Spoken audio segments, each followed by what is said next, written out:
back. Through the legs for our first game here tonight on Matchday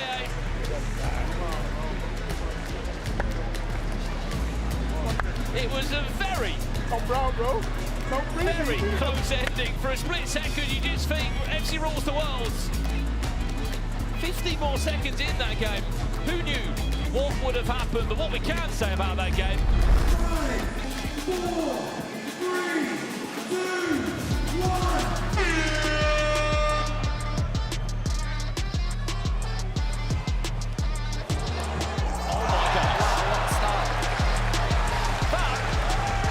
The quickest goal we have seen in Baller League history.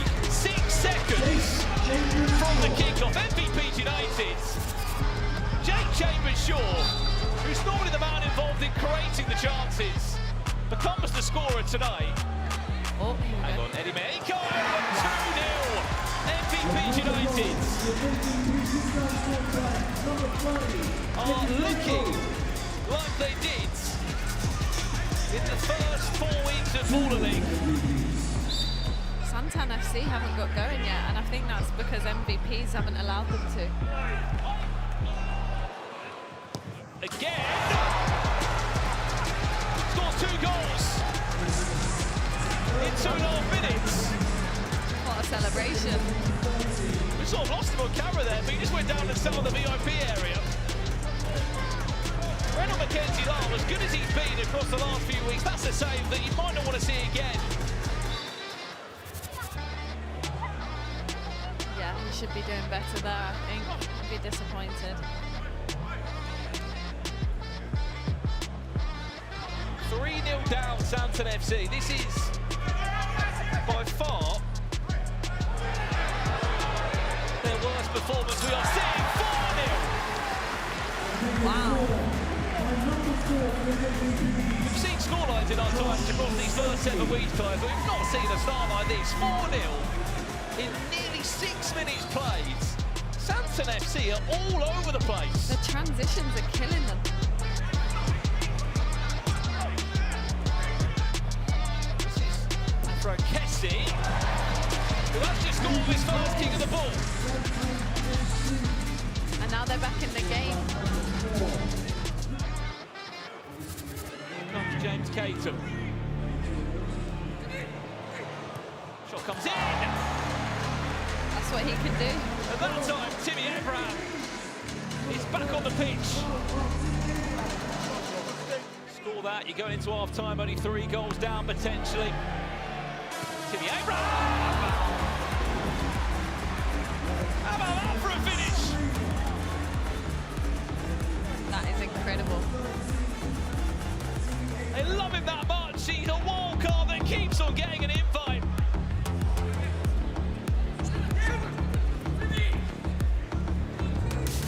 Comeback available. It's liquid football from MVP United. Jay Beckford with a lovely cut back into the path of captain of MVP United, Jake Chambers-Shaw, who bags his brace in the game. 7 goals to 1 they lead. Good chance that MVPs could actually gain a +9 goal difference if they can keep playing like they are. There's one back. At the moment it seems like Frankesi is the only one who can find the back of the net for Santan. Yeah, he looks like their bright spot, but I think that's a little lack of concentration from MVPs. The scruff of their neck to try and pull the back in this game. Here's a big chance now for Luca Valentine from the spot kick. Can he get past Declan McCarthy? He can. 4 goals needed. The game changer's going to be tasty. 3, 2, 1. In their best performance so far in Baller League. Yes! We got it, Alisha! We got it, Jama! We got it! Be an absolute unbelievable chance. Well, there's the breakthrough for the 26ers. Emmanuel Rowe making it 23 goals in total. Looking for his 3rd goal of the Wembley Rangers shirt. Also did lead much for his teammate to well, he made up for that penalty, didn't he? battling from Palau Sayoud. Aseri steps up for a second spot kick round the goalkeeper. Easy as you like. Don Pires back to you. Don Pires, goal! He's the man for a 1-1. Kojo Penteng in 3-3. Kojo Penteng with the final kick for the 26ers off target. I think that might do us. Shot comes in, it's saved off the line by Matchday. And I said it in commentary. I'll say it again now. A draw is the worst result possible for these. Delay. Happy Lansbury, good tackle. Can he recover that? I mean, Sassy! Stop it, Sassy! That was his first touch of the game, honestly. He's just gone as a substitution. 1, 2, 3. Look how high the line is from VZN FC. They lose the ball here, they're in serious trouble. Subdiri! Through the legs! Oh! Just about on time. Back a level playing field. I did Missing well. a couple of weeks out through the legs of Aaron Stevens. 2 goals last week. What? We look away for a second. VZN FC sleeping. VZN FC are sleeping. Sassy punishes them with great pass. Jordan Antonio Brown, 2 goals in 2 weeks. Oh, Hang on, no. Emin Belay, look at the space. defense. Can he get round Remy Mitchell? VZN FC. Belay's on his own. The defense are sleeping. 13 goals for that man there. Emin Belay, the top goal scorer for Trebol FC. Henry Lansbury, a shot from distance. Goes for it, scores. That's a bit more like it. The goal swing is out. Woo! It's not the lawnmower this week. Let's have a replay of that, please. Direct free kick. Surely he's not Declan Rice. Surely not. Henry Lansbury! Oh my God! He's done it again. He's back out in full force. Henry Lansbury. He might be the best free kick taker in Baller League. Oh, we'll have a look. Of course we'll have a look. Amin Sassy. Has to make this Amin a huge Sassy. opportunity. He just keeps on running. He might be the most informed man at this moment in time in Baller League. Look at that, the determination, the power to pull away. And then another rocket of a right boot that was so strong. Remy Mitchell. What's happened there? What on earth has happened there for VZN FC? Nathaniel Opoku. Jerome Sinclair. The ball got caught amongst his legs and Opoku just kept on chasing it. Got a toe on it. 5-3. Yanited, PK Humble, is he on balance? Save no! In! PK Humble for another week in Baller League. Steps onto the play. 3-on-2, look at the space for Stefaninic at the back post. What a lesson! Didn't need Stefaninic on the pitch. Remy Karima, it's an open goal! The UK president. PK Humble again! He keeps on scoring every single week!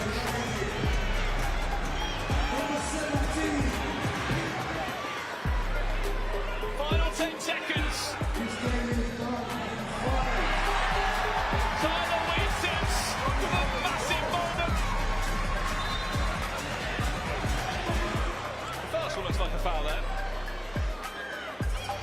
So challenge successful for a clear holding, no goal, foul play over there.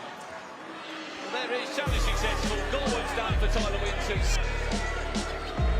Are United on the way to top of the league. I think they might just be. United are back to winning ways. He was asking me where I think they're going to finish. Yeah, he put on the spot, didn't he? I felt I think nervous. top four, you're right to say, and I'd agree with you. I think they will be in the top four come the end of week 11. That's what our teams are playing for here as that shot comes in as the rebound. It's just easy pickings for F5.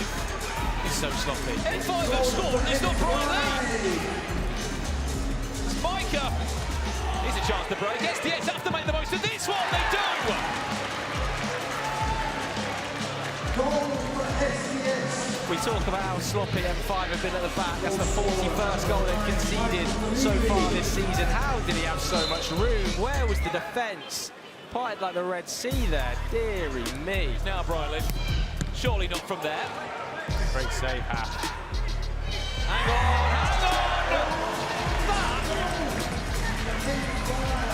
That is an absolutely ridiculous finish.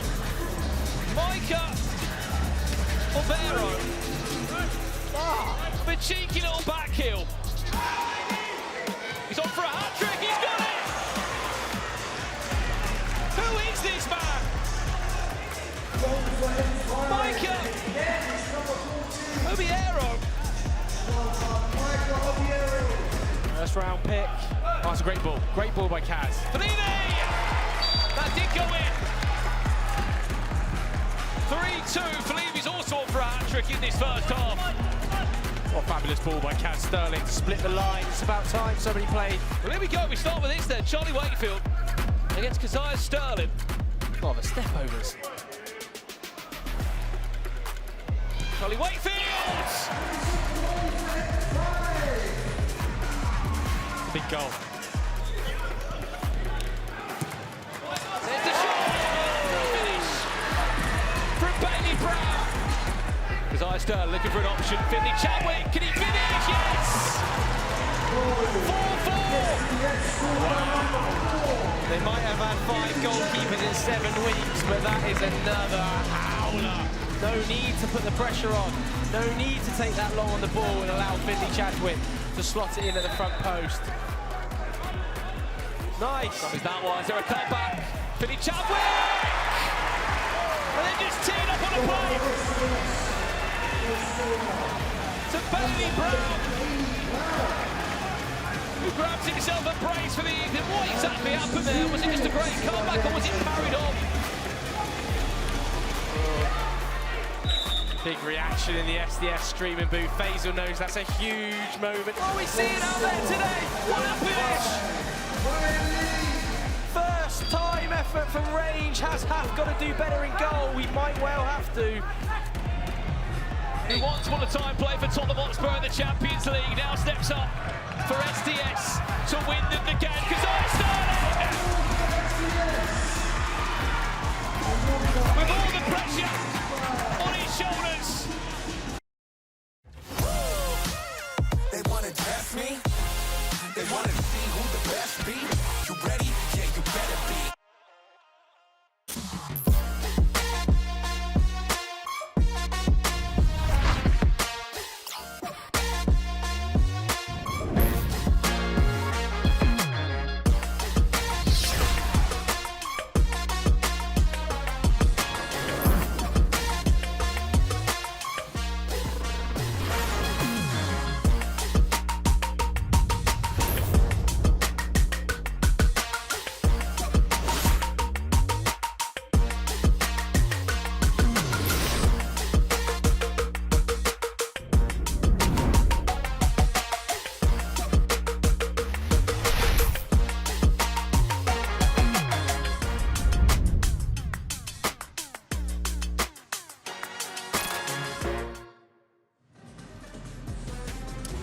It is Matchday 9 here at Baller League UK.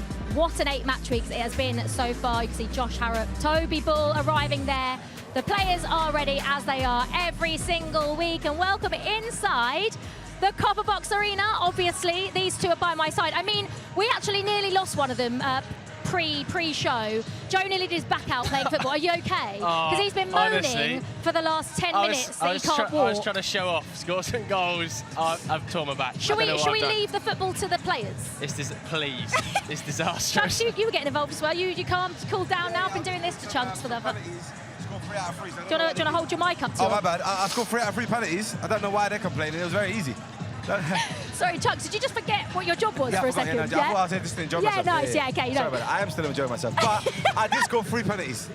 Hopefully we're going to cut. Did anyone catch them on camera? Because if they're not on camera, they didn't happen. Where's the guy with the green high vis? He caught it, I swear. Okay, cool. Right, it's Matchday 9 here at Baller League UK.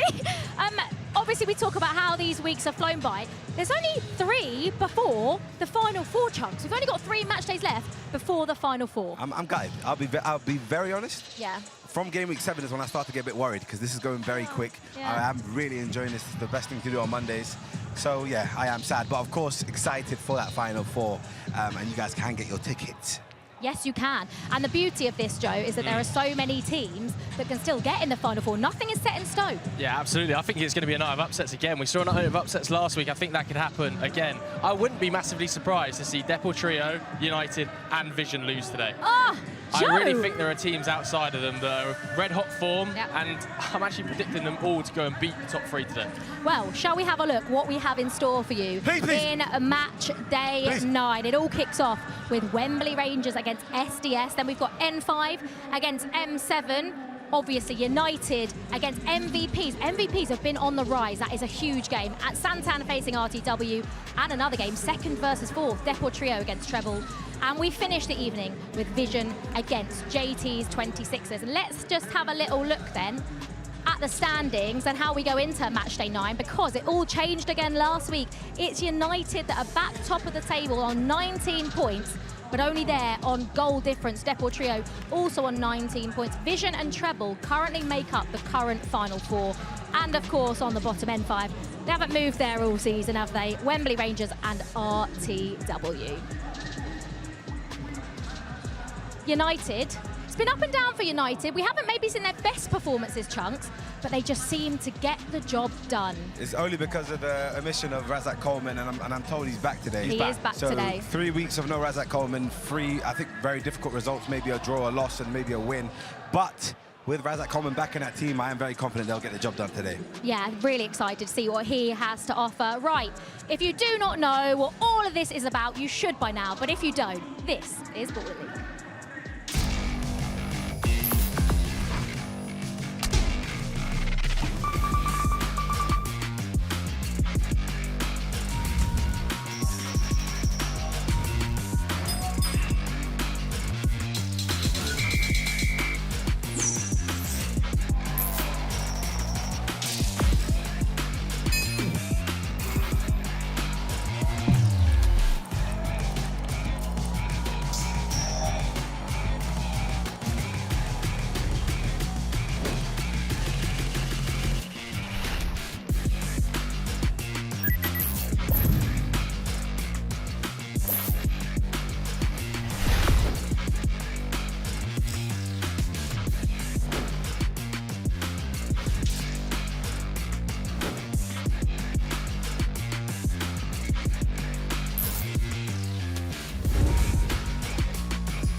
Well, to kick things off this evening, we have been joined by Wembley Rangers, Chloe Kelly, and N5 Robert Pires.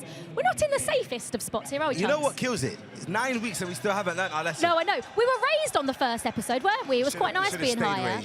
Guys, it's a pleasure to have you as always. Chloe, I'm going to start with you because we touched on it last week. Before we get into Wembley Rangers, has it all sunk in that you're going to be playing in a Champions League final?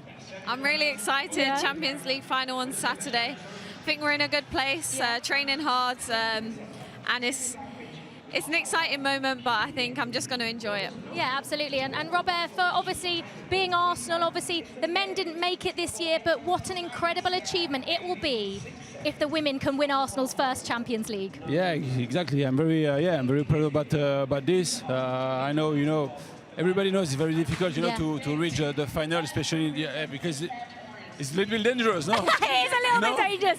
I'm sorry, Robert. It's a little bit nervous. I don't need a concussion for. Thank you, though.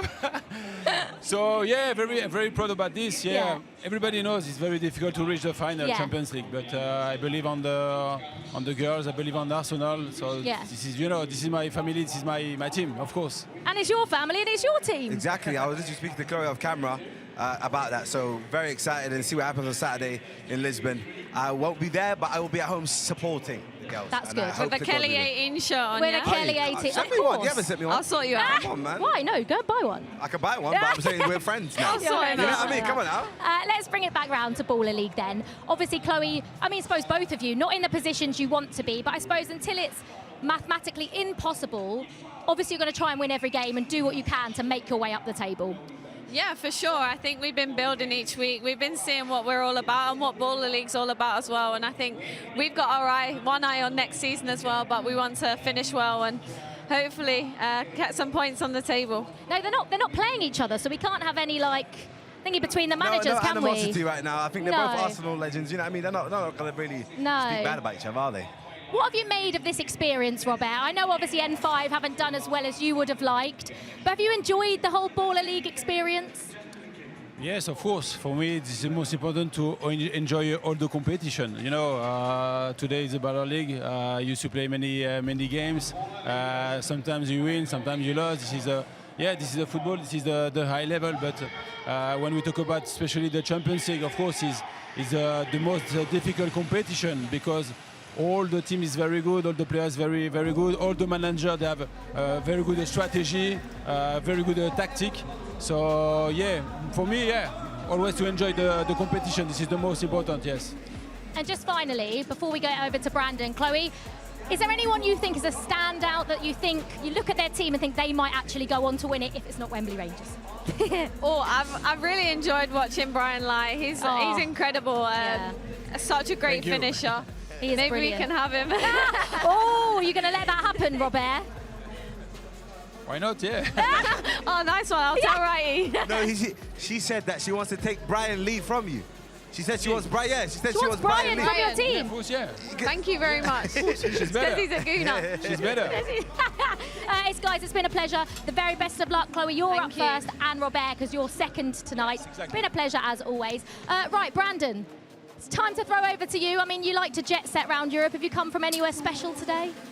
Manchester. I don't think it's that hot. I mean, to be fair, it might have been better than what it's been like the last few days here in London, but we're here tonight. I don't know if Robert Pires knew what he was agreeing to there. Has he just given Brian Lee to Wembley Rangers? I mean, that's a transfer from 12th to 11th. That would be maybe not the move that he would have wanted to have had.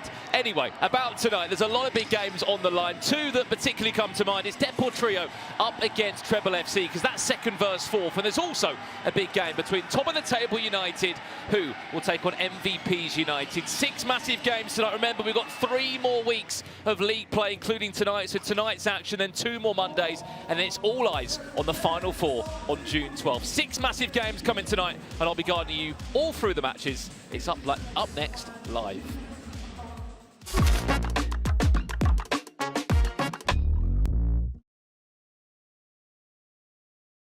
I'm here with Kaz Sterling, SDS. Big result last week, must win today, isn't it? Yeah, every game from now is literally must win for us, so we're expecting the same this week. Are you still hoping to get into the top 4? Because it's looking a bit sketchy. It feels like any drop points now and it could be over for you. No, 100%. We got ISL on top 4. Like I said, every game's a must win, so we keep doing that. We got a big chance. It was a huge final moment for you last game, scoring the winner. Is that something that comes naturally to you? Have you always been a goal scorer? Yeah, I guess goals is my thing, so yeah, it's kind of like a natural moment there. I didn't really think about it too much. What position do you play on 11 side? Striker. Okay, so natural for you out there. Is that what Sharky's telling you going into these games? Go out there and be our number 9, lead the line? Literally, it's just wherever I need to play, sort of thing. I played left back, right back, sort of thing. So wherever I play, I just try to do the job there. And obviously, you haven't lost since you've been officially signed for SDS. Do you think you're a good luck charm? I guess so. I guess we got a few. There's me, Half, Maz is coming. So yeah, I'll take being a good luck charm, yeah. Let's get a prediction then. Wembley Rangers today. It's a huge game. We've spoken about it already. What's the score going to be? 6-2. 6-2. How many are you going to get? 2. 2. Kaz, best of luck. Nice one. Well, Kazai Sterling has been absolutely brilliant for this man's SDS. Sharky, pleasure to have you in the studio as always. Thank you for having me on. I mean, Joe mentioned it there. Didn't know if you heard, obviously, since Kazai Sterling became a permanent player, you haven't lost a single game. Of course. The impact he's had on your team has been absolutely brilliant, hasn't it? Yeah. Listen, it's obviously Kaz is our top scorer now. I think he's like the highest rated player in the league now in FootMob. So he's obviously been a massive addition to the team. Maz as well, of course, has been great. And even Hafid, we're undefeated since he's joined. You know, he's not tasted defeat in the SS shirt. So it's a lot of changes all coming together really well, which is a good thing now. Is Maz here today? Maz is not here today. He's when I first brought him in, he told me there was 1 week I can't be here. He had a pre-booked holiday, so this is the week he's not here. Well, Maz, I hope you're enjoying your holiday. He's watching this right now. If you're now. watching it, Yeah. I hope you're enjoying your holiday. How big of a miss do you think he's going to be on the touchline next to you? Maz, no, he's a huge miss. End of the day, like he's come in, he's set the culture to be more of a winning culture. You know, make the players believe in themselves. But I said the same thing to them. I said, listen, just because Maz isn't here, nothing changes. End of the day, I'm not a supply teacher. You know what I mean? I'm effectively the head teacher. Do you know what I mean? It's still, you know, so it's the same message. Me and Maz have been talking all week. I gave them the same message. They know what to do, so it shouldn't be too big of a miss today. This is your boy against the Arsenal legends. Sort of where are you? Well, not the Arsenal legends, but yeah. Chloe Kelly and Wright. Yeah, I spot my boy. Oh God! Straight away, I thought there was going to be I spot my boy. I thought there was going to be a bit of thinking about that, Yeah, but I spot no. my boy. But also, I mean, Sharky, do you like playing first? It's the first time. Oh, is it the first our time you first played time this whole first? season playing first. How do you feel about playing first? It's then? definitely weird. Obviously, it's like people are still coming into the arena. So, Yeah. but it's I like it because if we manage to get that first win of the day, it puts that pressure on everyone Other above us. You people. know, so it's a nice feeling. I'm taking the positive side to it for sure. And Wembley Rangers, they've obviously down there below you in the table. They've struggled a little bit, struggled to score goals, I think, especially with someone like Wright. He's frustrating, but I suppose no matter who you play, you're not going to change your game plan for anyone. Yeah. Listen, Wembley Rangers are good, but the thing is, I just say to the players, don't focus on the league table because the thing with Baller League is there's such thing as wildcards, and they can change the whole team. So yeah, Perfect. don't underestimate the team. The very best of luck, Sharky. Our first game is coming up. It is Wembley Rangers against SDS.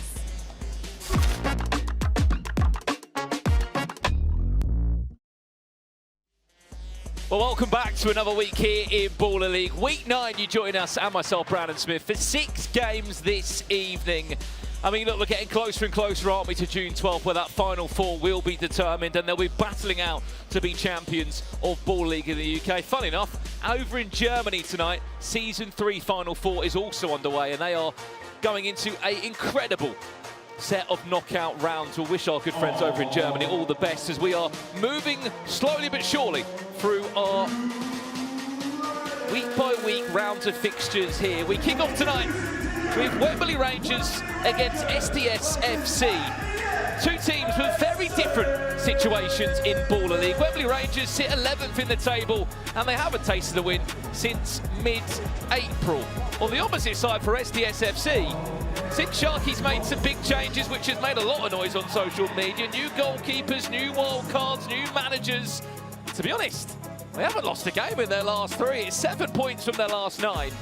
And there are a few new wild cards that feature this evening. Their wild card that became a permanent move is that man on your screen, Kazai Sterling. Once upon a time a Tottenham Hotspur. Now a huge part of things here at SDS FC. Let's have a look at the teams then for tonight, kicking off with Wembley Rangers. They featured 2 of the same wild cards from last week. In number 13, George Isaac, and 14, Ola Ogun Wamidi, who was part of Horsham's FA Cup fairy tale run, making it into the round 1 this year, playing against Chesterfield. He was a used sub in that one. The big player, though, is Dom Pires, their top goal scorer, wearing the number 11 shirt. He is involved tonight and will be starting. For SDS FC, this is how they line up this evening. No Bruno Andrade, no Tyler Edmondson, Calvin Dixon or Audi Alpha featured tonight. But as I said, number 45, Kazai Sterling, is a huge important part of this team. And so is a new wild card, Samir Carrufus, who comes in, currently a player for Dartford, and once upon a time played some football for MK Dons in the Football League. Let's see what he can bring to the table tonight. Interestingly though, they still wildcarded Fidel Druby, their goalkeeper of choice. They didn't make him a permanent signing, which they could have done in the transfer window. It was only Keziah Sterling who was a permanent move. I can see you in the chat tonight, wherever you're watching from across our multiple broadcasts. Feel free to get involved in the conversation with me, as always, while we speak about game changers, predictions, favourite players in Baller League for Season 1 in the UK. Who is your team that you are supporting tonight? As we said, 6 massive games. This is game number 1, Wembley Rangers against SDS FC. And we're underway here on match day 9.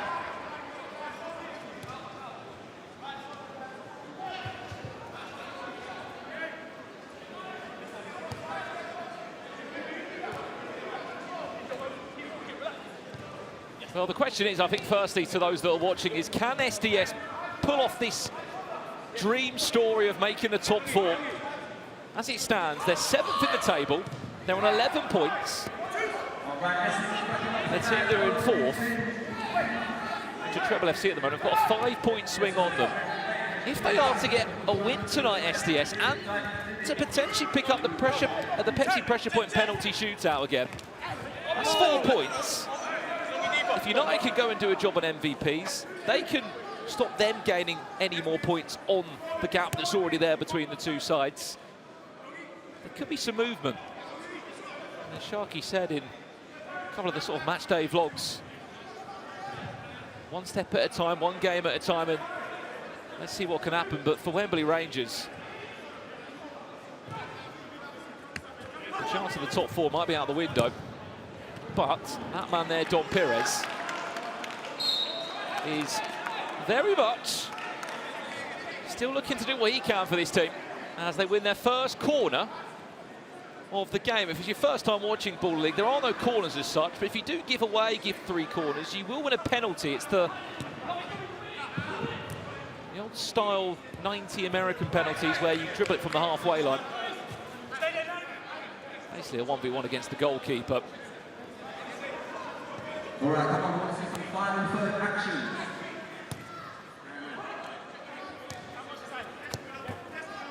A little flick on there between the two players.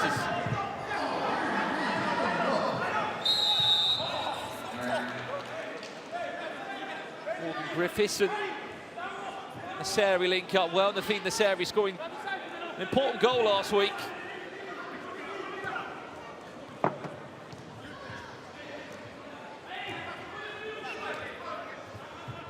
Certainly.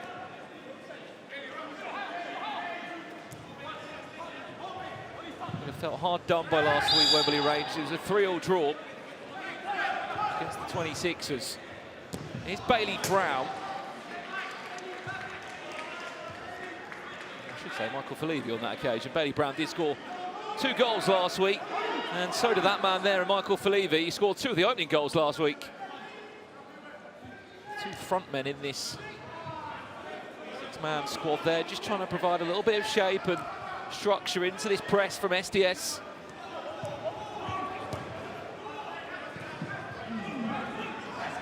Could be a nice win back there. Felivi round 1 or 2. Finds Keziah Sterling and give SDS possession just slightly a little further up the pitch.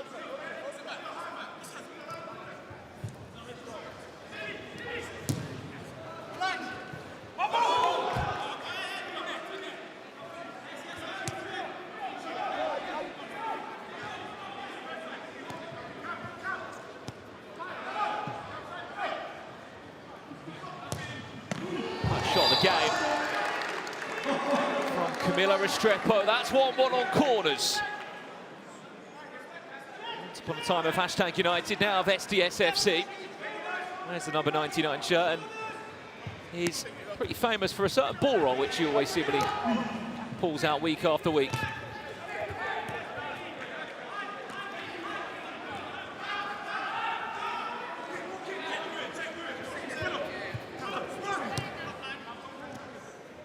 There's one man who I will be keeping a close eye on tonight, and that's Pires. The reason why is during our transfer window in Baller League, Sharky actually said on a live stream following that transfer window, Restrepo, Fellini! Not the man involved this time. Bailey Brown there amongst the goals. It's Brown that time.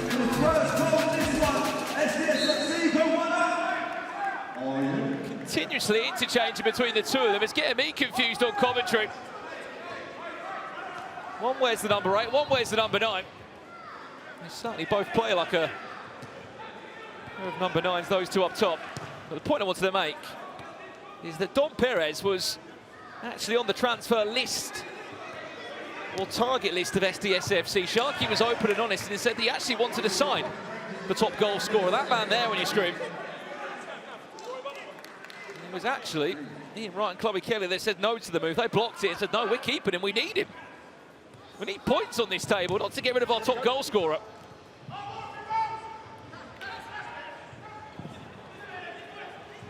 Last week, I wasn't even sure if he was playing. 9th minute in the game, he rocked up and rolled himself onto the pitch. There's Ben Long, a deflected shot. That's going to go out for a kick-in, not a corner. Feed there does very well just to keep that in. It's going to ricochet back and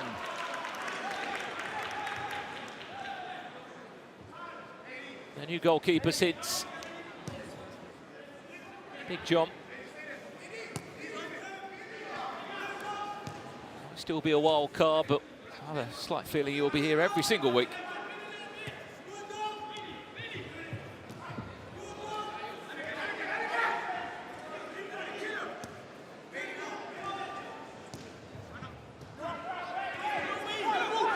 Strepo now. That time it finds Felivi through the legs, just takes a swing at it.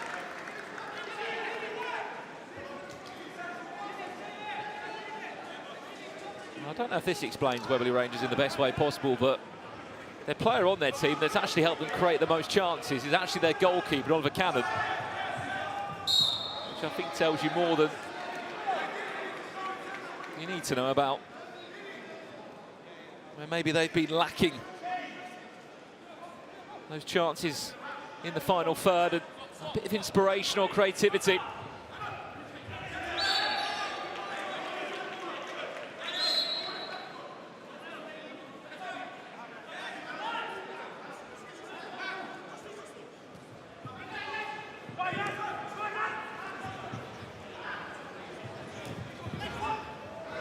What a ball that could be. Oliver Cannon does well there to just keep his team in possession.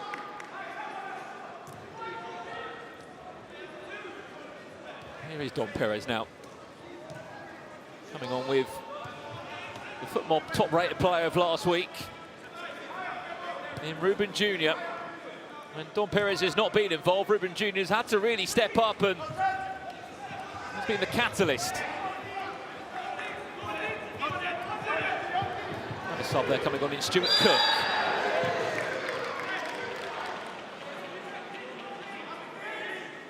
Well, that was a foul on Castano. He did pretty well there to wriggle away from 1, 2, 3 Wembley Rangers players. Mark Clattenburg might not have an easier decision than that to make for a free kick. Get ready. Next one will be a possession. Well, the question is to the chat, do you think SDS can really get a top 4? Look, if they maximise all their points, you never know!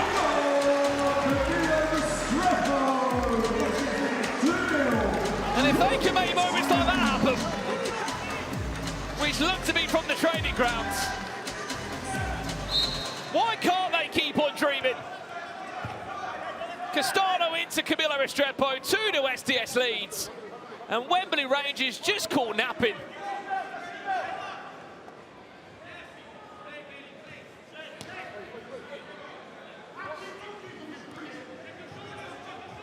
Simply by their standards, not good enough.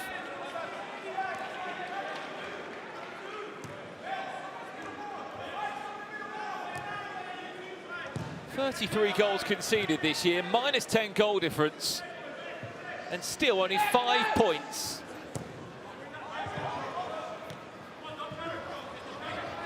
From the 24 available before this evening. That's Ross Cable and Chloe Kelly on the sideline. No Ian Wright here at Baller League tonight. We'll be watching on from home as Tiam is getting intercepted by Finley Chadwick, one of the substitutions that has just been brought on for SDS. He might have had a slow couple of weeks getting into Baller League, but in the last 2 weeks, Finley Chadwick's been involved in the goals. He did an important one last week in their 6-5 win against F.C FC. Well, another set piece. Pires!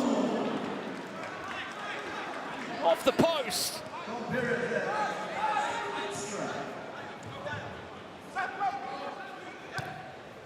We get a moment to see that one again. We'll have a look here. Ferocious try that one was. To Ruben Jr. Heavily faced a shot that tries to just shift it back onto his left foot. But last week we had 5 free kicks scored in Baller League. That one certainly would have been the best of what we've seen. Because Sterling wants to get involved. Wins his team a second corner. Remember, one more corner will be a penalty.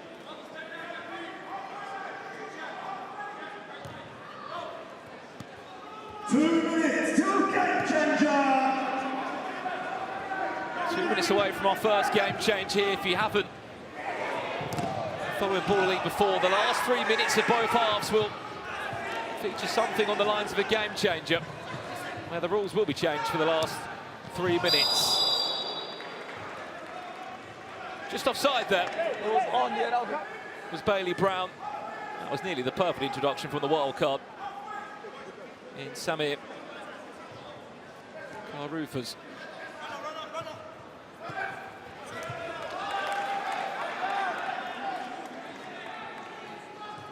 Okay, SDS have 2 quarters. Next one's going to be a penalty. Well, let's see their game plan now for SDS. They try and get that extra corner before they go into the game changer. 1 minute to game changer. Remember, for the first half, it could be one of 3 potential outcomes of the game changer. 3 play the line or +1.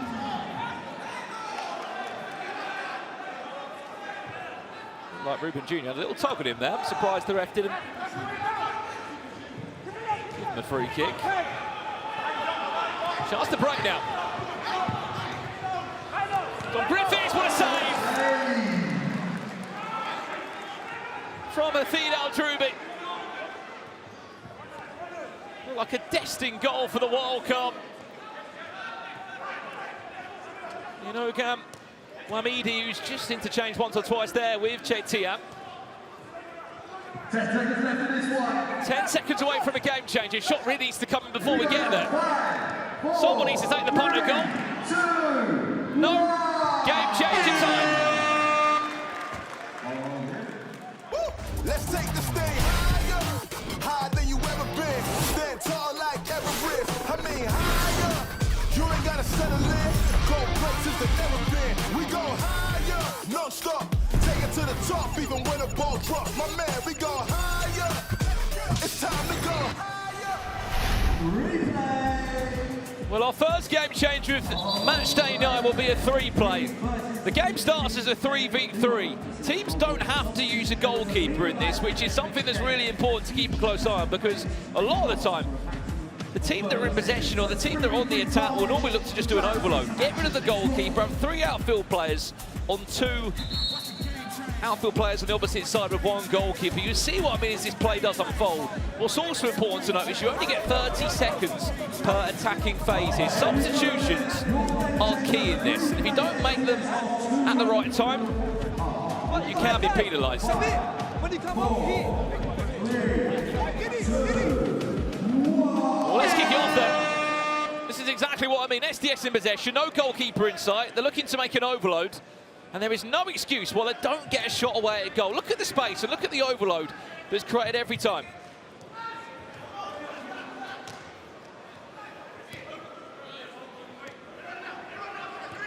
Castano. Desire Sterling, look to just shift that across. To his path of his teammate and brand new wild card for tonight, Kazaya. Intercepted, tries to go for goal from there. There's Oliver Cannon. Slightly rushed the effort. The frustration of Coach Ross Cable there.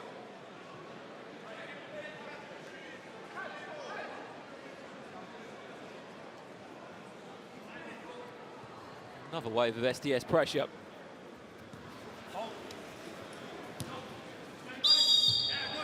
Offside, says Mark Clattenburg. Offsides do exist in Baller League. Well, Finn White Line plays a massive part in it too. If you're before that line, doesn't matter if there's any opposing players keeping you online.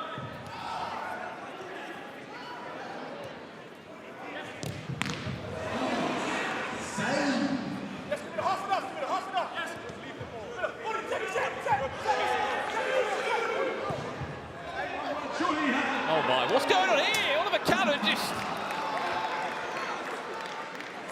didn't give up at all. You might just see that. Ref, why did you come on the pitch early? Same thing. Yeah, yes. On the coach side of SDS. Well, here they've actually got an earpiece too there. Actual coach who's not here this evening, he's on holiday. Maybe watch this live and feed him through. Here's Stuart Cook.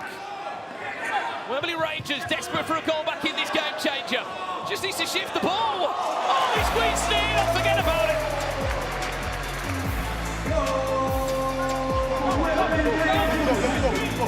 Oh, yeah. Number 14 right there. Ola Agubuamide. We're in the build-up to that.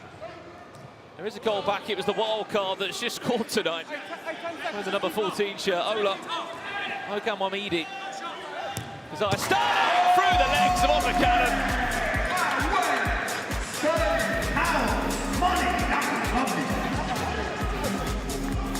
8 goals. Well, the point I wanted to make, sorry, is that Maz, obviously the coach of SDS, he's not here this evening. He's on a headset piece from wherever he is in the world. Still issuing instructions from the sideline. Scott Pires just wide. The game changer will conclude. To be honest, I'm not sure if that goal would have even stood from Scott Pires if it was on target. At the halfway point of our first game this evening, SDS have got a very comfortable 3-1 lead against Wembley Rangers. Still, a big 15 more minutes to come.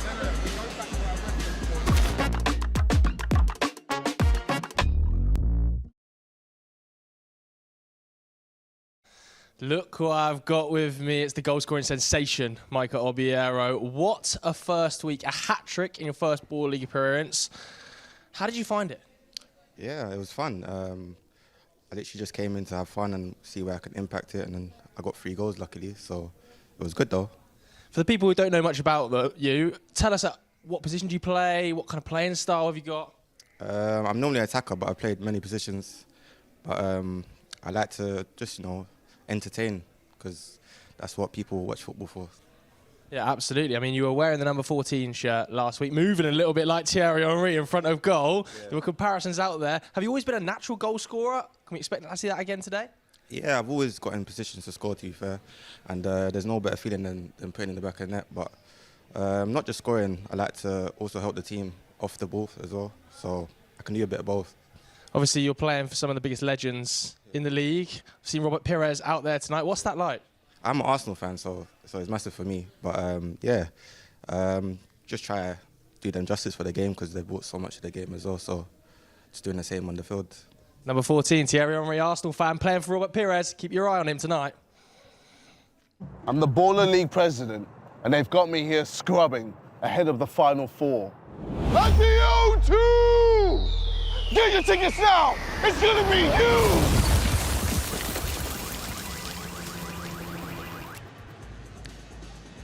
Right, it is Wembley Rangers 1, SDS 3 at half-time, Chunks. I mean, so far, so good for your boy, no?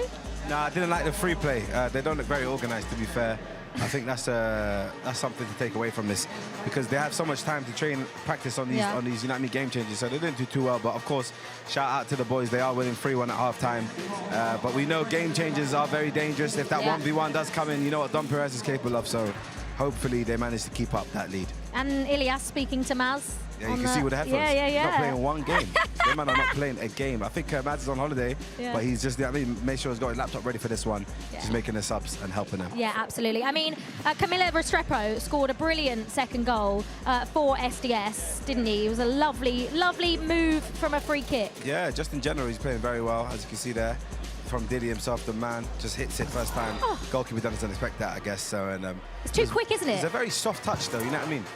Is it because he doesn't think he's going to shoot from there? Yeah, that's what it is. Mackenzie Lau saves that, in my opinion. You know what I mean? But you're coming out of the goalkeepers now. Mackenzie Lau, that's one of my goals. Yeah, he is unreal, to be fair. And also, Kaz Sterling, he's just becoming inevitable, isn't he? Every game, he scored the winner last week for them, and he scored another lovely goal tonight. Yeah, inevitable. Generally, don't have any more good words to say about that guy. Very, very integral in that SDS team. What do they need to do in the second half to ensure they come away with 3 points? Finish their chances. I think that game changer was very bad, but maybe get a couple more goals and hopefully have a good deficit where even if it is a 1v1, they should still be in a good place.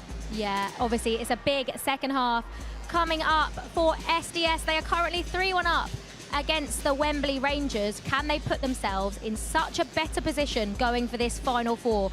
Well, we are about to find out. What is the second half going to bring? Brandon, over to you.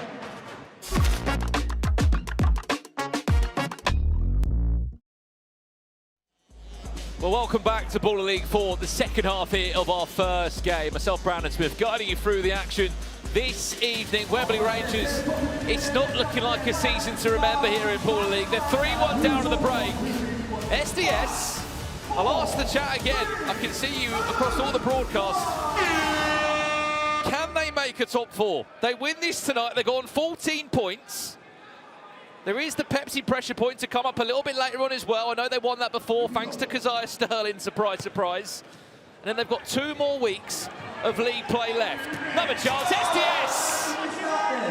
Michael for Levy, just putting it wide.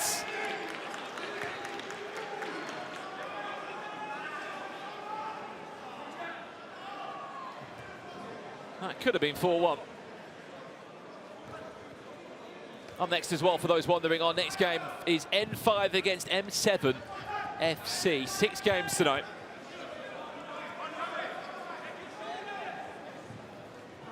A few of you in the chat saying no, you don't think they can make it into a top 4. I mean, they need a lot of results to go their way.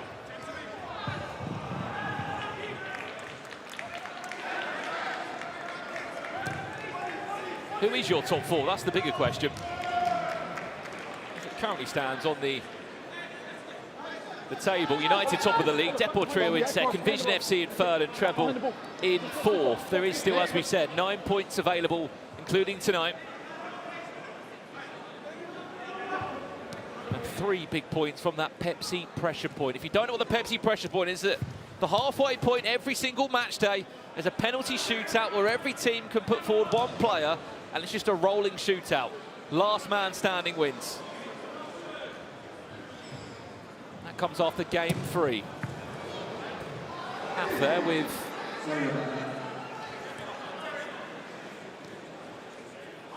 quite an effort to goal.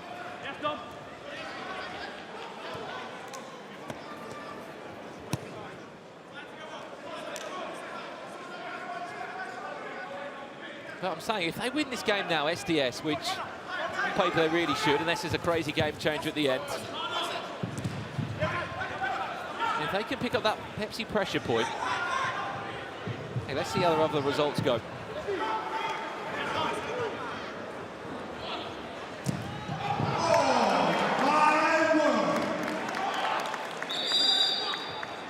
Well, I hope he's all right there, Camilo Restrepo. He looks like he's really injured his wrist. What's happened there?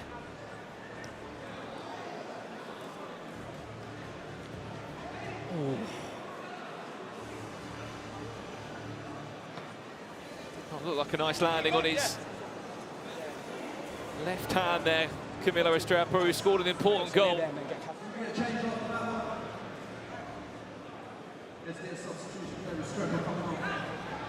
Camilo Restrepo coming off.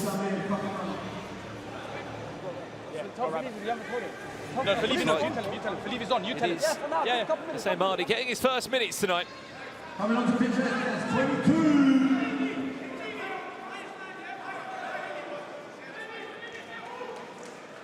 Switch up. Felipe wants to shoot. There's the shot, just off target. Well,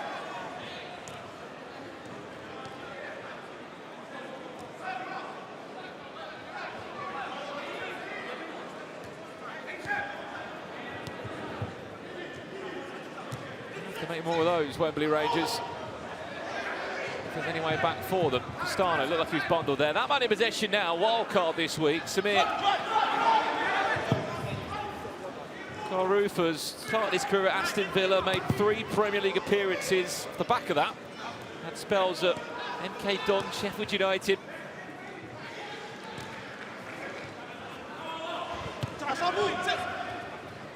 Currently playing in the Ishman League for Dartford. First time he's played Baller League tonight. See what he can bring to this team for SDS. Bailey Brown. Oh, it's in!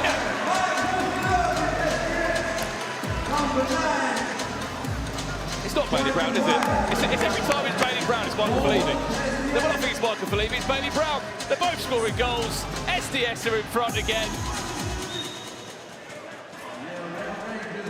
There's the famous trademark celebration. He got those two off their feet in the streaming booth as well.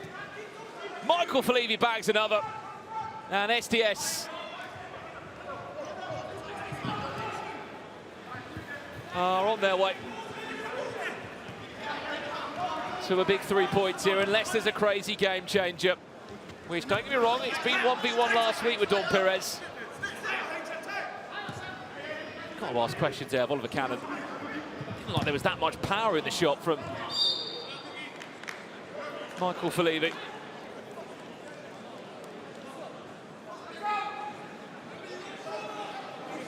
They've had 4 different goal scorers tonight, SDS. Bailey Brown, Camilo Restrepo, Keziah Sterling and Michael Felipe all on the score sheet.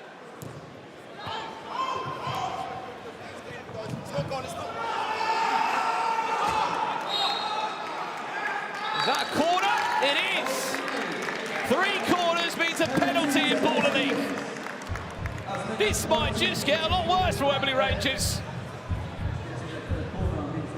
Who's going to take this one then? Is it going to be Didi? I think it will be. David Castano. 5 goals to 1.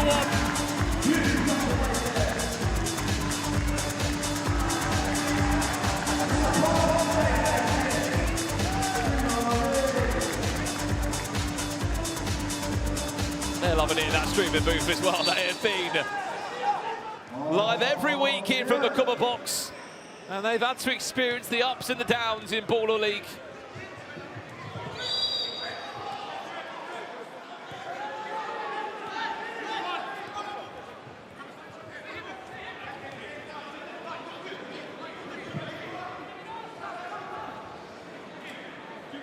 What do we think the score's going to end here, by the way, chat? Give us your predictions. We'll talk more on those top 4 predictions as we go through the games too. That's a corner. And that's 3 of them for Wembley Rangers. And we to Wembley Rangers.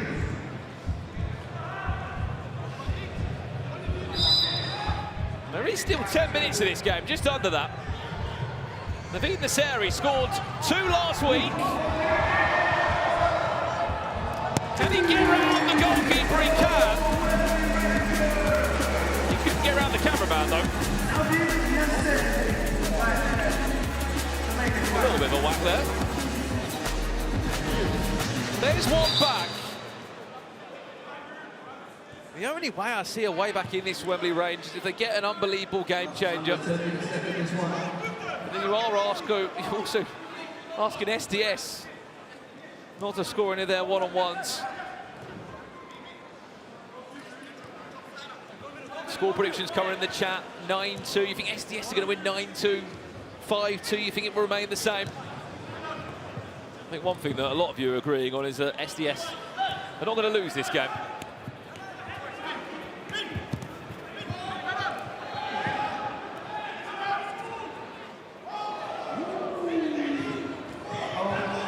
This has to be a chance. This has to be a goal. Why is he not passed? How and why has he not passed the ball there? Thought Pires would have had the easiest goal he scored all season.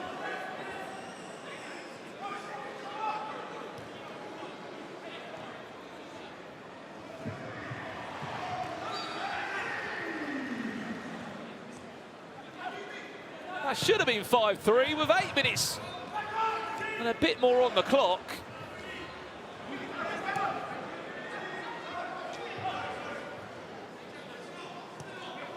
Who knows what could have happened?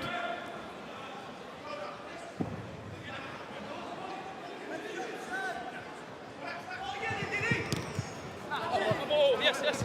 Yes, ref, you saw it, thank you. Ref! Oh!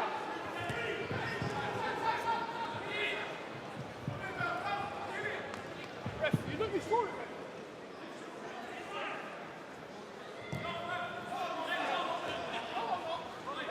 That time it is a kick in for SDS. Steiner wasn't happy about that one a few minutes before.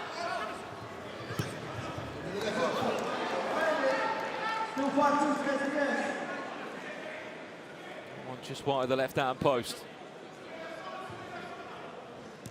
Question for the chat. Who has been the best player in Baller League this year? I know Brian Lee's the top goal scorer. I know he's been involved in all the goals. I know he's unbelievable. But outside of just goal scoring form and a bit of everything on the pitch, throw me some MVP names that have been impressive for you this season. Remember, 120 different players play every single night here on a Monday at the Copper Box. And sometimes those names feature ex-Premier League players and some wild cards in there.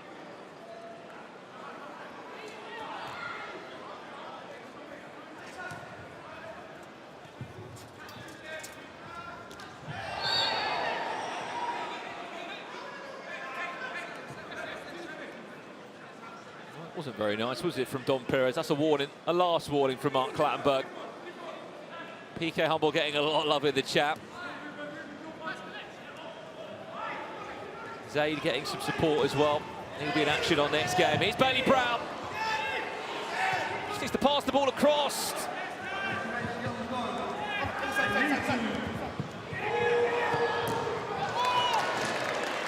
one nearly hit me in the face.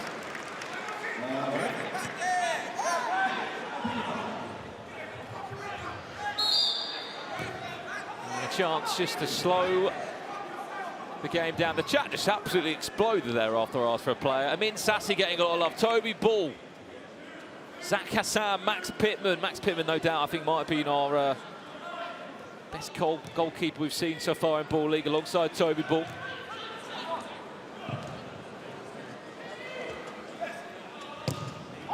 Dominic Voss, who actually has the most chances created in Baller League. We'll be hearing a little bit more about him If you're going to switch, tell each other. a bit later on in the feature piece we have about their number 8, Santan FC. They're in a game tonight against FC Rules the World. That one comes up just after the halfway point.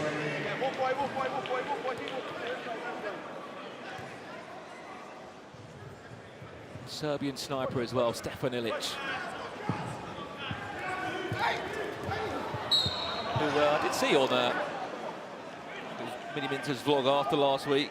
Tobi Ball very open, saying, look, we know the quality we've got in this team, but we've got to score, we've got to make more of our chances.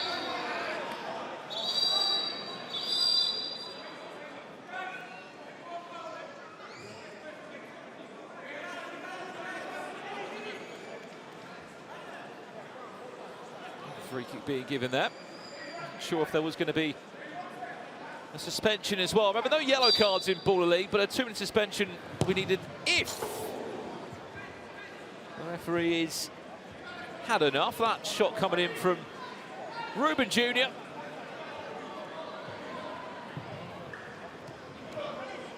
causing any problems. We are just over 2 minutes away from a game changer. Camilo Restrepo, the trademark ball roll, does win his team a corner. 2 minutes later to the game changer. My people, make some noise!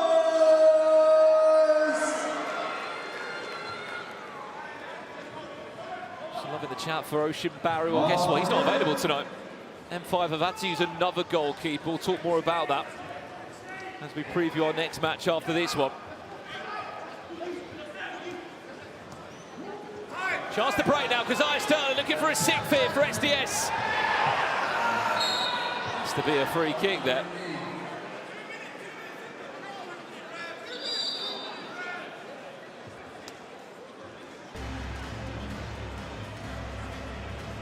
But there has been a challenge.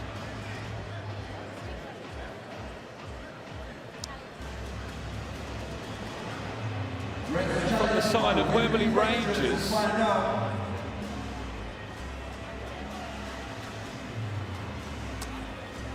Let's have a little listen in there, what the challenge is all about. Have a look.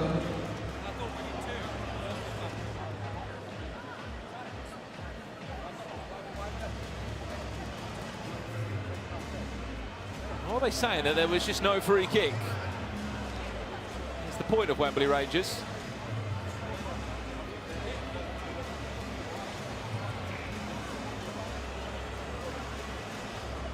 Chat, free kick, yes or no? See if you can get it before Mark Clatterboat decides.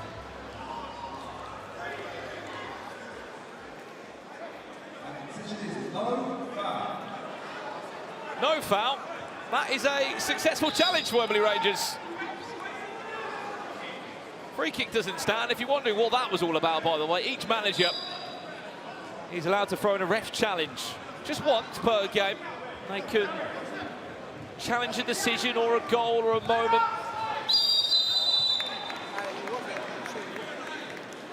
And the officiating team will give it a review. Bailey.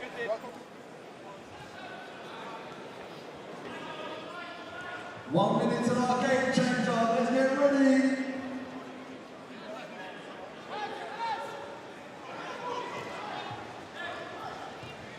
I think more of you said yes than no on that free kick decision. One ball goes forward. We've got a bit of time here, some little guests as well. Game changer, first, second half game changer coming up this evening. It can be fair play, fast forward or one-on-one. What are we going to get? Remember, that game changer will affect the last 3 minutes of the game, because Sterling twists away from his man. Oliver Cannon did it up, but for a second I thought he put it on a plate. One more. For somebody else.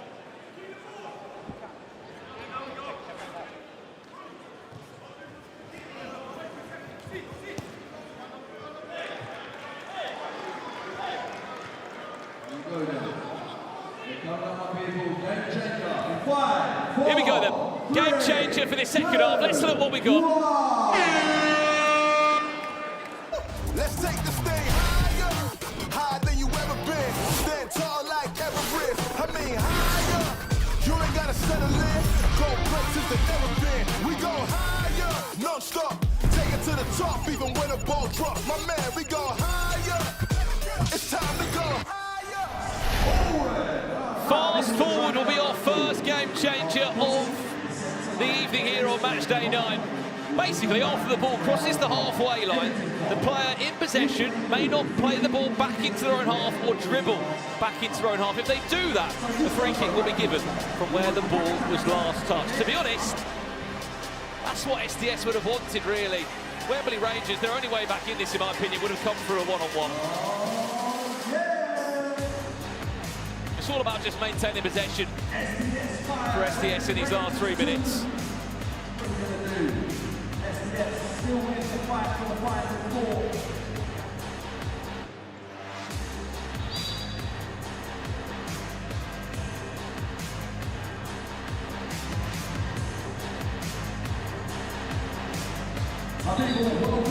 Welcome to the greatest show. A couple of words there coming up from manager Sharky. We're about to get fast forward.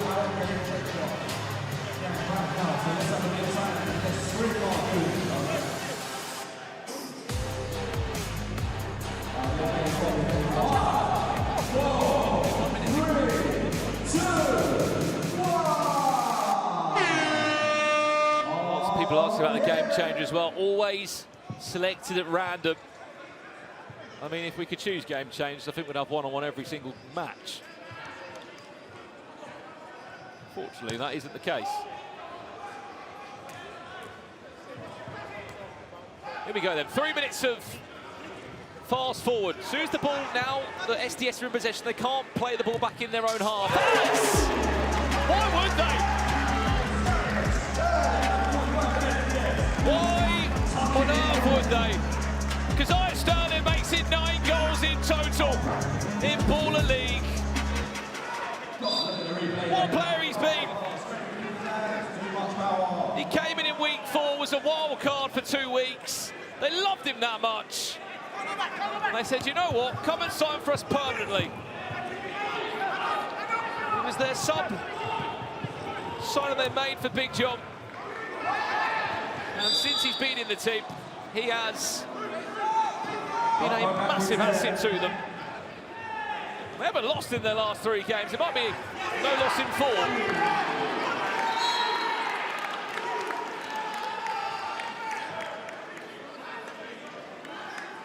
Not just good at scoring goals either. Happy to get back and defend for his team.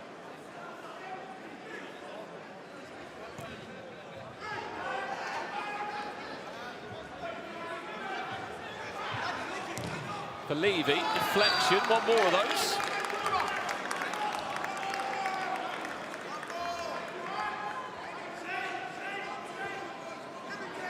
A lot of you in the chat asking KSI, will he be on commentary tonight? I mean, look, if he wants to appear, that'll be superb, but I don't believe he will be here with us in person tonight at the Copper Box.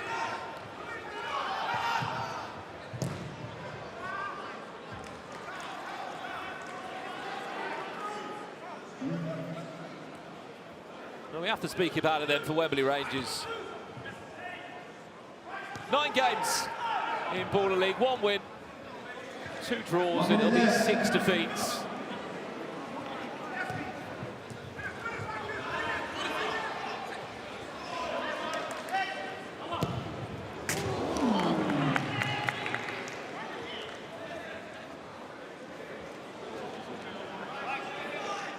And it'll be back to the drawing board again for Wembley Rangers. I'll be in for 1 more goal. Could be massive for the goal difference. Very nearly. From Camilo Restrepo.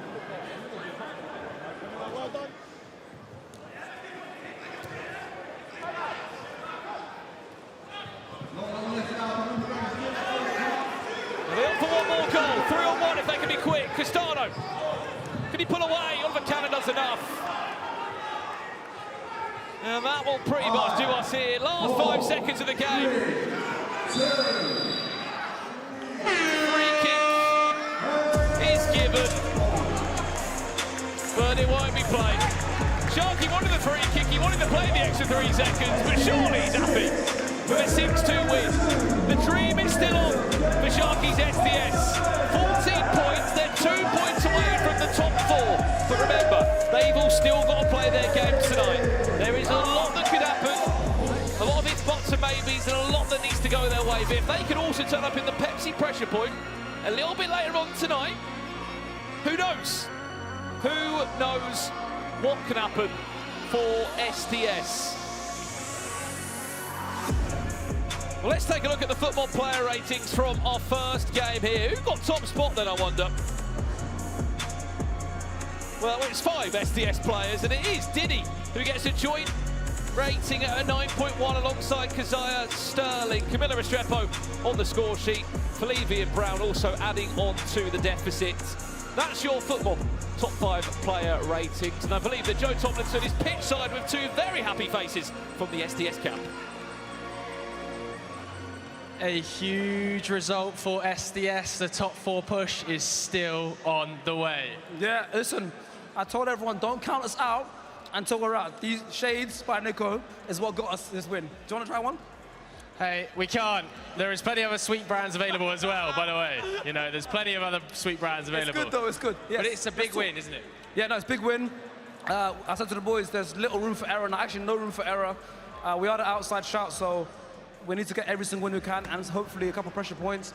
But Listen, Maz wasn't here today, but I know you saw that he was here in spirit. He was talking to Ilias on the phone as well. So with that combination of myself, Ilias, and Maz from home, I think that's what got us over the line. Ilias, what was he saying on the phone to you? He was literally coaching us through the game. So he was telling us when to make the subs. He was telling us what breaks to make and things like that. But obviously Sharky as well used his initiative a lot of the time in the game, and he made some of the subs himself. So shout out to Maz, who's all the way in Turkey right now. That one's for you. That's 4 games unbeaten now, and the goals are really starting to flow as well. It's something we haven't seen over the past few weeks, but now you're scoring goals for fun. Yeah, no, we needed that. We needed a big win because this could come down to goal difference. You know, you never know. It's so close up there. So, and we were on 0 for goal difference. So hopefully now we're on a +4, and any extra goal difference we can get is better for us. That's why I wanted the free kick right at the end. The ref blew the whistle 2 seconds to go. We were on 2 flags. It would have been nice to get that, maybe extra goal, but it is what it is. We get the win. Sharky, it's a huge result. Well done, Ilias. Thank you very much.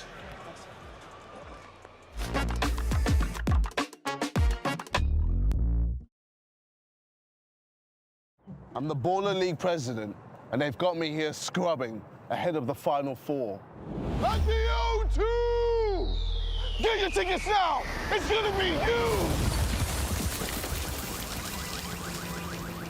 Well, it was a brilliant performance, wasn't it, from SDS? Will they make the Final Four on the 12th of June? That is what every team wanting to do. Right, as always here on Baller League, you need to vote for your MVP, your Head and Shoulders MVP of the night. All you have to do is scan that QR code on your screen, get voting. Obviously, only had 1 game so far, so you might want to wait until a few of the others have played. But that is how you do it, to vote for your Head and Shoulders MVP. I mean, Chunks, just first of all, one player who might get that award at the end of the night is Kaz Sterling. Or David Marquez, or Camilo Restrepo. But Kaz Sterling, Kaz Sterling is just a brace again. It's a normal day for Kaz Sterling, honestly. He's absolutely incredible. So shout out to SDS for the win. As you can see over there, left foot, right foot, it's the same thing at the end of the day. Incredible finish on that left foot, underneath the goalkeeper's legs. You want to watch that one back. And of course, this one, right foot. Again, I think the goalkeeper should have done better, but Kaz doing his job, man. Great finish. A brilliant performance from Kaz Sterling, and a big win for SDS 6-2. Now is N5 Legends. up again. M7 is up next, and we have, of course, got 2 of the 3 managers here. We had Robert on earlier, got Jens Lehmann and Freddie Ljungberg. Sorry about that. Robert nearly got hit as well, came flying in. You're okay. Jens is used to it. Jens, another goalkeeper. Another goalkeeper. That's the story of our tournament so far. I think it's a 6th goalkeeper now. I don't know what happened to the one from last week, but he's not here today. Jens, I think. Maybe. Because psychology, having me as a captain. Potentially, genuinely, because then at least the players should perform. That's true. That is true. Just to let you guys know, so obviously there is your goalkeeper, your new goalkeeper. He's replaced Ocean Barry today. It's Lewis Chadwick in goal.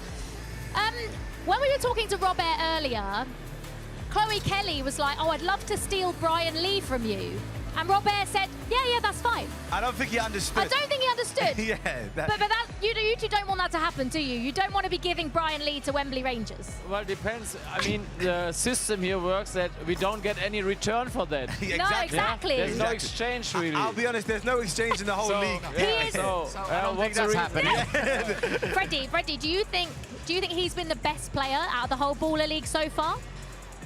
I think that's quite a big statement. Yeah. I think it's been brilliant for us. Yeah. But obviously we as a team, we have struggled. He scored a lot of goals. So there's been a lot of great players. But of course, we're very happy with him. Yeah. But we as a team have to play a bit better and get more points. And Jens, just quickly before we have to go, because you've got to walk your teams out, you came so close to beating SDS last week. Yes. Can you do it this week? You beat M7, you're close in the table. We have to. Last week we've been up twice, 2 goals ahead, and still lost. Yeah. So, but that's the big problem we've had. We have lost a lot of games with 1 point. Yeah. We've done silly mistakes. They haven't really understood how to play the game. So hopefully we'll get better and better each game. I will let you go because you've got to go and walk your team out. Good luck. It is time for our second game. It is N5 against M7, and it's coming up for you now.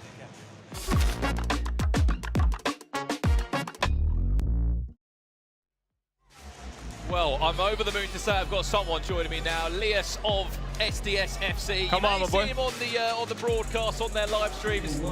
He had to bring some merchandise. He said, thank God I'm commentating with you after we've just won a game. Yeah. You've not lost the game in your last 4. Bro, right now we're on a good run of form right now. Honestly, a lot of good stuff has happened for us. Maz coming in, our assistant coach, he wasn't here with us today, but he's made a massive impact. And I think it's more just about finding the right mesh of players and the right idea to get all these guys together. The beginning, it was a bit rough, but right now we look unstoppable, man.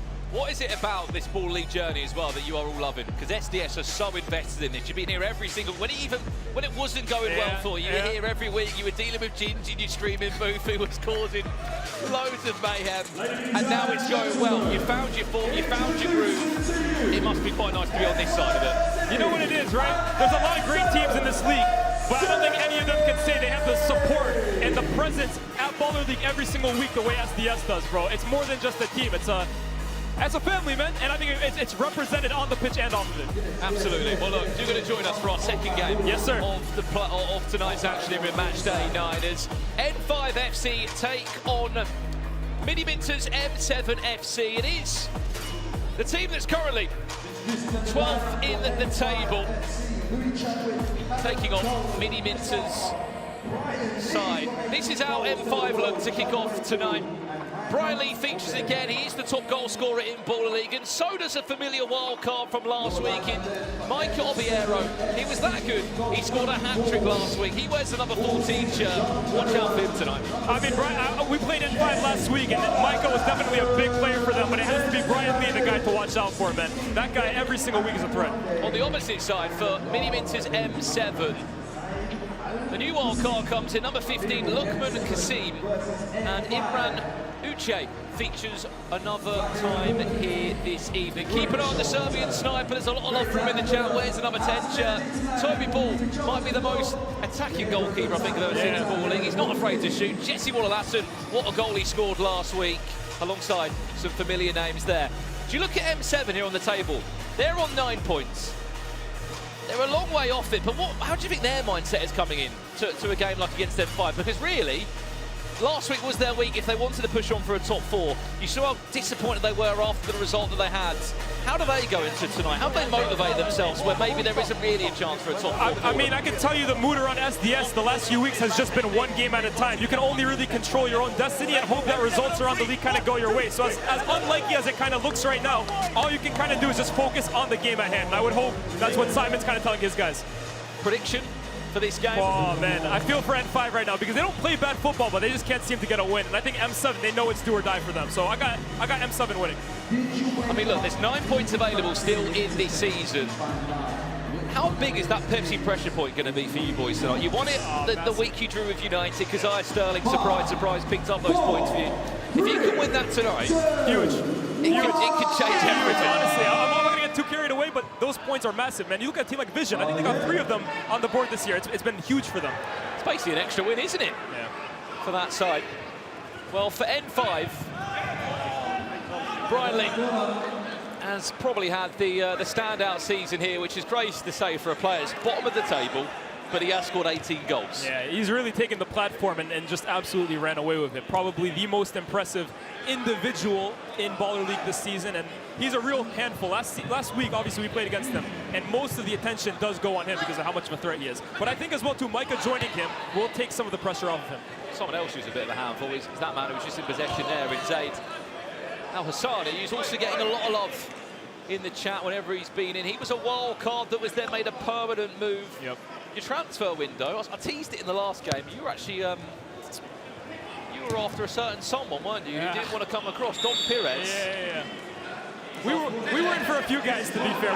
We really looked at the transfer deadline and saw it as an opportunity, but I think what people have learned this year. Who else did you go for?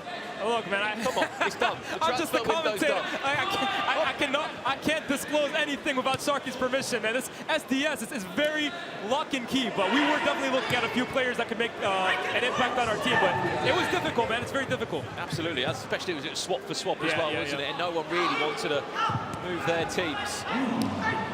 The transfer window's done, you've got to tell us. I'll give you another name. We were looking at Kevin Gonzalez as well, too. We saw him as a player that could definitely make an impact. But it's difficult, man, honestly, because like you said, both teams really have to gain something from it, and just couldn't find something at the end of the day. I could really stitch you up and say who you're going to swap for him, but I won't do that. Not what I get. That doesn't come out. I won't do that for you. Again, if Big John. I think that's all come to an end, thankfully. Yeah. Without trying to bring anything up. That was a crazy couple of weeks. Yeah, crazy. Baller League. Can't say no one was entertained though. No, absolutely. I want more of it. Yeah. Get SDS in the playoffs against Yanited again. I think sparks might fly even more. Oh my. I want to see it. I wish it was a game that honestly came maybe next week or the week after when there was so much on it. 100%. Who knows what would have happened by that point. If you have just joined us today, we have got Lias alongside us. Obviously, you would have seen him presenter for SDS and presenting many other things in the football and sporting world. I mean, these two teams, very different positions in the table. Yeah. We have to speak about it for M5. They're not much luck with goalkeepers. No, not at all. Didn't speak about it enough, sorry, in the team sheets for these two.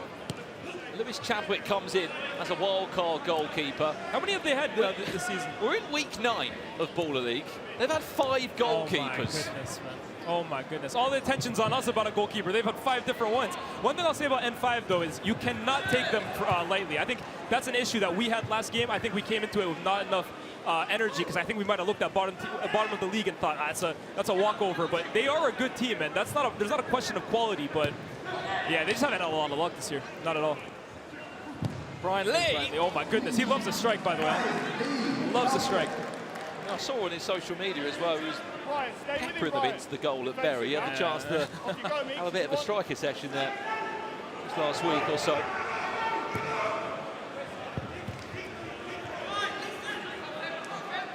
Look how that man's feeling.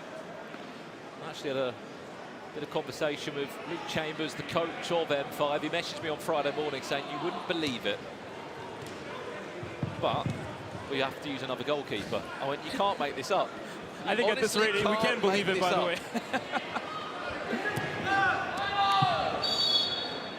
Just offside. Here's Chris Arthur there. I think so far, by the way, N5, although they come into this game as underdogs, I see them so far as the more impressive team.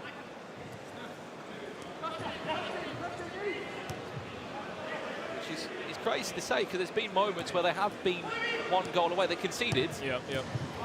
I mean, they were up 2 at one point at halftime against us. They conceded 2 in the last minute. Yeah.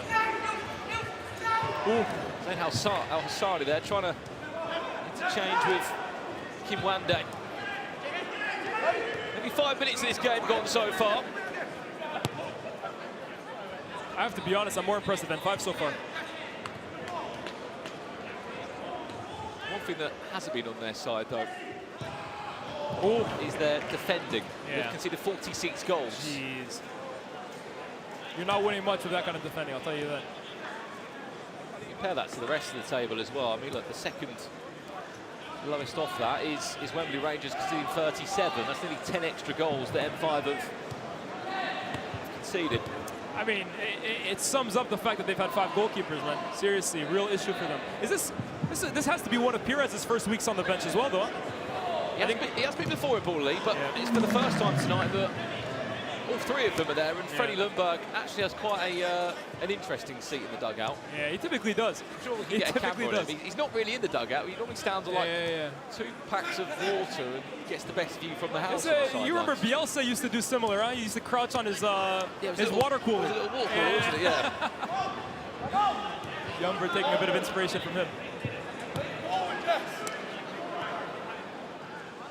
I respect it, though, seriously, even though their team has been struggling this season, the fact that all 3 continue to be here every single week. Full respect. Stefan Ilic in possession now as well. He's on the pitch, interchanging with Zaid Al-Hassari. If I were to put you on the spot, I know you're going to say SDS in there. Who is your top 4 that go to the O2 on the 12th of June? I think Yanited will be there. I think Yanited have probably been the most 100%. impressive team, even despite that little 2-week period where they failed to win, but they have a lot going for them. Deportrio, to be honest with you, I mean, I know they're second, so it's not really like a dark horse, but they're the team that, in my opinion, if you catch them on a good day for them, they could wreak havoc, because you look at the size of a lot of their players. They got a few ex-pros as well, too. I really look at them as a problem. So I got Yanited and Deportrio. I think Trebol, to be honest with you, have really been on a quiet, I think they've really gone under the radar because of the lack of Figo's presence, but they are really, really impressive. And then you know me, man. I got to go with SDS. I think we are going to sneak that 4th position, which would rely on vision to drop out, but I think we can do it. I mean, look, I'm guessing this is going to happen. It's not factual, but what chance that would chase all of that. First would play 4th in my eyes in the semi-finals, which right now probably could be SDS. Bring it on, man. United v SDS. I mean, look, a lot needs to happen. Yep. A lot of points needs to be shared, but if that was a semi-final, oh my days. must watch TV, that's all I'll tell you. In terms of entertainment, but also in terms of quality, I think the football we're playing, I mean, you watched that last game. I think it's the best football we played all season. And as any player, I would say, wild card or not, made as much of an impact since coming in as Kat Sterling for us. I challenge you to find one. On FootMob, he's the player with a high... Oh, wow. Stefan Ellich will keep us quiet for a minute. The Serbian sniper was told last week in a bit of a recap. Video between their team after their result. Wow. And I think Tobi Brown just said to Stefan, you've got to make more of the chances you've had. He made the most of that one. 1 goal to nil he leads, but back to your point, find me a better wildcard player. Or a player that's just come in, because now we've signed Kaz, right? But Kaz has the highest rating on FootMob. He does. And he's played less games than anyone. And he's scored 9 goals, to be fair, since he's come in. Real impact for us. But wow, that's just typical N5 right there, man. Really promising start, and yet they find themselves a goal behind. Sums up their season. All that hard work, not scoring a goal means nothing. Oh, brilliant turn from Illich. Stefan Ellich, you've got no doubt that first goal to give him some confidence. He's quality, man, honestly. Oozes technique. Well, that's double figures for Stefan Ellich now in Baller League. That's number 10 he scored. Oh, great centre forward play. Tobi Brown does well just to get a toe on it and then a chance to break away. Tell you what, man, another shot. And 5 are still in this. One from Chris Arthur. Look, he can't strike him. He scored an absolute rocket a few weeks ago.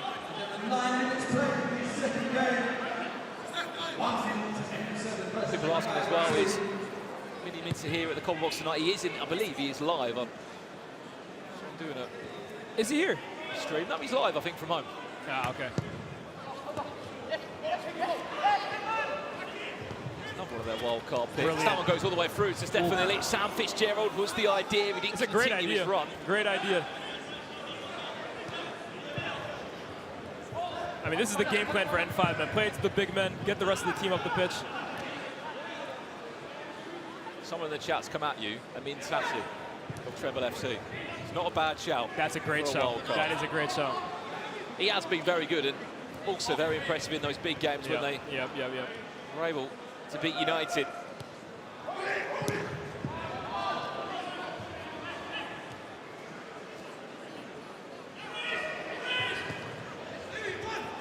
Brilliant. 2 minutes away from our first half game changer. Sam Fitzgerald happy to keep possession for M7 and just give it back to his goalkeeper. He's gone for it. Ooh. Great save. Really well struck.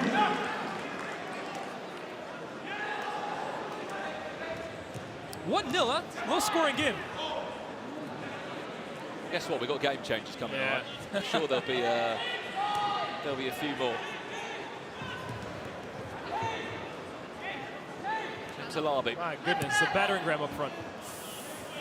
I'm surprised by the lack of minutes for Brian Lee, I can't lie. I think a player of that caliber and how important he's been for N5, I'm surprised to see him play as little as he has this first half. I feel like he sort of deserves the right just to sit on the pitch the whole time, doesn't he? If I was his manager, hey, he's playing every single second, every single minute. Keep it. Can't argue against it. He's got more goals than any other player in Baller League. Yep.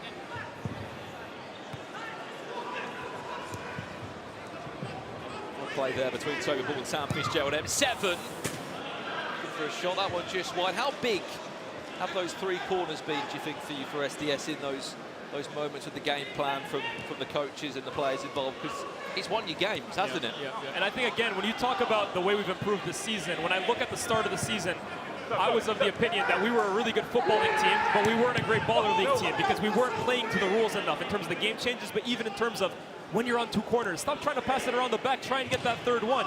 And I think in recent weeks, you've seen it, man. The penalties have really kind of added something to our game. Stefan Ilic interchange him. I think that's what makes United so great, by the way. They really play to the rules. They really understand the rules of Baller League. Well, here we go then. First half game changer. Let's see what we have in front of us. Let's take the stage higher, higher than you ever been. Stand tall like Everest. I mean higher. You ain't gotta settle in. Go places that never been. We go higher, no stop. Take it to the top. When the ball drops, my man, we go higher. It's time to go. Well, our first half game changer will be the line. I sit here every week and I give you the same stat because it's factual. Only one player has scored in the line. It was Trebol FC with Ismet Sunbul, a wild card. Basically, a goal counts as double in this game changer if it's scored behind the offside line. It's that thin little white line you'll be able to see. I'll be honest, it might not be one of the most exciting game changers. I have to be honest, right? I don't know if Baller League is gonna find me for this, but this is my least favorite game changer, to be honest with you. Just because I think the name of the game is to change the game.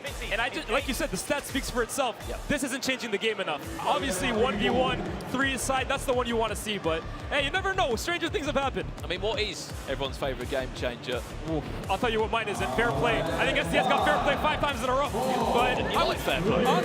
That's probably my least favorite one. We get it every single week, but I think 1v1 is probably my favorite. I think it has the most potential to really throw a spanner in the works. But for a first half one, it's got to be +1. Oh, I think that gives you the most goals. By far. Ooh, great tackle there. And then DT, wearing the number 40 shirt for M7. He's now on the pitch. Do you think we'll see anyone score from behind the line in this? I won't put any money on it. I'll tell you that right now. But to be fair, the goalkeeping problems that N5 have had. I mean, look, one man could do it. Brian Lee could. It is him. I've seen him swinging him in. Dom Pires as well too, huh? That kid's got a rocket of a foot. He loves a one-on-one, doesn't he? Yeah, crazy. I think he's the best in the league at that. Oh, absolutely. I mean, last week he only scored 1 goal during it. Yeah. Every time he looked like he was going to score, though. Every shot was on target. Remember, the last 3 minutes of each half in Baller League will feature a game changer, which will, in a sense, change the game with a different rule set. Brilliant. Just getting in each other's way, man. I think it just sums it up for N5, man. The play's not bad, but... Is that shot coming in? He knew the assignment, did Bellahuhan.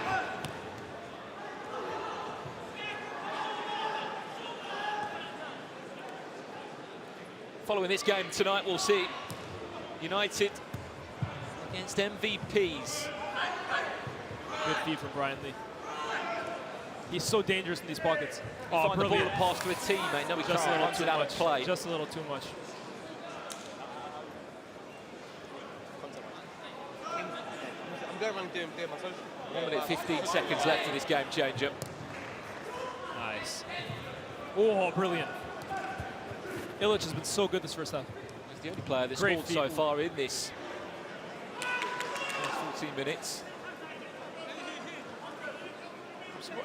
Would you say you're surprised your wild cards? You've not brought maybe like some big ex-pro names. You're talking about SDS FC or in general? Yeah, both.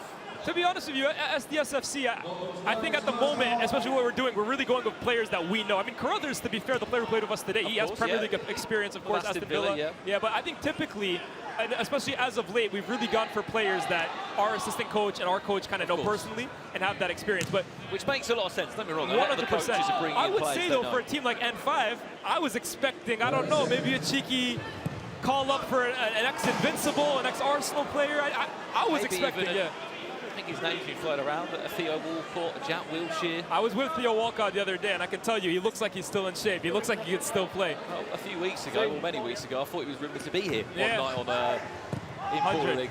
100%. I think Deportrio have done a really good job in terms of bringing in those star names, right? Julian Lescott. 5, 4, 3, and they played very well. Well, that's going to end up first half here. M5, for all the work that they've been able to produce, find themselves 1-0 down. The game changer of the line, unfortunately, didn't bring us any goals that are worth anything. And at the halfway point, M7 lead by a goal to 0. Have they got a chance at the top 4 still? I mean, it's asking a lot, but the least they can do is get some points on the board. There's still a massive second half to come up next.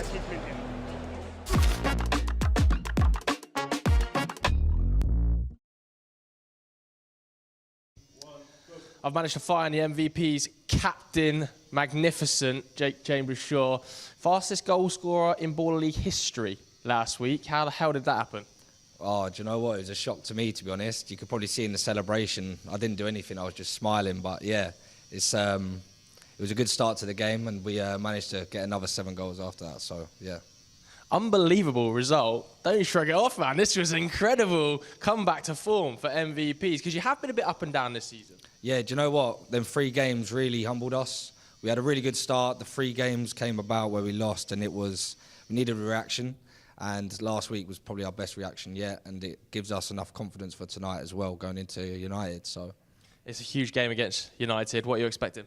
Look, it's going to be a tough game. They're top of the league for a reason, but we know we're good enough as well on our day. So hopefully we can put what we've done at training into the game tonight. I feel like the wildcards have had big impacts for you as well. Timmy Abraham has been fantastic since he joined. Yeah, excellent. And as well as Eddie, obviously we signed him permanently now, and Amma's come in, and then Max has been in. But yeah, Timmy's been a breath of fresh air up front, with Lorenzo being injured as well, which is a big miss. So yeah, like, we're happy to have all the wildcards come in. They've been superb. How big of a miss is that? No, Lorenzo Spinelli, obviously fractured ankle. Doesn't look like he's going to play again this season. He's been a fantastic player for you. Yeah, obviously he's massive for us. Like, he was a captain at the start. He's a big voice in the team, scoring goals left, right and centre. So look, we've got to put it right for him now, and hopefully we can get to the top 4 for him. Jake, good luck tonight, mate. Well, Jake Chambers-Shaw scored the fastest goal in Baller League UK, 6 seconds. But I've just seen someone in the chat say he looks a little bit like Cole Palmer. Do you see that? He does. He does a little bit. You know, I kind of see it. I do see it. But does he have the same ability as Cole? I'm going to say no. He probably doesn't have the same ability as Cole Palmer. But anyway, keep your comments coming on the chat. We are obviously looking through them. They're saying they want to see more goals. We want to see more goals, don't we, Charles? I'm bored. I am bored. We want to see more goals. We want to just see more, I guess. Maybe we want to see Miniminter back on the touchline as well. Yeah, we do. Miniminter, if you're watching. We want to see you back next week, okay? Miniminter, come back. Stefan Ilic has scored the only goal of the game, which has given M7 a 1-0 lead. Lovely little finish that from the Serbian sniper. He's incredible, I'll be honest. He's been their best player this whole season. I expected more from Jesse Wallace-Lasson. I do like him as a person, as a player, but I just don't know. I want to see more goals. I know I can expect more from him, but shout out to M7. They are winning this game, and I want to see more goals in that second half, honestly. With M7, I think last week was probably their best performance of the season against United, and they came away with nothing. So they need to ensure that their second half, they do actually come away with some points. I mean, what are they going to be saying to Brian Lee there? Because he hasn't really gotten into the game this week, has he? I think there's obviously added pressure because everyone keeps talking about Brian Lee. So, of course, that's going to maybe not necessarily get to his head, but maybe make him feel that pressure potentially. So I think just, you know what I mean, man? Just get back in the game, do what you do best. You've scored about 17, 18 goals this competition. It's 18. Cool, man. 18, you know what I mean? So, you know, he's cool, man. He can have a day off if he wants as well. If anyone can, Brian Lee can, right? Genuinely, very good player. But will he? That is the big question. His team, N5, are currently 1-0 down against M7. What is going to happen in the second half? Brandon, back over to you.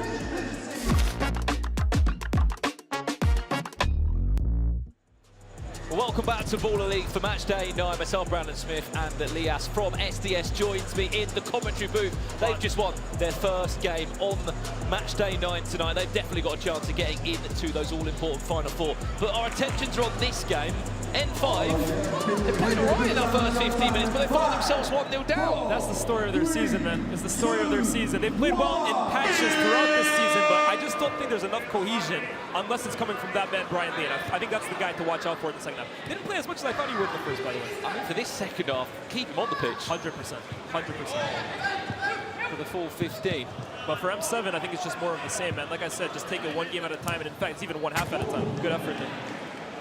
We start to really break this down now. M7 win tonight. Yep. They're on 11 points. If they get a Pepsi pressure point as well, that'll be on 12. There is still 6 more league points available. That could put them on 18. Mathematically, it's not impossible. It's not impossible mathematically, but you need a lot to go your way. Yeah. Even more than SDS do. Yeah, 100%. I like the games that are coming up after this, though. Honestly, I think there's a huge opportunity for the teams that, especially SDS, are competing. Speaking of opportunity, Bella Huha. Great save. But I think that there's a big opportunity for a team like SDS, for example, with these games coming up. Because I think you got Yanited, who are up against MVPs. You got Deportrio up against, I believe, Trebol, one of those teams. Like, there's points to be got there, there's points to be lost. And of course, that ever valuable penalty. Absolutely, I think we're just going to have even more pressure on it than ever. Yep. I think in the first few weeks, maybe some teams just sort of turn their nose up at it and thought, oh, look at it now. Yeah, 1 or 2 points could be invaluable to you right now. Oh, brilliant. Brian Lee. Oh, deflection. First corner. And look at that. Every single time he gets the ball, it almost feels like it destabilizes the other team. He's the danger man. But in this style of football, six-a-side football, you need those individual players that can go and just make something happen. 100%. They can be a little bit greedy at times. They can take the player on. The Mavericks, that's what football's about. Even at 11-a-side, man. We pay the big money to watch those players. Hang on.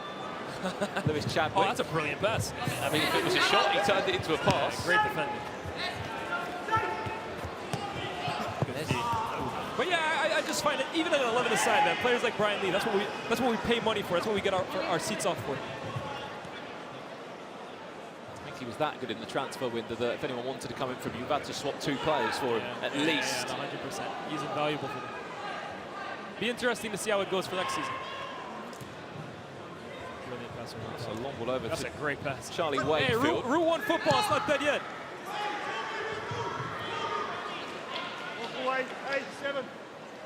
Lehmann there, throwing the ball back into Brian Lee to get some pace into this attack as ambitious. Adikoya, his first shot, will put that one, unfortunately, high and wide. They have had more shots in this game so far, M5. They just haven't been able to register. Oh, good idea. Anything for their efforts. I think they got that. Too heavy there for Brian Lee.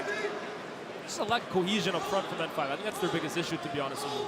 Defensively, they're not, I mean, I say defensively, they have conceded a lot of goals, but I don't feel like they get peppered. Like, during a game like this, it's not like the other team is just getting shots off against them. But going forward, it just does almost feel like it's Brian Lee and then Prey. Which is a lot for one man. For one man to carry on his Even back. as brilliant as he is. He's the only goal scorer in possession of tonight so far in Stefanovic. Who's been really impressive, by the way. Zaid Al-Hassani, again, look at the way this man moves. Good strength, good feet. Zaid still looking to get brilliant. the shot away. I'm surprised that he was made a permanent move from being a wild card originally. So far, I think him and Illich, the most impressive players on the pitch there. Fitzgerald there, trying to pile on some pressure at the back. Only 2 corners so far in this game. With the amount of shots that have come in, I would have expected maybe a few more. Here's another one. On target today. He's going for it, though. What's going on? What a pass. Long ball from side to side. One of Lassen's shots blocked. Chance for another wild card who had quite the performance last week. He scored a hat-trick. That was going to fall back again. Brilliant double save from Tobi Brown. Great win. Oh my goodness. M7 at 6 and 7s here. Ref says play on. There was to be a goal from this. Something tells me there could be a ref challenge involved. N5 have started this out really well. Obiero. Can he get onto that right boot? Obiero saved again by Tobi Brown. Offside. A couple of great saves in the last few seconds there from Tobi Brown. Made all the difference. He was offside, Brian Lee. But this is the second half that N5 would have wanted to start. We got a ref challenge. Uh-oh. I think he was offside. A ref challenge. Challenge for offside. Well, the offside call is on Brian Lee. Nah, but for sure, just straight offside.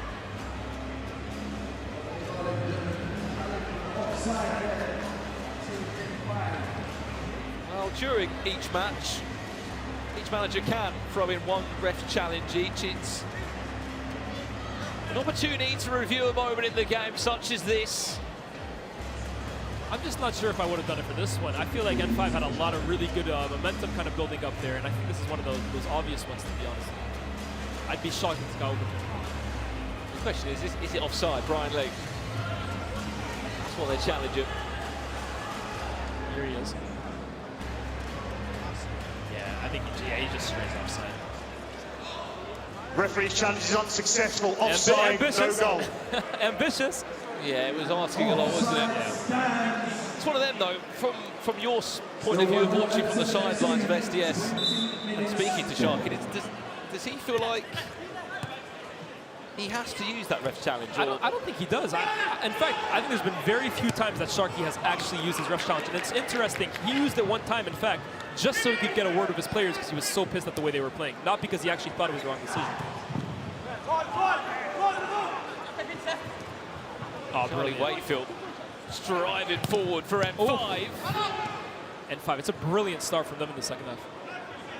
It's still no goal.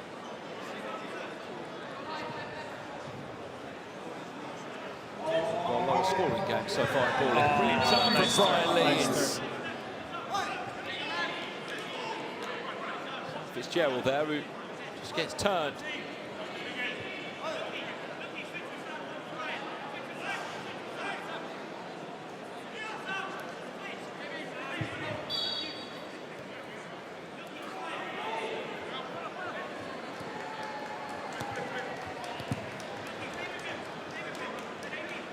M7 got to wake up, though.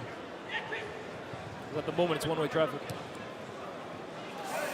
Ambitious pass there. Just not a line there at all from M5. That ball was going into the path of Charlie Wakefield or another on-rushing M5 player. Good touch there from Wildcard. Lehmann has seen.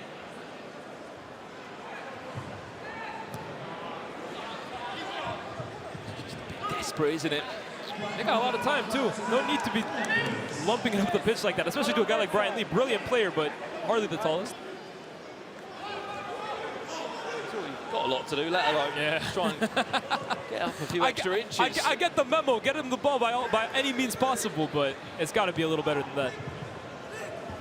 Nice attempt at a turn. Nice, got it off. Oof. So far, though, they might have found a goalkeeper to stick with.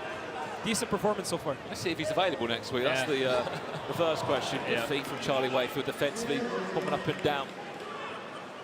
That is their wild card this week. Lewis Chadwick with Cambridge United.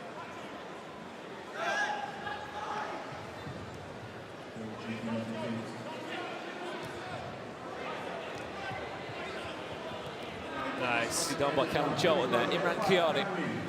He needs support, though. One-on-one against John Bellahuhan. See what I mean? Not a lot of cohesion in the final third from them. Well, they're together. Oh, what a chance. That was their best of the game. He's made something out of nothing there. That's brilliant. Chris Arthur hits the post and a chance to break on the counter-attack for M7. M7 at 6s and 7s here, honestly, man. Imran Kiani, again, another block there that time from Bellahuhan. It's one-way traffic right now. Just keeps on falling back. Tobi Brown again called into action. Is anyone going to help him out defensively? He's a one-man wall at the moment. They want a corner. They're going to get it. They're going to get it. Corner for M5. Oh.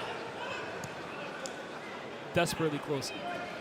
I'm impressed with them in the second half, honestly, M5. They've had more corners than the other side. Here they are. Can Sam Fitzgerald make the most of this one? Tries to go on his own. Still indeed, and then his teammate gets in the way. Was there not a pass on? I think there was, but Chadwick, man, wow. I mean, I love the ball roll. Yeah, brilliant. But you sort of run into your teammate, you've closed the space. You know what it is, though? We've all been in that moment right there where you take the man on, you get your move up, you're not passing. Thinking of tomorrow's papers, aren't you? I don't blame Sam Fitzgerald. When his team needs a goal like that, just shift the ball. Yeah. Especially in a moment right now for M7 where they can't get anything going for them right now. It almost feels like they're just hanging on. 15 shots that have come M7's way. Uh-oh. Good composure. Oh, wow. I think he's just gotten away with one. That is a lifeline. Commentator's curse there. I'm just singing his praises. You just said how good he was. Moment to forget there. So you could just get a little bit more bend on that one. And M7 are starting to go back. It's a 2-on-1 again. Yeah, M7 starting to go back in this game. DT. Just can't get the pass on. Off the back of the leg of half of that. And that's Brian Lee off the pitch again, by the way. No free kick given there. Chance to counter attack.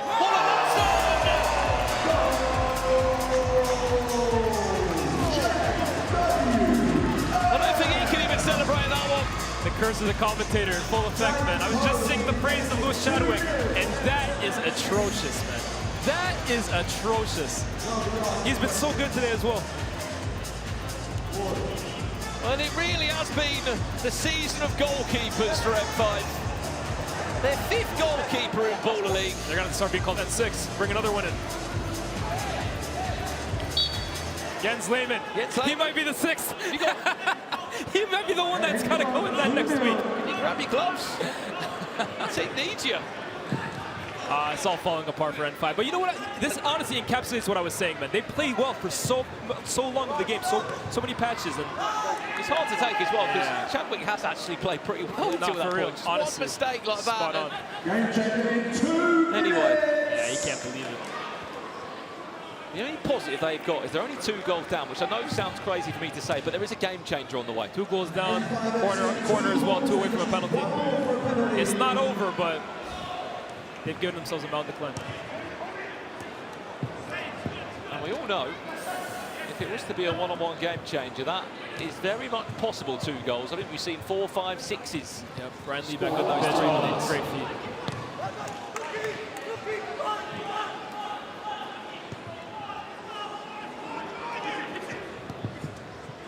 Charlton. Sloppy. Just sloppy. That post available. I think DT finds himself into the ball. That wasn't too nice. Referee plays on. Chadwick. Should have scored. Should have scored there. Nah, N5 are... N5 have capitulated. That is emphatic. That is emphatic from one of the best players on the pitch today. But that N5 have completely capitulated. The Serbian sniper with a headshot.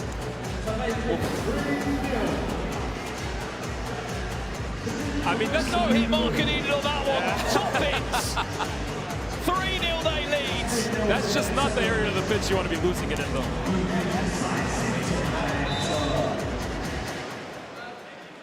He enjoyed that one. And he wears the number 10 shirt, and he's actually surpassed 10 goals now. It's 11 in Baller League. 2 of them coming tonight.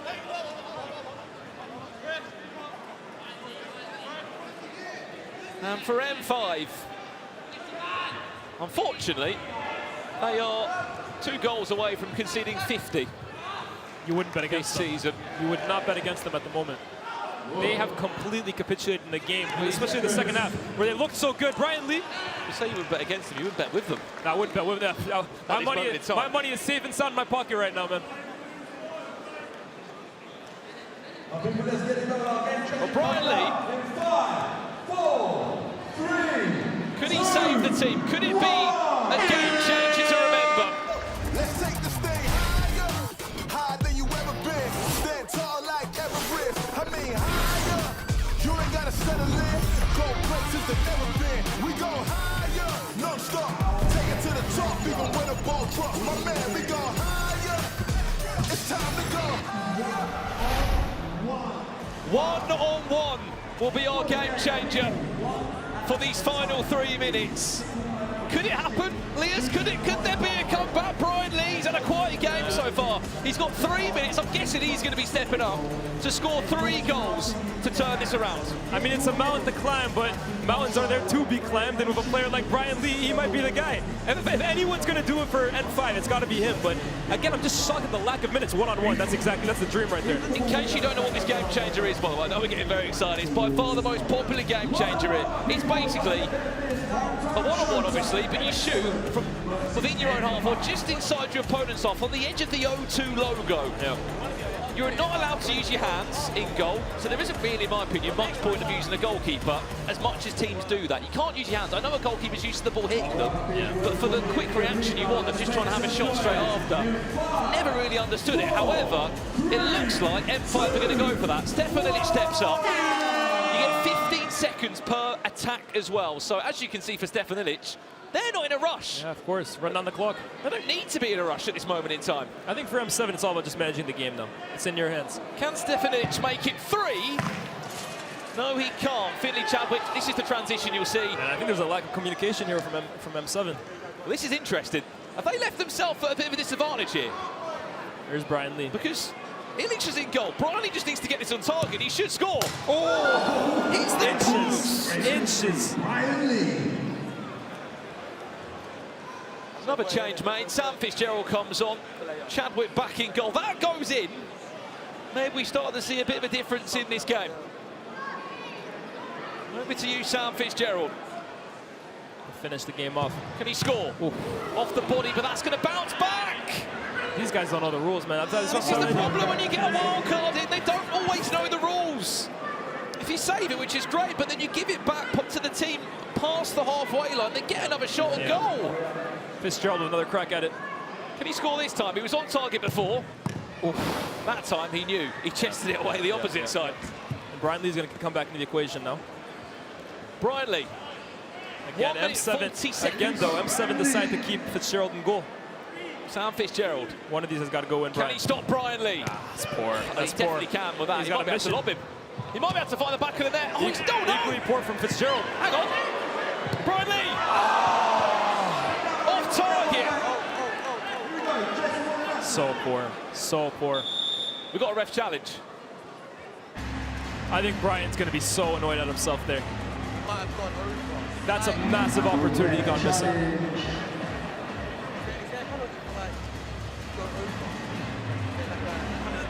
There's a challenge coming in because Brian Lee did make the save. Yep.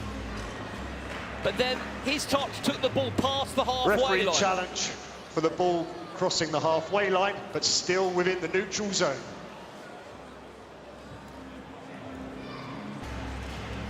Let's have a look then.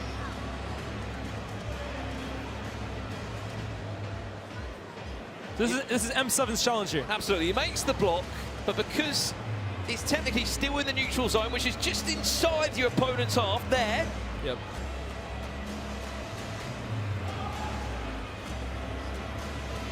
Challenge is unsuccessful. It won't be a Brian Lee successful was challenge. in possession of the ball and maintained possession within the neutral zone. Challenge unsuccessful. Challenge unsuccessful because yes, it did pass the halfway line, but as you know, you can take the shot just on the edge of the O2 logo. But it's the first time that's actually been challenged. That's so interesting. It missed anyway, so. Take all the time you need it. Yeah. Jesse Wallace already scored one today. He wouldn't mind another. Oh, off target. A minute to find 3 goals. I just don't think it's possible with the time. They're going to need something here. If he got a goal before this point, maybe. They're definitely going to need something here. Brian Lee. Brian Lee. Oh, there you go. Hello. Hello. But remember, each phase of play lasts 15 seconds, and if M7 take all of that, which they didn't there, they could have an extra 3 seconds. I'll tell you what. Brian Lee scores this. All right, I might get excited. Yeah. Brian Lee, score this. Oh, no, that might be too much. I think that is game over. I think he's probably left his team with too little to do. Too much to do, excuse me. And really, Ilic with about 10 seconds left on the clock. It would be perfect, wouldn't it? Stefan Ilic to bag himself a hat-trick. No, it's saved back across from Chadwick. That's game over. 3, 2, 1. And there you have it. M7 come out as 3-1 winners in that game. Brian Lee, look at the frustration aggression from him. There was a real opportunity there. Those 3 big chances he had before, one of those goes in, we're looking at a different game. 100%. Look, again, I'm going to say this, I sound like a repeating record at the moment. N5 aren't playing bad football. It's not bad football, but it's the fine margins that are really hurting them. And on a day like today, just like it's been all season, M7 kind of taking advantage. Absolutely. For N7, unfortunately, it's 49 goals conceded. They're bottom of the table. 4 points from the 27 available in the league. It's been a season to forget about. Yes, there's been moments, and it's safe to say there's been goalkeepers. There's been 5 of them. Will we see a 6th goalkeeper next week? Jens Lehmann, I'm looking at you. It's your time to shine. Jens, we need you. Hey, we'll have to wait and see. Right, let's have a look at our football top 5 player rating very soon from that game. But before we do that, let's head down pitch side with Joe Tomlinson. I believe he's with the Serbian sniper. I am indeed. The Serbian sniper has joined me, as well as Jesse. What a lesson. Fantastic result. Thank you, man. Thank you. We needed that. We had a few unfortunate results with the 5-5s and the 5-5s, so it's good to bounce back and get a nice little win. Jesse, you haven't had that many wins this season, but there's been some really impressive performances in there. I think that's the most solid we've been defensively. They didn't really look like scoring early on, and then obviously the game changer at the end, anyone can score, but we looked a lot more solid, which is a good base. Something about you in goals at the moment, top scorer in the side, can't stop scoring, nearly got your hat-trick at the end there, playing really well, aren't you? Yeah, I'm just trying to catch Brian. Luckily, we managed to keep him to, I think, just 1 today, so as long as we can keep him a bit low, I can try and catch up. Do you think there is still a hope, that final 4 spot for M7? I mean, anything can happen. Until it's mathematically impossible, we'll still push, but it's obviously going to be tough. We need results to go our way, and hopefully it can happen. That's well done. Well, great to hear there from Stefan Ilic. He said he's trying to catch Brian Lee. There's still a bit of a gap between him and the top goal scorer in Baller League. However, Ilic does get the top spot on the football top 5 player ratings alongside defender John Bellahoo and Jesse Wallace, who bagged a goal. Lewis Chadwick was their 5th wildcard goalkeeper, and Lukman Kasib, a new wildcard. We might see him next week, but the headline news was that the M7 have picked up a win. They're on 11 points. Is their dreams of the top 4 still alive? Yes, they are, but they need a lot to go their way. As we said, up next after this one will be United against MVPs United. One United's top of the table, and the other is trying to get in the top 4. It's up next, and I can't wait for this one.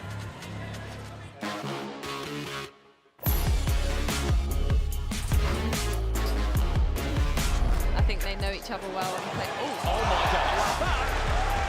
It's the quickest goal in Baller League history. I'm the Baller League president, and they've got me here scrubbing ahead of the final 4. At the O2! Get your tickets now!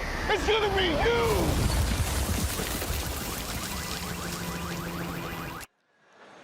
It is time for the Cupra 2 Halves Challenge. 2 lucky fans selected at random out of the audience. Who am I joined by first? My name's Charlie. Charlie, who do you support? I support Fulham. Ooh, big win last night. Okay, Charlie, the Fulham fan, is taking on... Sebastian. Sebastian, who do you support? Chelsea. Chelsea versus Fulham, so we've got a little bit of a West London derby about to happen here. Both of these fans are going to have 30 seconds to get as many balls through the hole as they possibly can. Whoever gets the most through wins £500. Nice and simple. Assume your position. I'm going to get out of the way. I'll count you in 5, 4, 3, 2, 1, go! It's not a great start, I'm not going to lie. 1-0 to Charlie. 2-0 to Charlie. 3. Come on, Seb, this is pathetic from Chelsea. 3-1. Can still get in this, Seb. Come on, mate. 4-1, it's not looking good. 5. 5, 4, 3, 2, 1. It's all over. Seb, that was a disaster. Seb, get out of here, man. Charlie, congratulations, a big win for Fulham. It's £500 coming your way. Chelsea fan lost, Chunk, so I'm a bit disappointed in that. Are we shocked? But it's fine, we're going to win on Sunday and we're going to win the Conference League final, so it doesn't matter. What are you going to win? Oh, good one. What are you going to win this Good season, one. Chunks? Anything? Champions League spot. Anything?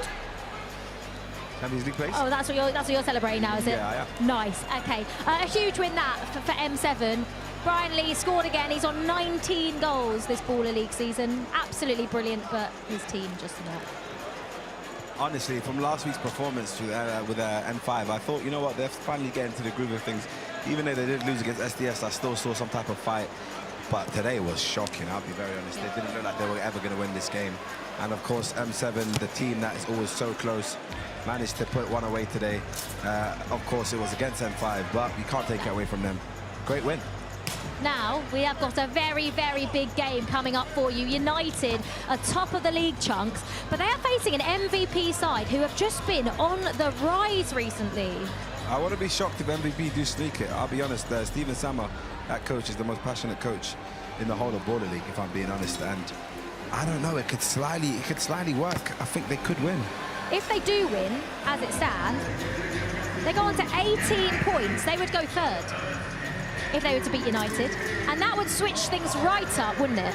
It would, because Santan and Trebol are the ones that are trailing, trying to get that top 4 spot. So I think everyone in that's fighting for that top 4 is going to want MVPs United to win today. But again, with that inclusion, back with Razak Coleman, anything's possible. Anything is possible, and you can see Harry Kane there on the bench. What is going to happen in this one? Top of the league United against MVPs.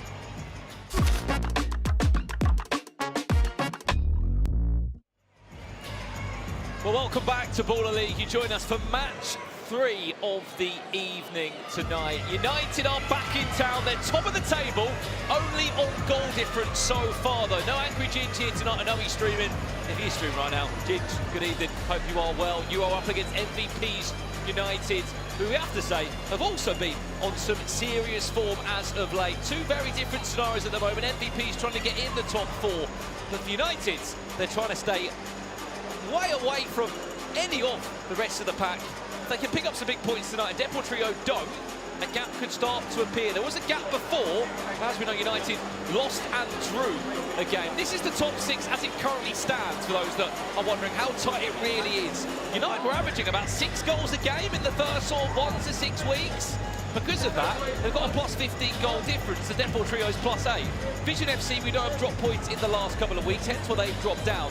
And you've got teams in form, such as Trebol and MVPs, who are climbing up the table. Santan will need a big result when they play a little bit later on this evening. Chat, I can see you wherever you're watching from, across all the multiple platforms. Who wins this game? Who comes out on top? What's the score going to be? Give us some predictions as we welcome out both of these teams. Manager, I should say coach of United, Sam Cox, looking fashionable as ever. He has been absolutely killing it week in, week out with his attires here. That's the man who they will be looking to try and make proud this evening. Last week he had quite the audience watching.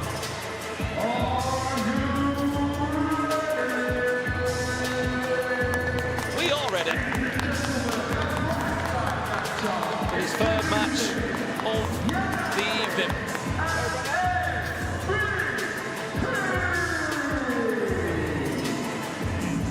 Well, MVPs, 2 wins in their last 2. A win against Wembley Rangers and a massive 7-3 win against Santan FC last week, which saw them score the quickest goal in Baller League history.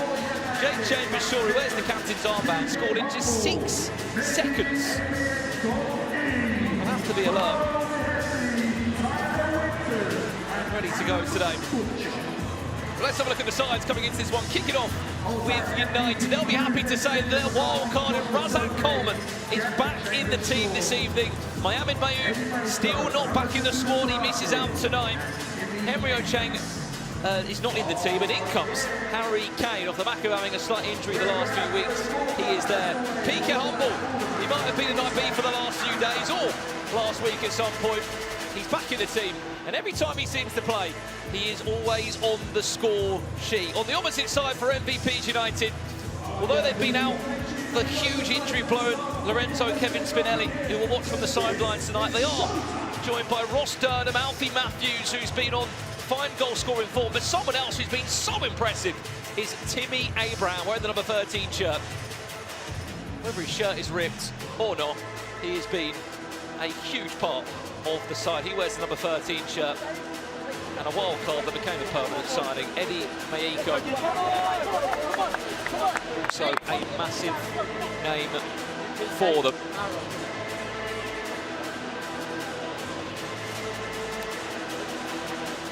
Well, let's get ready to kick this one off then. It's first against sixth in the table.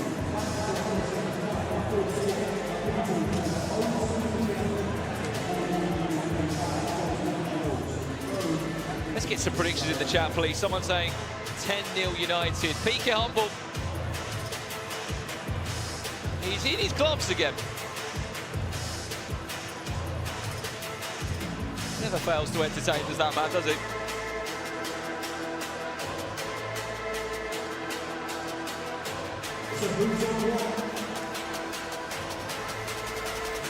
Nothing this time. No suspensions in the first 12 seconds, as he did in that game against SDS.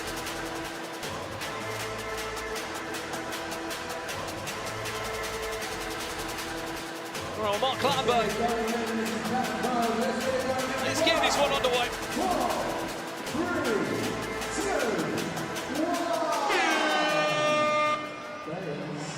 And here we are then. A tussle from the start of that game already between Razak Coleman and Tobi Brown. He's been soaked though, hasn't he? Maralfo Hente. It's that good. They made him a permanent signing from being a wild card. One thing that United's MVP tonight this is do very well is they start games with such pace. Last week against Santan FC, they were 4-0 up in 6 minutes.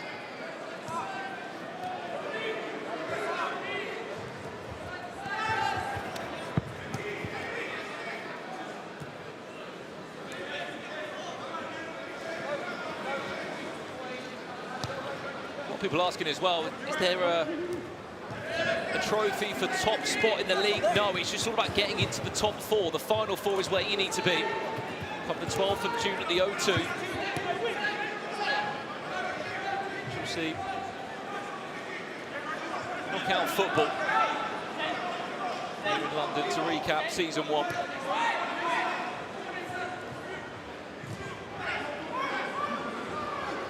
Here he is now, Timmy Abraham.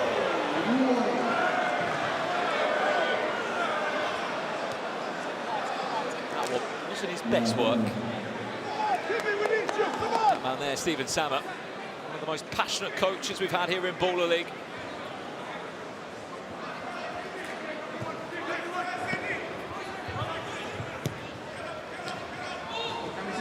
Professional now turned coach here for MVP United. It's PK Humble now. 3 players around him, finds Phil Hete, Tyler Winters. That was asking a bit too much for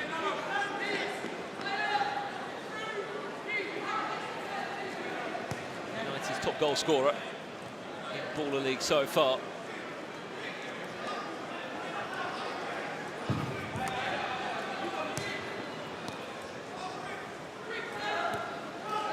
In total, he's been able to score. Wembley Rangers United, 2 of them coming from a penalty.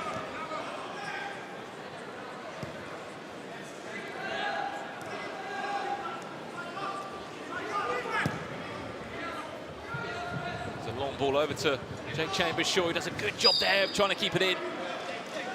Fortunately, we'll go out 4. United to regain possession from the goalkeeper.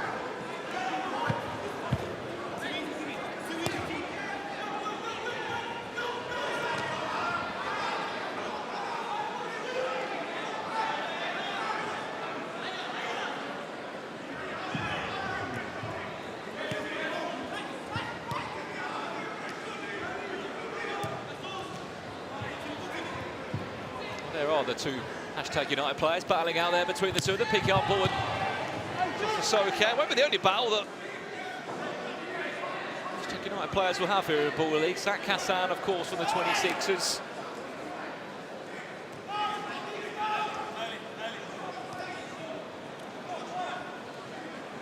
In action, our final game tonight, John Terry's 26ers against Tobe Jizzle's Vision FC.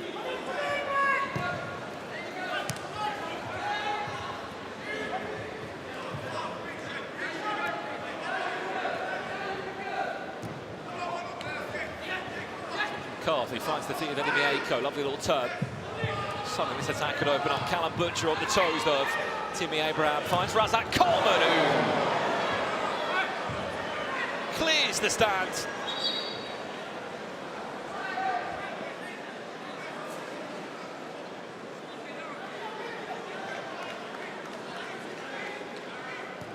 One of our very own here at Baller League is currently on the sidelines. That's in the VIP area alongside Sharky and 26 is John Terry.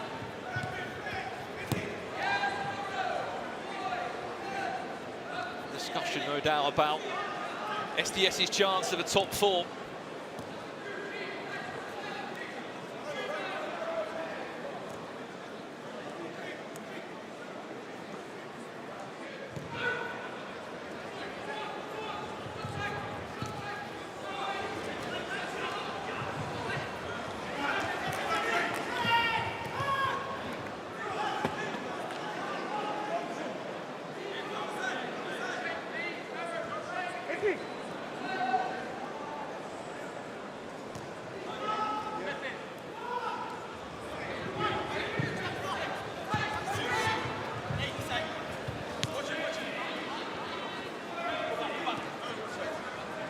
Casarate the pitch for MVPs. Max Pittman, one of the best save percentage rates in the league. He's had some massive moments where he's had to step up for his side. Tyler Winters.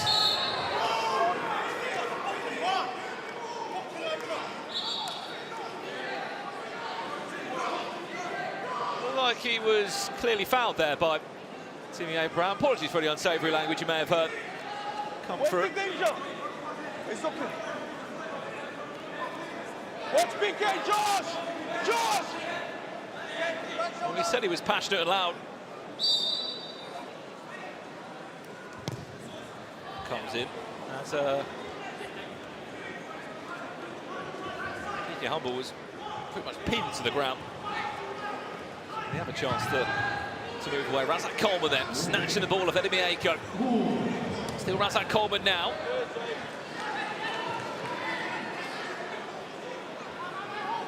I mean, I'll ask the chat the question as well. Who scores first? And if you get the goal scorer, bonus points to you. That'll be a good time, but if Malvo Hete put that top bins just over the bar. Tyler Gordon, quick! PK, get round! I know he's watching from somewhere, but Angry Ginge, thoughts on this so far? They score now. Will shut me up. He's just won his team his first corner of the game. Tyler Winters with one corner flag. Alongside, it's your first time watching Baller League. 3 corners gives you a penalty. Corners don't actually exist.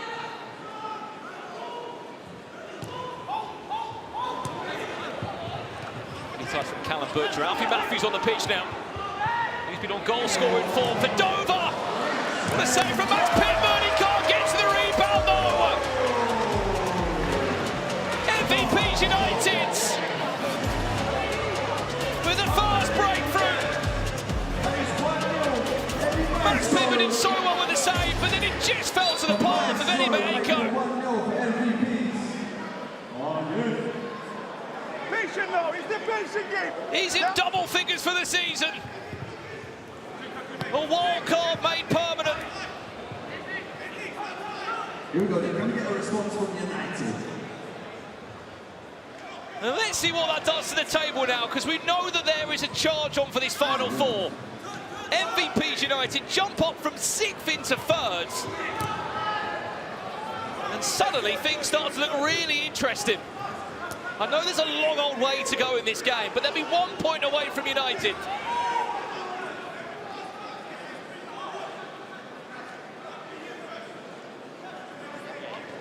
And you can't forget that we've also got coming up tonight Trebol FC versus Deportrio, a game that's even tighter in the top 4.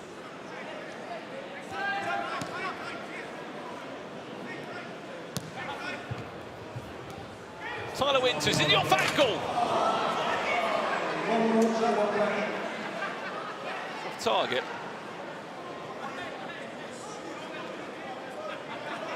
He was off balance there. His momentum just wasn't quite right.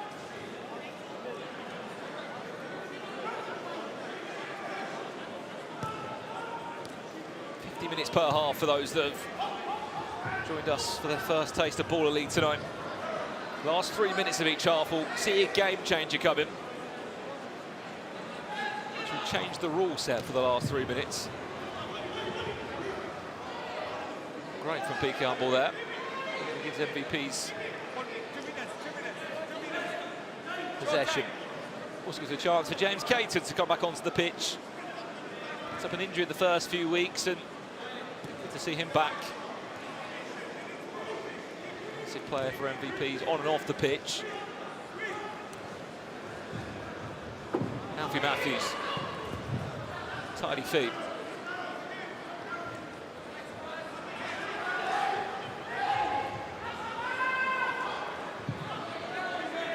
Just about sticks to his feet.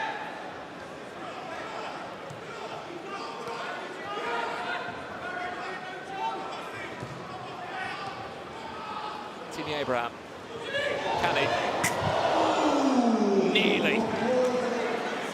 Just wide there of Max Pittman's bottom corner.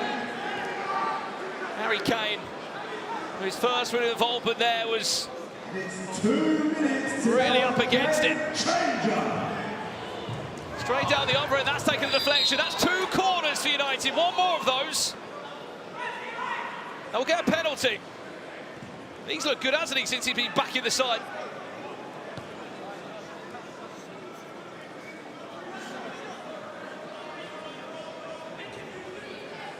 I believe they're the only team that have used 4 wild cards, United. They haven't really gone outside of that.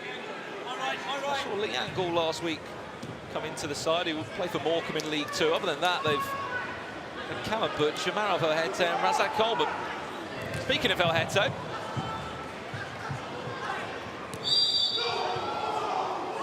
handball against MVPs United. Harry Kane dispossessed. Picks it back up though. Finds PK Humble. Can't find a way past the MVP's defender. Back to PK Humble again.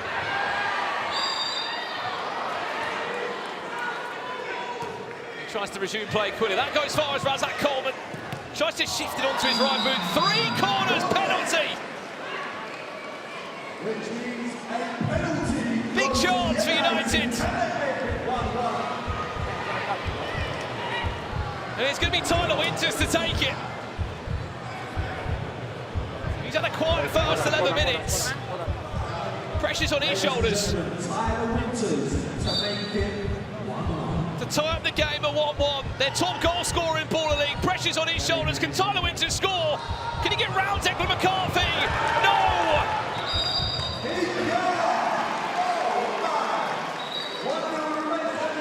Chance wasted. You don't get a better chance than that either. How big of a moment could that be in the reflection of this game?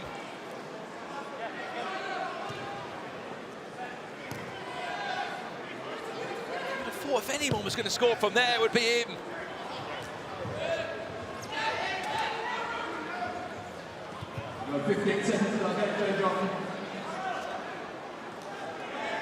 We've got a game changer in 10 seconds. We're going to get a shot to come in before that. No, we're not. Game changer time. Let's take this thing higher, higher than you ever been. Stand tall like Everest. I mean higher. You ain't gotta settle in. Go places that never been. We go higher, non-stop. Take it to the top, even when the ball drops. My man, we go higher. It's time to go higher. +1 will be our game changer for this first half, which should guarantee us a few goals. The game will start as a 1v1 plus goalkeeper, so in a sense, 2v2. After every goal that goes in, one player will be added to each side. Goalkeepers are not allowed to leave their penalty area or engage in build-up play, such as even scoring from their own box. They simply must just get the ball and drop it on the edge of the box to their teammate. It should be a crazy 3 minutes.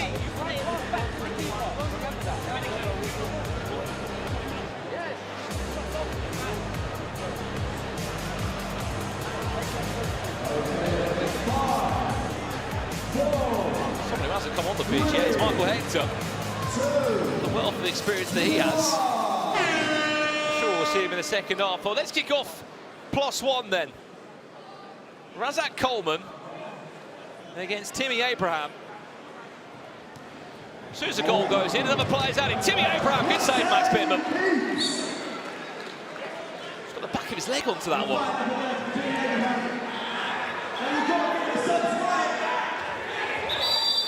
Hang on.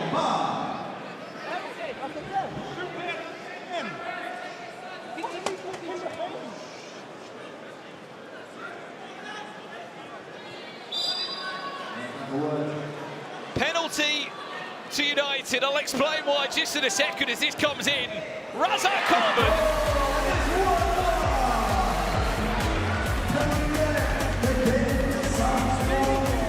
Will tie up the game. In that moment, you wouldn't have seen it. MVP's United, before they scored, which they have done now. And Miniminter has just got a second. Well, the point I wanted to make is MVP's United forcibly brought an extra player onto the pitch, which meant that United were given a penalty for that false move that they made. And in the process of that, United basically got a free goal. 10 seconds later, MVP's then restored with 2 players back on the pitch. Here's Harry Kane. And MVP's went and scored. Now it's suddenly become a 3-on-3. Every goal that goes in, an extra player is added. Referee.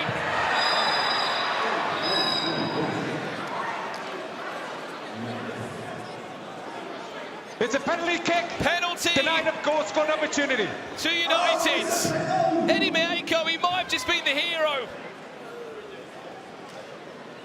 But for a split second there, he turned into the villain. He's just given away a penalty there and pulled down Maralvo Hete. But saying that, Stephen Sama, he's just thrown in the ref's challenge.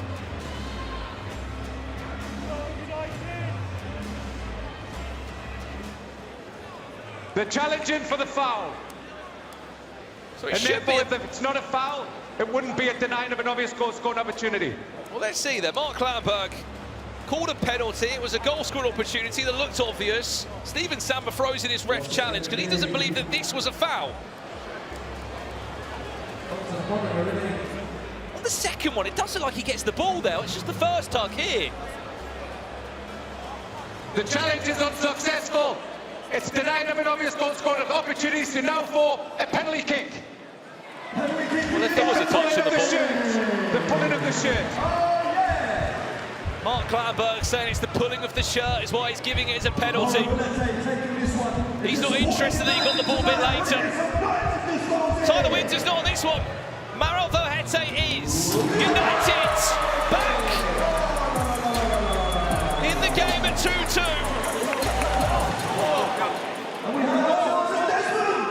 This has been a ridiculous game changer, by the way.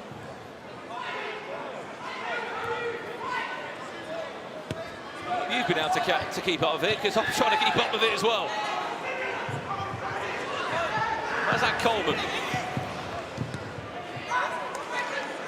Standout player for United tonight.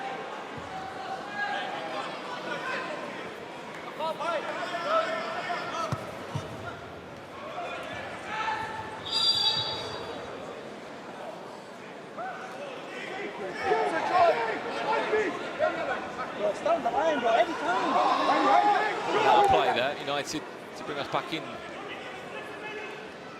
to possession as possession changes hands. 1 minute away from half time.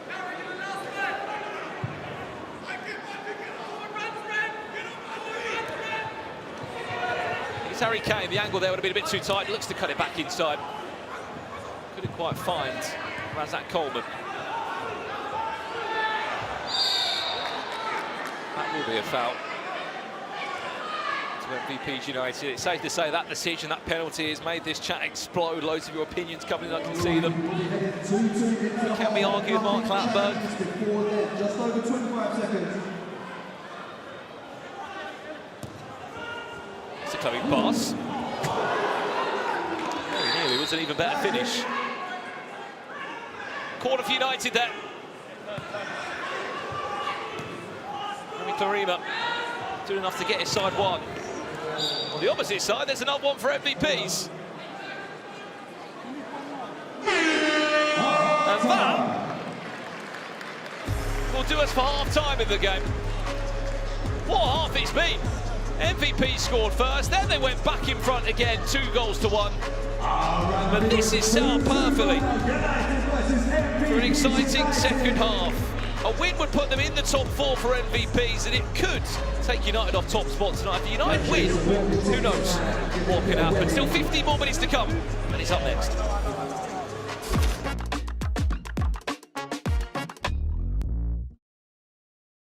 I'm the Baller League president, and they've got me here scrubbing ahead of the Final Four. At the O2!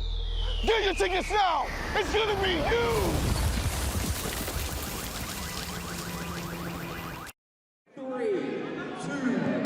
I think when you get into football, you think it's black and white, you know. That's so far from the truth in football. I was on fire, I was in the papers, I scored a goal that went viral, and then in 2022, I went to jail. It just killed me. I met people that said, I'm inconsistent, I'm a liability. You know, I was a bit lost. This come up at a good time, really. Dominic Vose, 31, Santan FC, midfielder. Been pro most of my life. I wasn't really enjoying school, so I ended up dropping out and I went full-time at West Ham about year 10. Some regrets I didn't push him more in school, but I saw a talent. So yeah, I used to fall asleep with a ball under his arm. You're like a gremlin there, don't I? Every academy wanted him, and Arsene Wenger and Alex Ferguson actually said that he could possibly be the new Paul Scholes. He's been on a journey. Football's been difficult. Played some games in League One and League Two. I was on fire. Got called up to like the England seed and non-league England. I was in the papers. I scored a goal that went viral. Good days, eh? Good days. You sold him on. What team sells their most influential player? Wrexham, I've done really well there. Colchester in League One, Scunthorpe League One, Grimsby League Two, and just been floating around in the league for the last few years. How my career's been, it's never been because I'm not good enough. It's always something else. If I'm training well, putting in performances and I'm better than what you've got, I should play.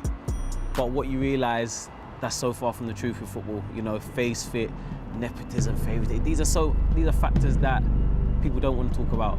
And I think for me, that's always going to be my fight. Yeah, PTSD from football, from the rejections. Didn't want to lean on us, so we tried something. Got in a few little bits of trouble here and there. COVID was just a weird time. Didn't have a club, didn't know what direction my life was going to take. Then obviously I got arrested regarding drugs. I went to jail the 16th of March 2022. Oh man, you know what I mean? Obviously my mum and that's in the dark. I looked over, she's bloody, you know what I mean? I actually cried nearly every day. I was heartbroken, really heartbroken, because he's my baby. No matter how big he is, he's my baby. Come out at 29, done 11 months. 11 months was enough to me to say, you know what, the juice ain't worth the squeeze.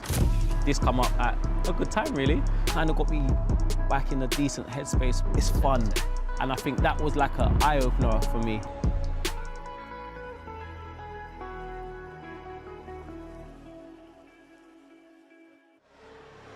Yanited 2, MVPs 2. Chunks, was that a contentious decision, do you think, or not? I generally think that should have been a foul, to be honest. The shirt pull? Yeah, that's definitely a foul, every day of the week. But I'm confused, man. United haven't been great, if I'm being honest. 2 goals, 2 penalties. Like Maybe MVP. They're missing Angry Ginge. I don't know. Angry Ginge is a great person to have on that sideline, I guess. But I don't know, man. They really need to step it up. Yeah, they do. What's going to happen in the second half? Brandon, it's back over to you.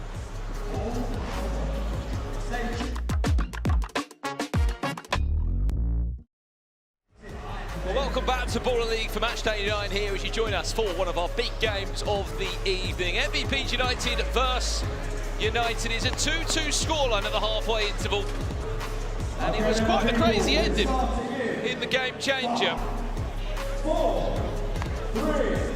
15 more minutes to come. And as this match unfolds, we will show you exactly what it will do to the table.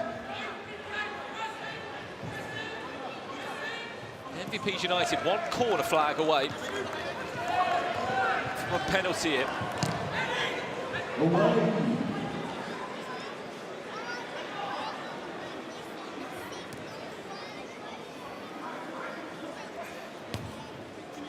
Gives us a good opportunity as well to ask those that are watching in the chat, who is your top four? We'll be playing at the O2 Arena on the 12th of June. That's where our final four will be.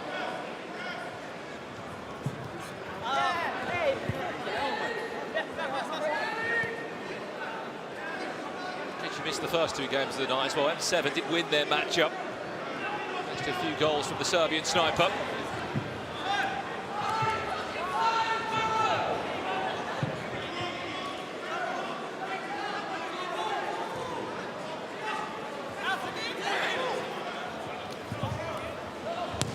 Shot comes in. McCarthy able to deal with that one as it's okay. It's in clear, Alfie Matthews. Harry Kane getting back defensively. To stop the captain, Chambers short.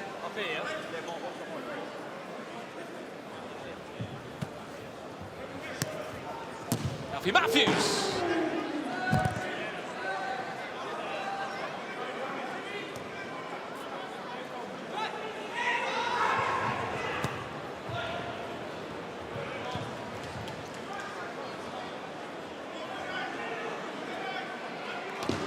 For someone saying United MVPs, M7, SDS, M7 and SDS to both get in there would be a bit of a miracle.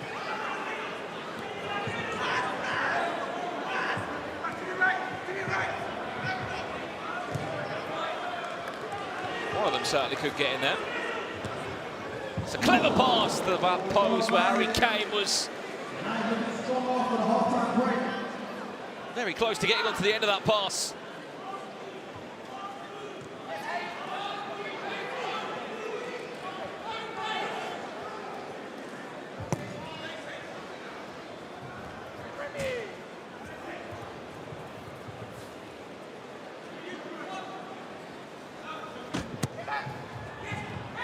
Best of passes there to Timmy Abraham. United again. It's okay. Look at the back post pass. He was there. Looming his peak out, but talk less about the gloves for now. Last week they're a bit of a good luck charm for him.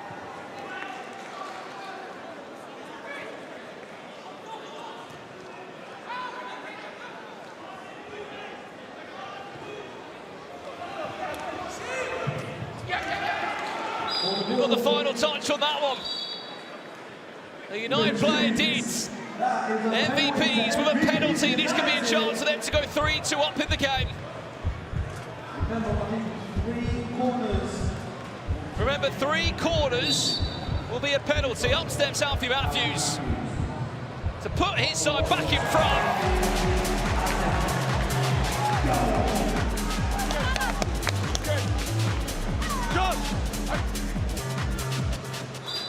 Been on quite the goal-scoring form, Alfie Matthews. Was a big part of the reason why Dover, his local club he plays for, are back in the National League. Helped them in their playoff charge, scored in both legs.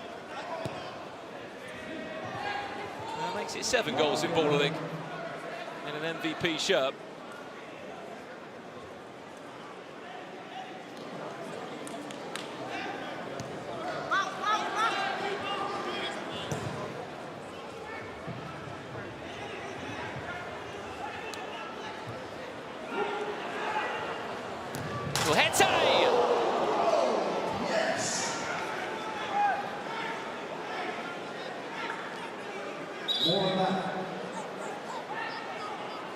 What an effort from Maralvo Hete. JD, Eddie, Jake, movement, we can't stand still. Come on now. Sama just demanding more movement from his players. Matthews to get around the right side there for Rima. Just want to recover that.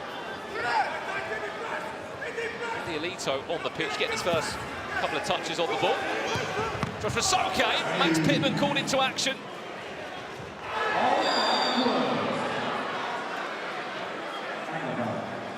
And that will be a foul against MVPs.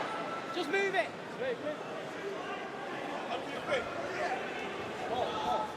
Alfie Matthews is all right there.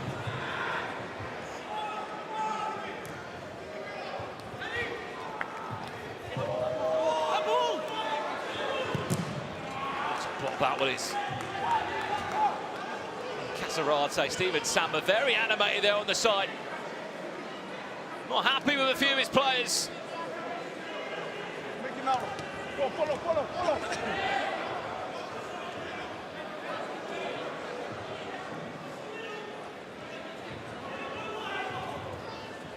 Elito into very nearly the path of Tyler Winters. Just got a bit ugly in the last few minutes this game.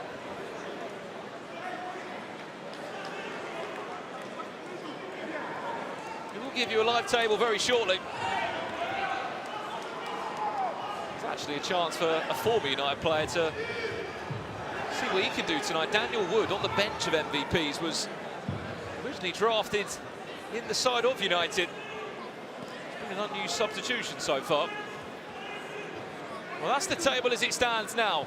United might stay top, but there is a world that two teams could overtake them tonight in Deportrio or VZN FC. For MVPs, they could be in the top four.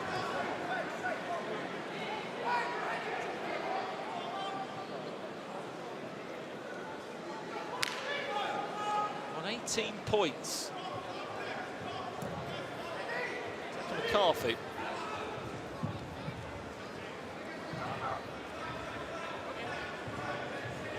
There's a chance. James Caton!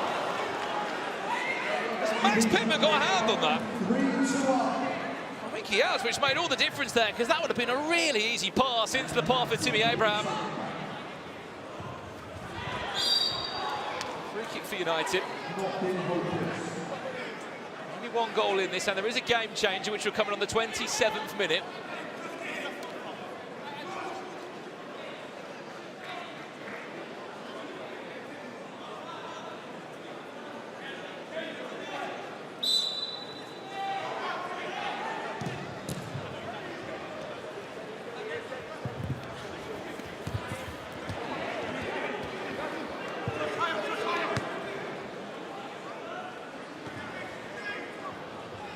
That's that Coleman. He shifted onto his right boot, he can, and it goes in!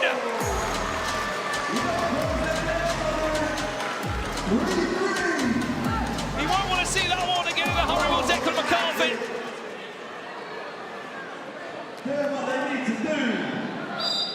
The timing of the finish, it was a bit fortunate on the way through. I'm sure Angry Ginger's watching it somewhere, jumping around on stream. Inside and back in this one. And if anyone's been a standout player today in that team, it's been the wild card in Razak Coleman. Wasn't there the last week. Back in the side, you can see his importance. He's been a key figure. As he has a shot, why not? Wow, what a game we have in our hands, ladies and gentlemen. 3-3 prime time showtime. You can say. Show appreciation for MVPs United and Yanited. Certainly has deserved to have a shot.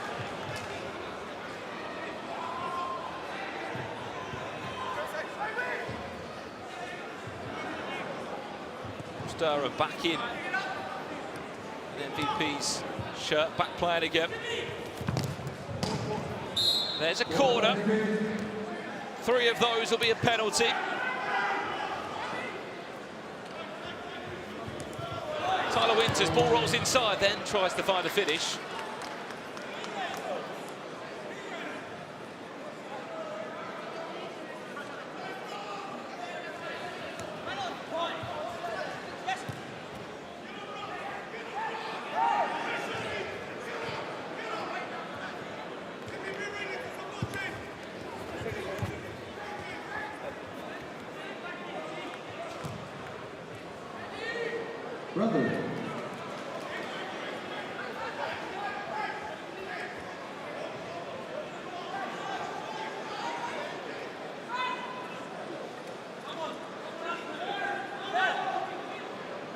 Okay. Looking for an option.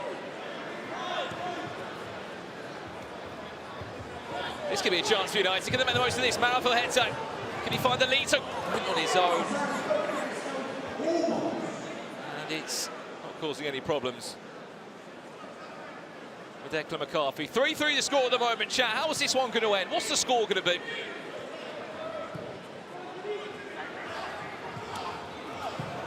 United are going to pick up their second defeat.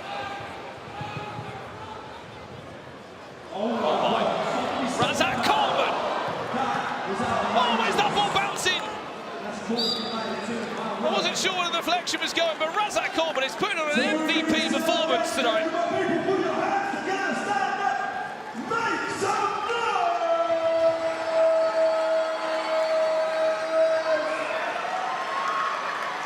One corner away. United after a penalty. Still no involvement of Michael Hector tonight, by the way. He's on the sideline still for United. Unused substitution at this moment in time.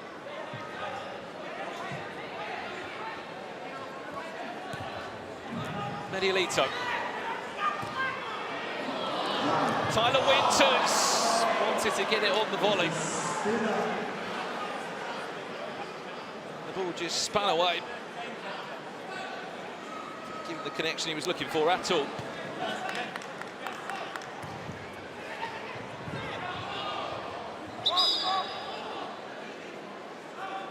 There he is, Michael Hector. Once upon a time in the Premier League. Hang on! Oh my days!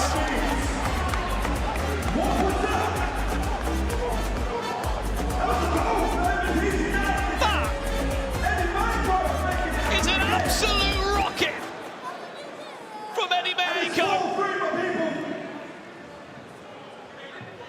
Hat-trick hero.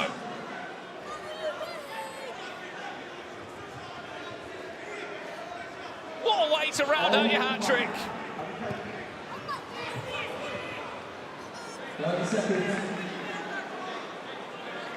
25 seconds away from a game changer.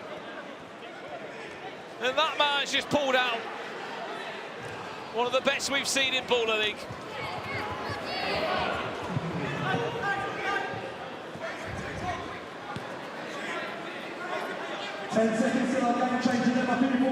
And where's the shot going to come before we go to our last 3 minutes? 5, 4, 3, no. 2, Game changer time. Let's take the stage higher, higher than you ever been. Stand tall like Everest. I mean higher. You ain't gotta settle in. Go places that never been. We go higher, non-stop. Take it to the top, even when the ball drops. My man, we go higher. It's time to go higher. Fast forward will be our game changer. As it was for the first half of game one, which saw SDS win their opening game in. After the ball crosses the halfway line, you are not allowed to pass the ball back into your own half or dribble the ball back into your own half. If you do that, a free kick will be given to the other team where the ball was last played. So basically, as soon as the ball crosses the halfway line, the team in possession, the attacking team, can't then go back into their own half. It's not a one-on-one. It's not a fair play. The last 3 minutes. It's all about this one. Can MVPs United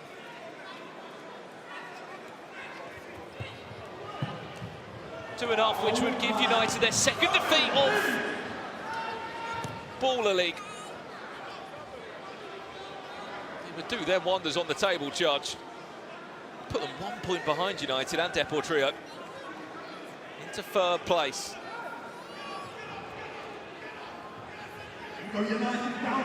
Harry Kane, tiny feet, finds Piqué Humble. That one goes all the way across to Coleman. Can he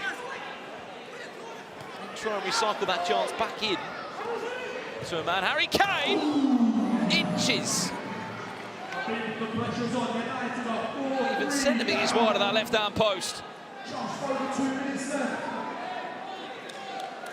Our people we support United here, make some noise and get behind United!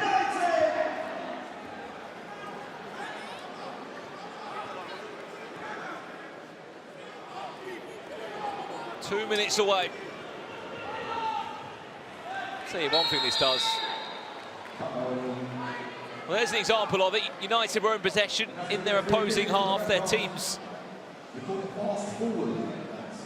defensive half, they were in the attack. They played the ball back into their own half. A free kick has been awarded to MVPs United. That's fast forward. You can't do that. Surely not a shot from here. Matthews, that one must have certainly stung.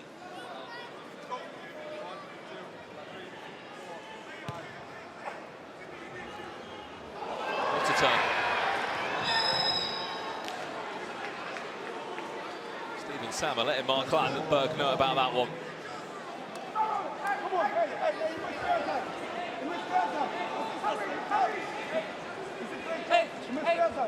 Wenn der das kriegen kann, kriegen wir auch.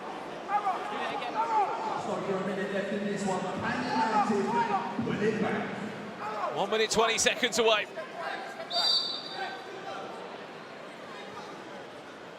Here comes Alfie Matthews. Was there a hand on it?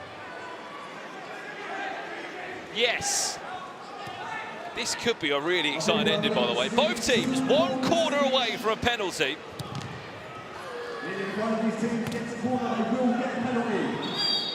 It's going to be possession for United. That ball's just hit the 4-sided screen here at the top of the copper box.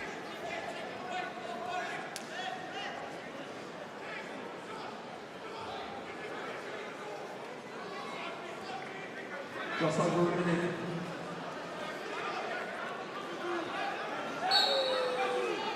One minute left to play here. He's going to have a shot. He gets a deflection. Don't blame him. Well, 2 players who know each other very well. And a bit of a tussle there. Can't argue that Peakamber might have a bit of extra grip with those gloves on. His teammate shirt. Well, can Vilhetse get a deflection here? Another corner means penalty. In it comes. It was deflected. Goes straight back. Possession. 50 seconds left.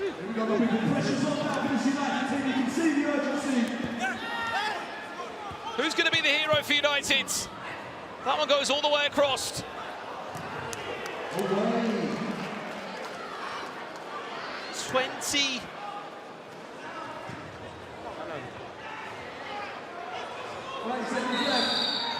Just over 20 seconds left.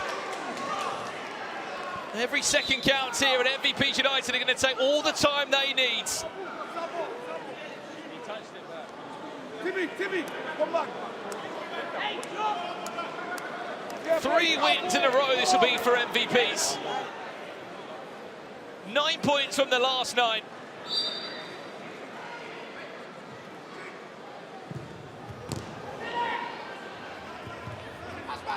Someone's got to give. Is this the chance? Maybe it's not. Jay Chambers, sure, he's clever, he knows what he's doing. Wins his team a 3 kick in the corner with 12 seconds left. I think it might be job done for Stephen Sammer and Alisha Lehmann. Jama might not be in London this evening. Her team are on a serious charge.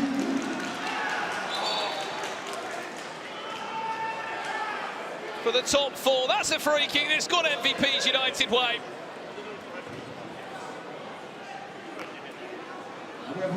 Hang on. Have we got a ref challenge here?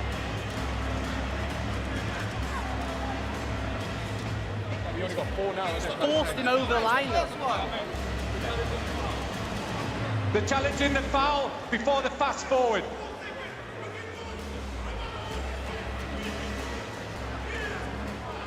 We know we're in a fast forward game changer.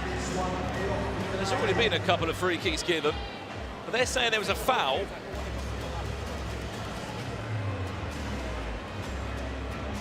PK Humble there.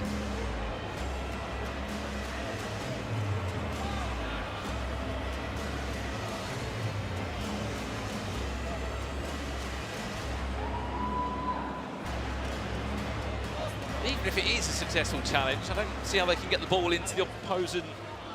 The challenge is successful. A defensive foul to the relative.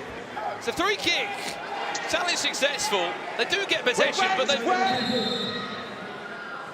there's only 6 seconds. Look how deep the free kick is. They've only got one option here. MVP United are going to play a seriously high line, so they can't really flood the box as they would have wanted to.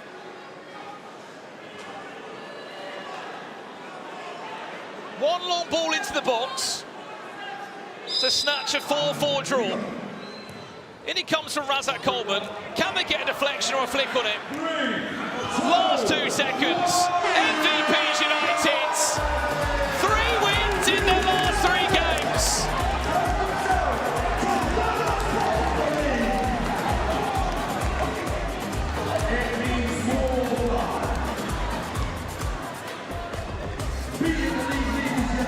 A massive result. It puts them back in the top 4 and just 1 point off United. How well did that man play? Eddie Micah, hat-trick hero. And what a third goal it was. Was once upon a time a wild card in Baller League. They loved him that much. They made him a permanent signing. United lose their 2nd game in Baller League. I mean, look.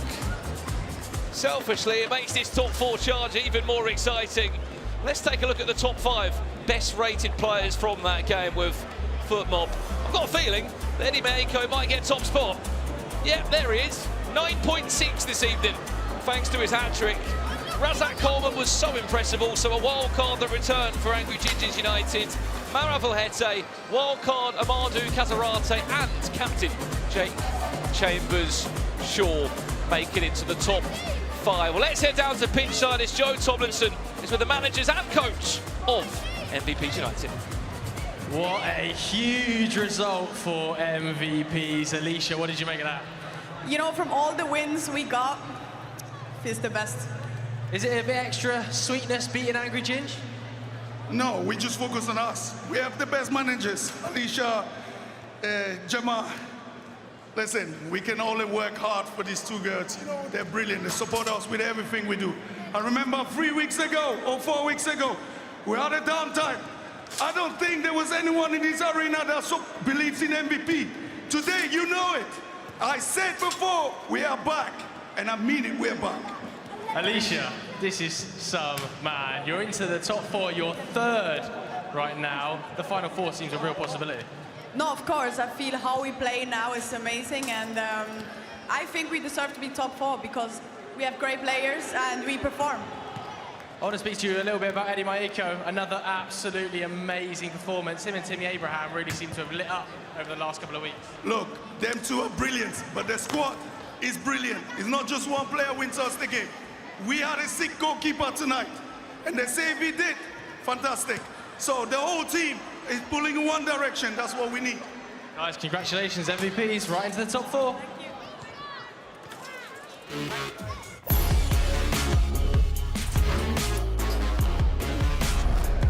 He does, and it goes in. Ergus Pepe from quite some distance. I'm here with the top scorer in his side, Richard Afranakesi. The goals are flowing at the moment, man. Yeah, they are. You can only thank God for it. So, yeah, I'm just happy they're going in. How are you finding this environment? Because it seems to suit your game. You flow really well with the ball, very powerful runner. I'd be lying if I didn't say it took some time to get used to. Obviously, the surface was a bit weird. It wasn't full on Astro. It was a bit of carpet. You know, it takes you back to the old days. It's been a while since I've used actual Astro turfs to play football as well. Mostly, I'm in mold. So after 1 or 2 weeks, I got used to it and then just started flowing as per usual. What do you make of the results recently? Because it's been very up and down. There's 7-2 wins, there's 7-3 losses in there. How's the dressing room coping with that? It's been all right. Obviously, as a team, you can never get too high on the highs and not too low on the lows. Obviously, 1 week we beat Deportrio, who I think at the time were top of the league. We lost to N5 the week before that, who were bottom, gave them their first win, and then lost to who did we play? Like MVP last week, so which was a big defeat. So it's just one of them ones you just gotta keep going, and like it just shows that the league is competitive and no team's an easy team. Richard, good luck today. Well, it is Santan against RTW next up for us, and we have got Clint and we have got Dave joining us in the studio. Yes, Clint, you look very relaxed. Is that how you're feeling? I feel like I'm always relaxed. Yeah, you are, but I haven't had you sat in the sofa many times. Nah, I feel like today was just a little bit of a different occasion, you know? Why is it a different occasion? You know, we're playing a decent team today. I feel like it'll be a good match, and yeah, I felt like it was worth talking about a little bit. Yeah. What do you want to talk about the game? You're going up against Dave. Their team are a lot higher than you in the table, Clint. Does that bother you at all? I mean, you know how I look at it. You know, United, yeah. Whenever they go to West Ham, they always get a little bit of grief. You know what I'm saying? They never really easily beat West Ham historically, so that's what I feel like it's going to be like today. You know what I'm saying? Dave, it's great to have you here. Yeah, great to be here, man. How you guys doing? Yeah, good, thank you. Your team's been very up and down, but you're in such a good position in the table. Like 2 weeks ago, you scored 7. Last week, you conceded 7. So what are we going to get from your side today? Yeah, it's definitely crazy. A lot of changes in personnel. It's really difficult with the squad, especially with me being absent. I take a lot of responsibility for the up and down nature of the fixtures. So it's good to be back here and hopefully can speak to the boys, and yeah, man. Is there a particular reason as to why you've appeared for today's appearance? Or? You know what? I just got back. Where have you been? Yeah. Where have you been? Just out. I was in the States. Nice. I was in LA for a while. Lovely. And a couple of the games I was in France, I was in Paris. Obviously, I've just been finishing this album. Yeah, exactly. And yeah, I came back and then they told me that this was the game. So you had to be here for it. It's coincidence then. Yeah, coincidence. I wouldn't have planned it. No, meant to be. Yeah. By the way, is the album completed? Is the what? Album completed or? It. Everyone wants to know, bro. We're still working on it. Still working on it. Still working on it. For the people that asked, he's still working on it. But today, do you think you being here is going to help your team? 100%. And it's super important. I mean, you see when you're playing against teams that don't have anything to play for but pride, that's the most dangerous. Do you get what I'm saying? Like, Clint, anything to say to that? No, genuinely, like. Genuinely. I mean, when Leicester won the Premier League and Hazard scored that goal against Tottenham, whoever it was. Dave, we gotta go. They had nothing but pride to play for. So it's time for Santan against RTW. Let's do it. I'll go.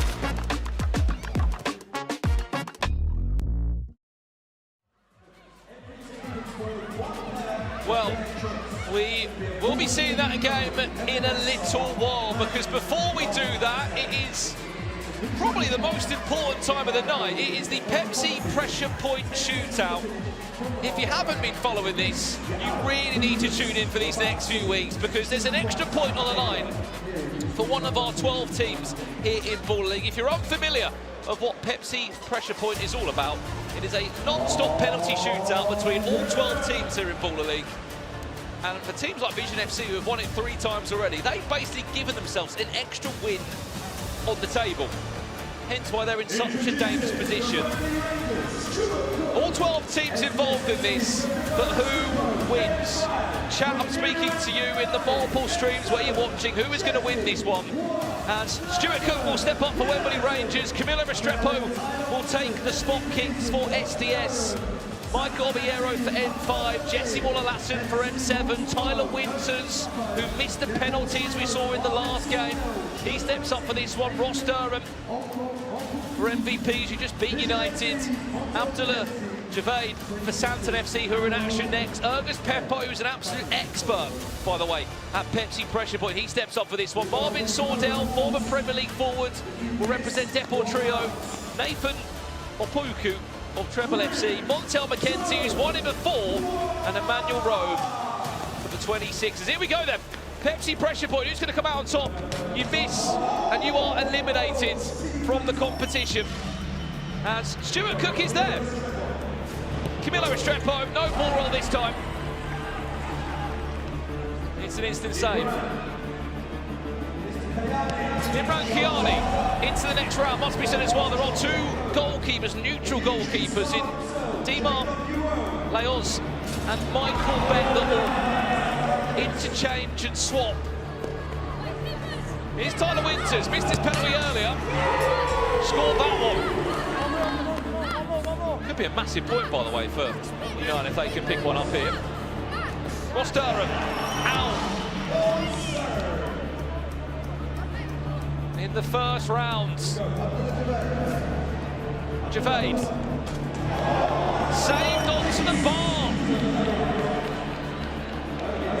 Fergus Pepper, he's won it before, he's not winning it this week. Was it the choice of blades that let him down there? Just took a little slip. Marvin Sordell. Through to round 2.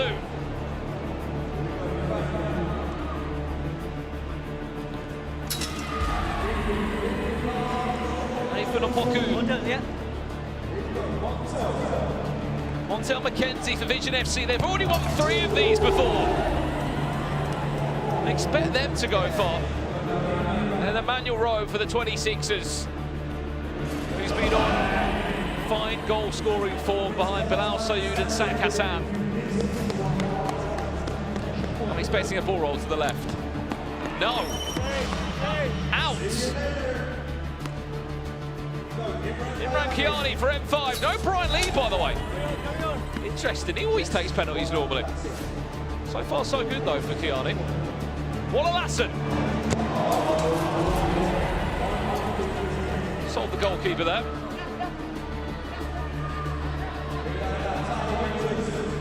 Tyler Winters.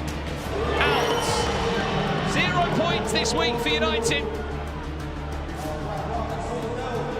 Marvin Sordell looking to get into round 3. He won't, he's out as well. This is going to be one of the quickest ones we've had. Nathaniel Apuku. Can he squeeze round the goalkeeper? Yes, he can. Trebol FC into the next round. Montel McKenzie out. No extra point for VZN FC. Emmanuel Rowe for the 26ers. Through. Right, who wins this then, chap? 4 teams left. N5, M7, Trebol and 26ers. Imran Kiani. Maybe taking a bit too much time here. Yes, out. He got a little bit confused there. M7. This could be massive for them, by the way. This could be 4 points for them tonight.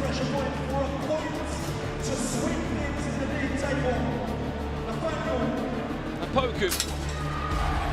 Trebol FC into the next round. Will there be 3 teams left or just 2? Emmanuel Rowe. Keeper comes rushing. Sits the goalkeeper down and sends the 26ers into the next round. Jesse Walla-Lasson through in the final 3. Nathaniel Opoku. Remember, the ball always must be in motion. Surely. No, keeper does enough. Trebol FC out. Emmanuel Rowe must score to keep himself in this.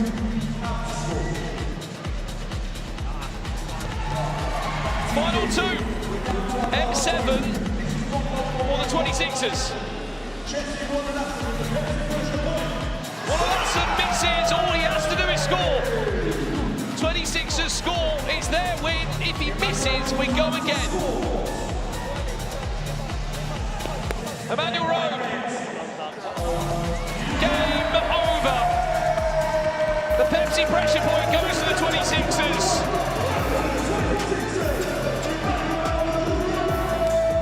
And it will put them on 10 points.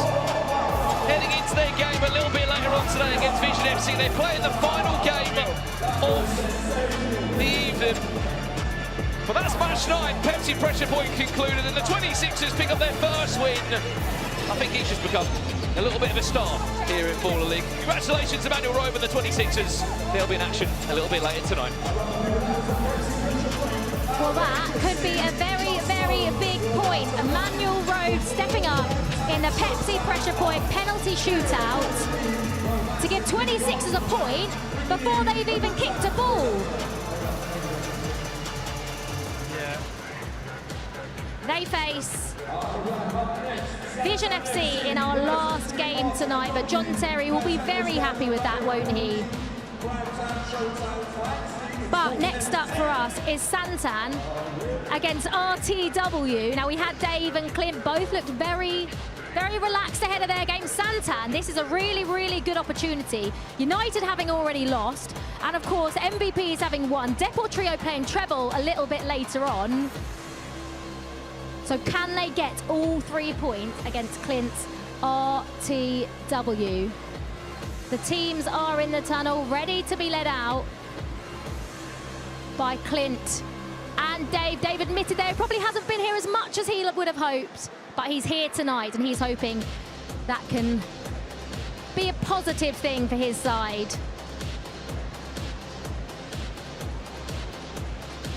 The teams are ready.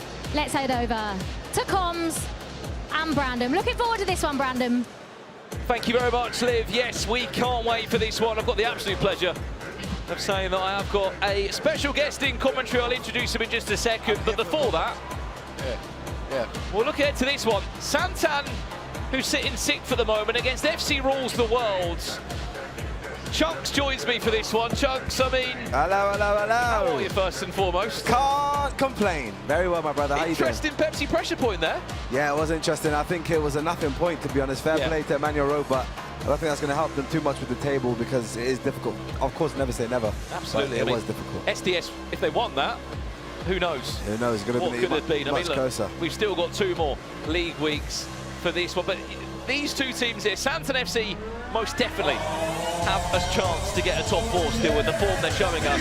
You expect to go through, but for FC Rules the World, the quality that they have in their team, Chunks, they've really played up to it this year, haven't they? I genuinely had them as a top 4 contender before this even started, genuinely. So very confused, to be fair. I think it's just a lot of individual players, maybe egos potentially, I don't know. But for some reason it hasn't worked out, and yeah, they're struggling at 10th place.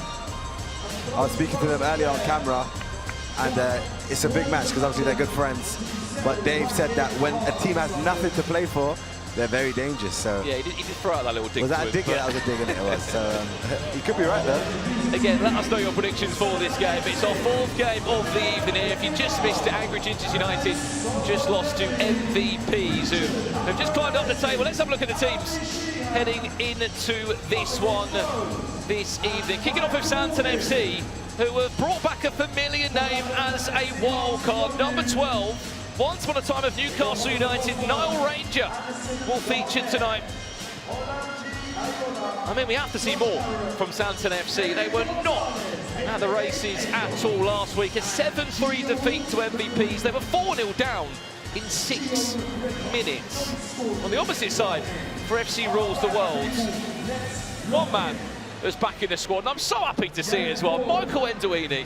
How's he not been in the team the last few weeks? I messaged him on social media, and he gave me a proper footballer response to saying, look, it's the manager's decision. I can't argue with it. But the quality that this man has, how's he not been in the team more? Genuinely, I don't know. Maybe the physicality side of things. Potentially, I don't know. But this guy's an incredible player. Hopefully he can show today that they have been missing him. Well, some of the names that miss out. Tariq Holmes Dennis, he's not here this evening. Karim Kamhoui, Yusuf Shentov or Manu Chim. Okay, William miss out. 2 wild cards do come in though for FC Rules the World. Edward Skirfield and Gio McGregor. Usual names also in action as well, including Josh Harrop and August Peppa, who just stepped up for that Pepsi pressure point. Predictions? Predictions, Chunks? I think Santan win this quite comfortably, in my opinion. I don't know, I just can't see Clint's team winning. But again, he is right. When a team has nothing to play for and it's just pride, potentially they have something. But if Santan play like the Santan we know, then I think it's going to be a win for Santan FC. We have to see a bit more from that man there, number 8, Dominic Vos as well. He is such a key player in their team. When he gets going, the whole team gets going. He's involved in actually the most assists created in the league. He's actually made, I think, 10 assists so far in the competition. If you look at that, Santan have scored 36 goals. He's been the provider for 10 of them. Incredible player. I really like Dominic Voss. And I like that little VT about him. Nice to hear about his story. Very, very, He's in the words about he wants to be the new Paul Scholes. Yeah, I heard about that. Yeah, it was along the lines of they saw him growing up and thought he was going to be the next Paul Scholes. Oh, that was it. All right, Rick, let's get it going then in 5, 4, 3. I think this is going to be a very aggressive match, by the way. Aggressive. Well, aggressive is what we normally expect from FC Rules the World, isn't it? Exactly, and he mixed that with Santan.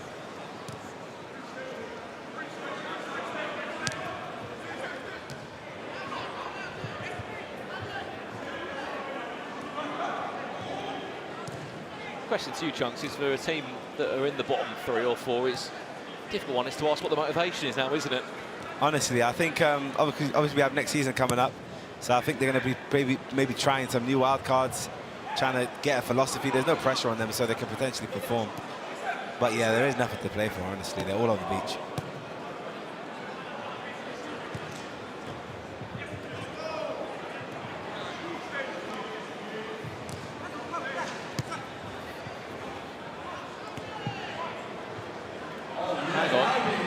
Shearer had a quiet week last week, but we know already when Albie gets moving, it's long.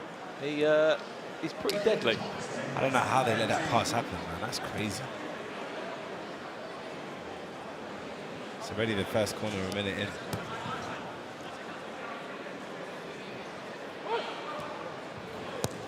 It's probably their strongest side on paper right now. They've put out Santan FC, Michael Hill, Dominic Voss, Richard Afran-Kessie was honestly the only good player from last week's performance. He really stood out.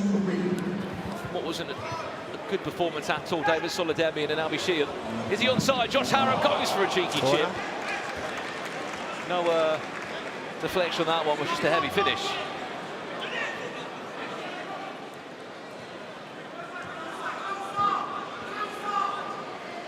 I know you're a big fan of Mackenzie Lowell. Does he see your goalkeeper on fantasy, is it? I don't know why, for some reason, my account's been blocked. I think they probably too many points. Yeah, that's what it was. I think they knew they had inside information. Oh, hang on a second. Oliver Bosworth's out of his goal. Can Micah make the most of this? Afran-Kessie. Bosworth makes up for the save.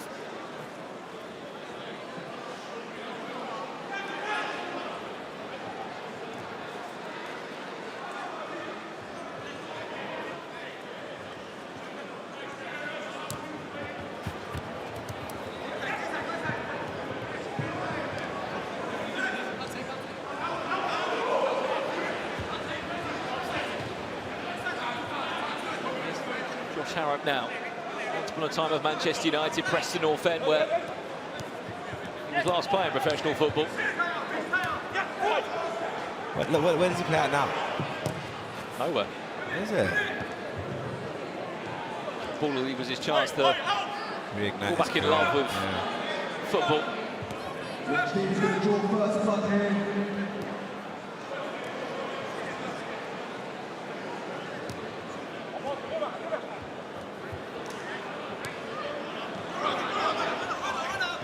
Kevin Gonzalez, someone who I heard was on SDS's radar.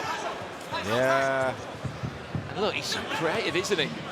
So skillful, look at that! Oh, he's just nearly provided the perfect assist to Eula. Great player, Figo. His feet, mental. He has got feet for days.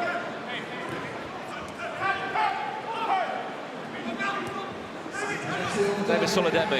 You know, he's got a bit of a rocket on him, but he... Rocket.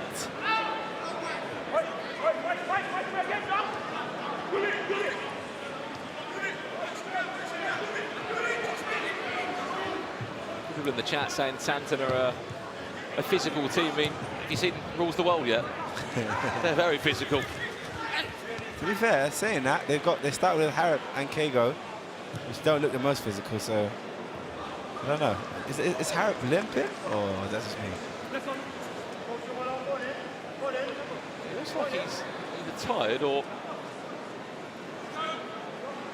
Got a slight limp, but that was their best chance they've been able to create so far. The post saves Santan from going to goal down.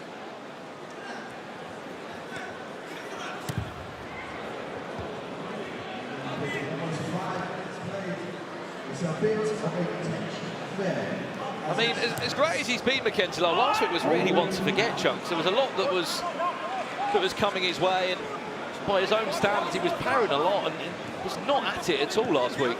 Yeah, sometimes you have a bad game, you know. He's got enough credit in the bank to know that. Maybe that was just the off day. Absolutely. I mean, look, it didn't help that his team went 4-0 down in 6 minutes. Yeah, I think in general, it was just a bad performance from the team as a whole. Like you said, Richard Francasi was probably the best player in that team on the day, but wasn't good enough.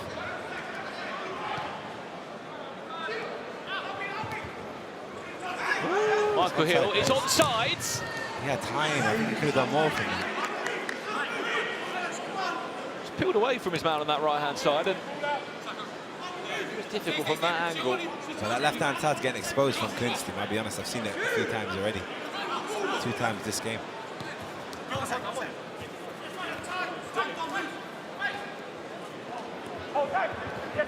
Francasi. He wanted to, didn't he? He did. He was eyeing him up.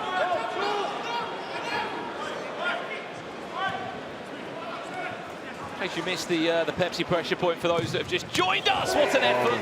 God, great save from Boswell. 2 corners. They're 1 away from a penalty. Actually had some right venom in it. So the point about it was the 26ers that picked up the Pepsi pressure point. It was M7 and them in the final 2. There's Kevin Gonzalez.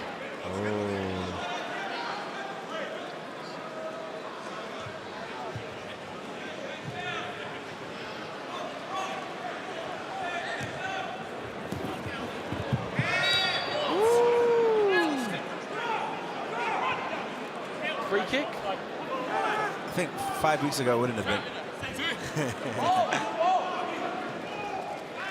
Do you like the change? More fouls, or the fact that there's more fouls? It's a bit stop-start, isn't it? Yeah. Francasi. Oh, that's a dead there corner. You go. If you don't shoot, you don't get corners. Don't. 3 corners, that's a penalty. No corners exist in Ball League, but if you give away 3 of them, you will gain a penalty. And it looks like Francasi is going to be given a chance to take this one. I think he deserves it too. Yeah, been probably their best player in the last few weeks. Can he carry on that form and score today? Over to you, Richard Francasi. Very important. To put Santan up by a goal to 0, just over 7 minutes into the game. He's racing the charts. He tried to put it in the top right stand. Dave's not going to be happy with that one. Don't get a better chance than that one, do you? You really don't. You work hard to get the 3 corners.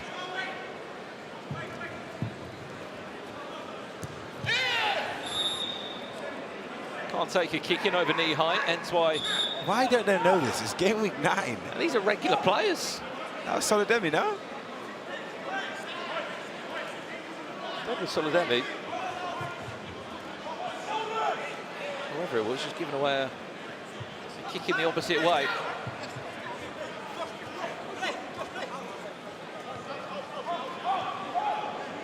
When's he going to get his first few minutes now, Michael Enduini? He's on that bench waiting to get on for FC Rules the World. Nice one from Gonzalez. Play it, play it. Shot comes in wide. The pass on. Should have passed to Harrop, in my opinion. It's been a quite nervy first 7 minutes.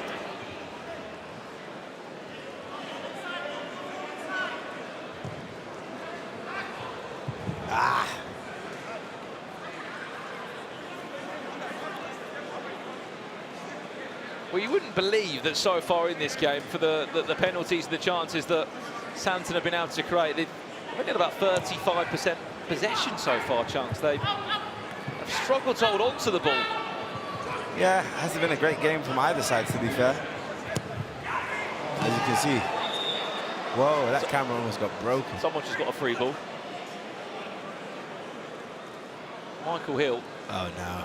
He's already got a wrist strap on. Last thing you want to see is Michael Hill on that floor. He's all right. Doesn't mean you need to pin him. I don't want you to pin him. You don't have to play up, you know what I mean? Huh?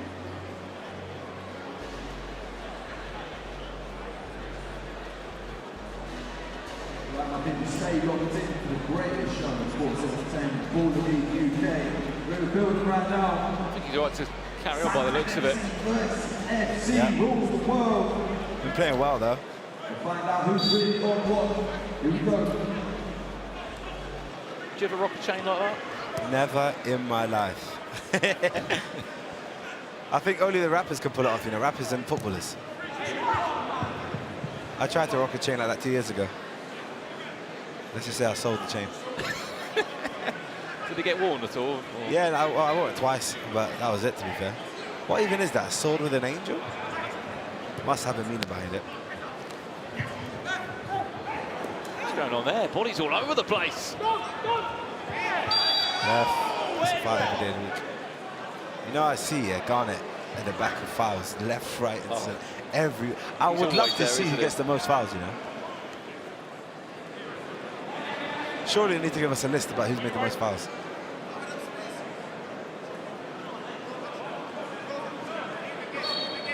he having a shot? Ooh.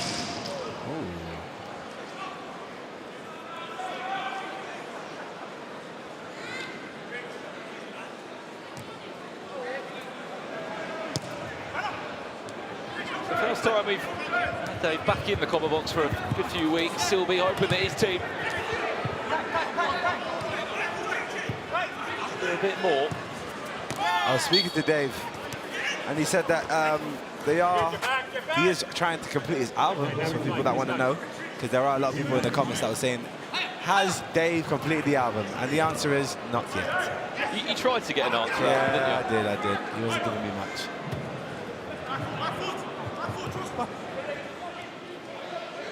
Whatever injury Michael Hill's got, you can see he's in discomfort still, but he wants to... I think it's the arm or the wrist that's injured. Here we go, my people. It's 0-0, but we've got a game changer coming in 2 minutes. 2 minutes away from a game changer, and I feel like this is what this game needs right now, Chunks.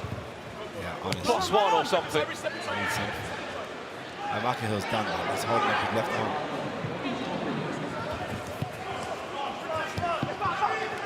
Dominic Vos. Now be Shearer linking up. There's Michael Hill. Nah, he's done, man. The power's gone from Can't really get that power, can he, on the left-hand side? Yeah. He's holding it up like he's got a caster.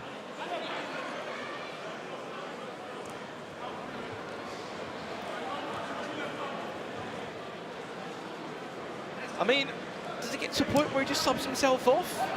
Yeah, I think he's a big part of the team. Yeah, I think by the time it gets to the game changer, maybe they might say, yo, can you play or not, man? Because you're right, he was struggling to get the power through that left foot. Yeah.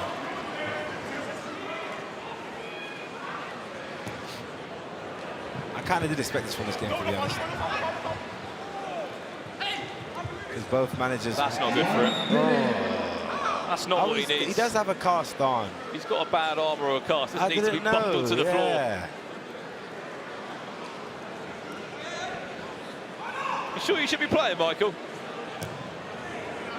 Oh, he's a massive part of the team. Mackenzie Lau's been giving away the possession, man, a bit too much now. You see Dominic Vos is getting upset with him now. Move again, Josh.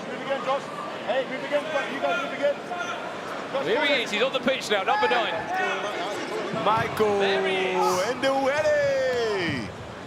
His storyline is that he was once upon a time on the bench of Newcastle United away at the Parc de France in the Champions League.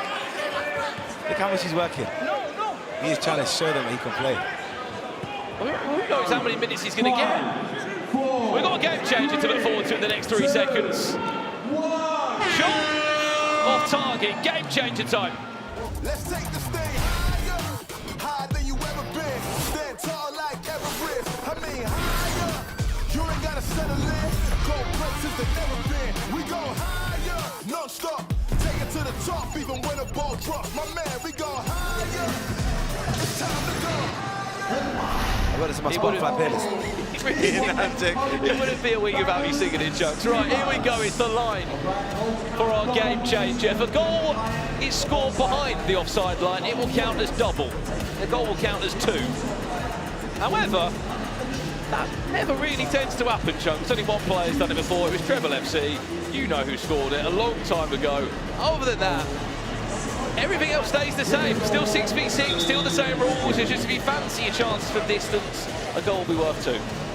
Never like that one.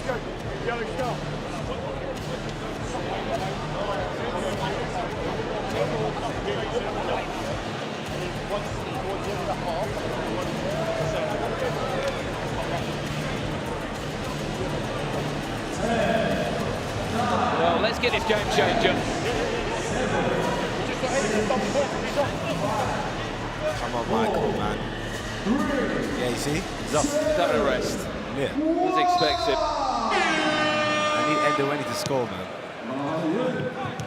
Still at 6v6. That little thin white line there, you can see if you score behind that, it's worth double. Michael Entwini. Ooh, great there he save. is. Great save. That is a corner.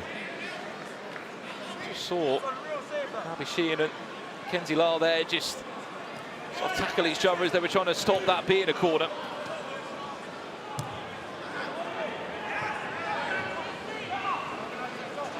But he's not a Ranger.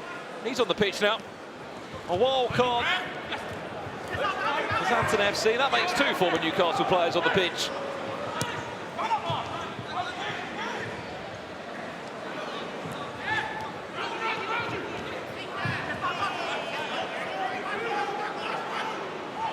Vos saved.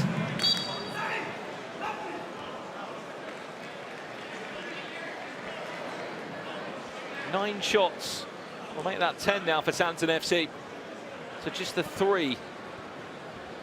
The FC rules the world of Hab. Remember, this is a game changer. The last 3 minutes. You score behind that thin white line there. The goal is worth double. Oh, he should be scoring. If that was a Fran Kessie, that would be the stench. Eric Kenko. I don't like this long ball, the game they're playing. What is this, man?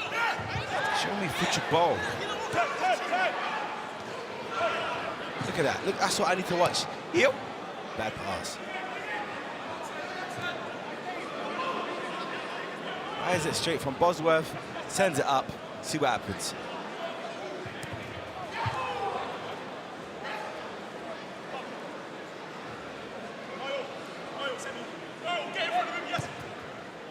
Last minute. Have you ever seen a goalless half time?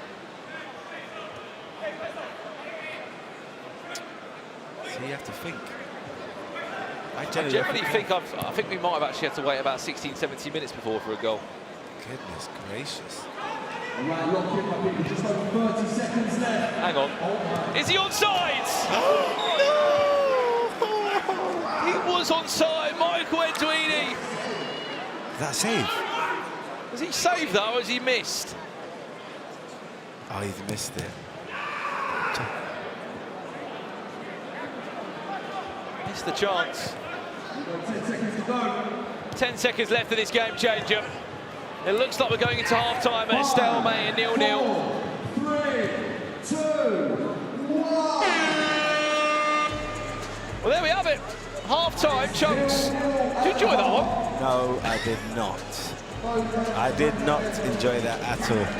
16 shots between the two sides. And at the halfway point, it is a 0-0 stalemate at this moment in time. All we can do, Chunks, is pray that we'll have at least one goal in the second half. Nah, I'm sure we will. I'm sure we will. Absolutely. Well, 50 more minutes is to come, and it's up next. Let's go.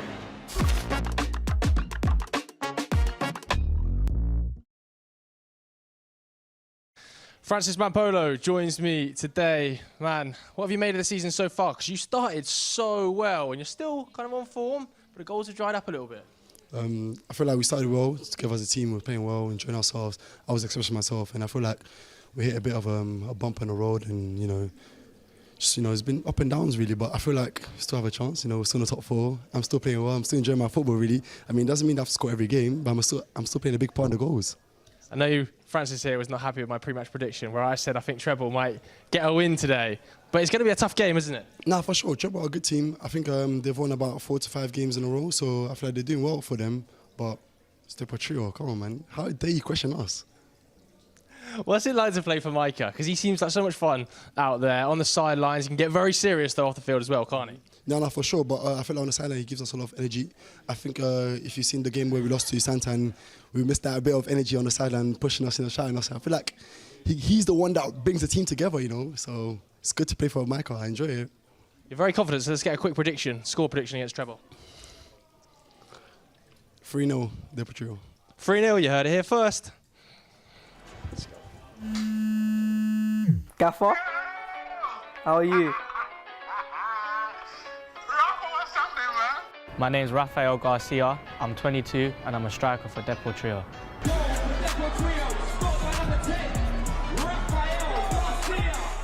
My footballing journey kind of started at Crystal Palace and then ended up getting bought by Everton. And I think from that point onwards is where I kind of realised it's going in the right direction, maybe you can end up doing something. I think the highlight of my career would probably be representing England right up until the age of 16, playing with the likes of Bellingham, Jamal, Cole, James McAtee. I think the main difference between them and me is probably I've been a bit unlucky with injury side of things. I think the transition from making money playing football to the real world and having to work, it's tough. I've grown up playing football all my life and football was all I knew, and then it did get to a point where I'm a grown-up now, I am 22, I've got bills to pay, and if I'm not playing football and I'm not working, then bills are not getting paid. So the injuries are kind of what's held back my career and kind of stopped me from making that next step. I was quite young, I was 17? I didn't know what an ACL was, to be honest with you. I've had the scan and they've kind of made a big thing where they've pulled me into a room away from everyone and kind of sat me down and said, listen, you've done your ACL on both sides of your meniscus. You're going to be out for the rest of the season. And it was a big, like, whoa. Especially at that point in my career where I'm flying, like I'm a big name at this point. And then there was a thing where I was coming to the end of the rehab, kind of see the light at the end of the tunnel. And then little old me gets a bit excited, tries to shoot a ball on the half turn and does his meniscus again. And that's another setback for about 6 more months. I think mentally, it did kind of take a toll on me, kind of took away that happiness from football. And for me, like, when I'm happy, I play my best. And now I'm in the Baller League. When the game has put you through so much pain and things like that, it's quite hard to kind of sit there and say, I still love football, this is the sport that I want to do, even though now I'm at that point where I'm learning to say I love football again, and that's because of Baller League. They give me that platform to kind of showcase my talent and kind of fall in love with football again, which I'm starting to do. Millions of people watching every night, all of them people that have been doubting me, it's time to show them that I'm not finished. I'm the Baller League president, and they've got me here scrubbing ahead of the Final Four. At the O2!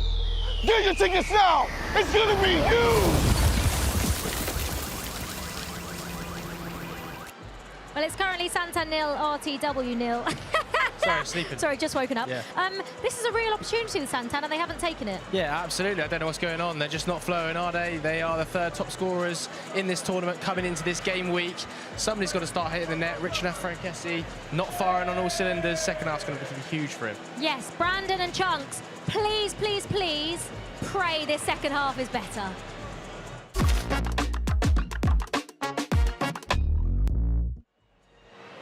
Well, we only hope, Chunks, we're going to see a goal. I mean, when do you think we're going to see a goal in this game? It's 0-0 so far after 15 minutes. What minute is a goal going in? I think within the first 5 minutes, we'll see a goal.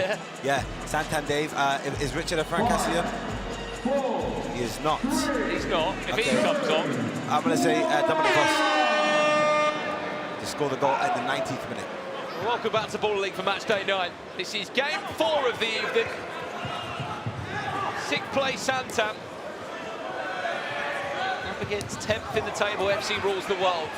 Santan still most definitely have a chance to be in the Final Four. Should be on the 12th of June at the O2 Arena.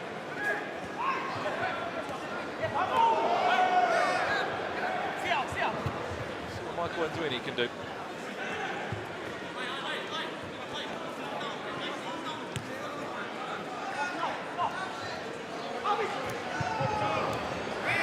Ranger.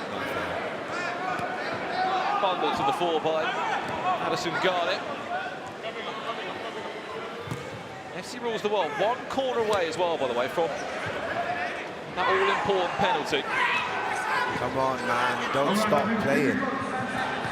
Play to the ref, Ernest.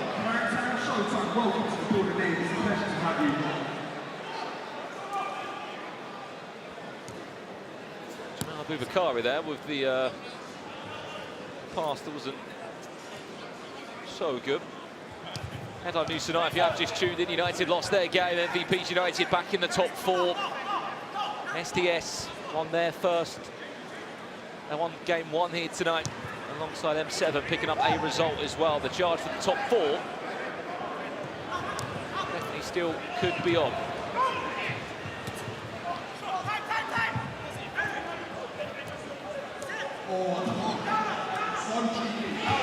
Shearer. Well, here comes FC rules the world. If you're looking to join us as well for the Final 4 on the 12th of June at the O2 Arena, still can get your tickets now. It's going to be an evening to remember, as we'll be crowning our Season 1 UK Baller League champions. Save that date in your diary, June 12th.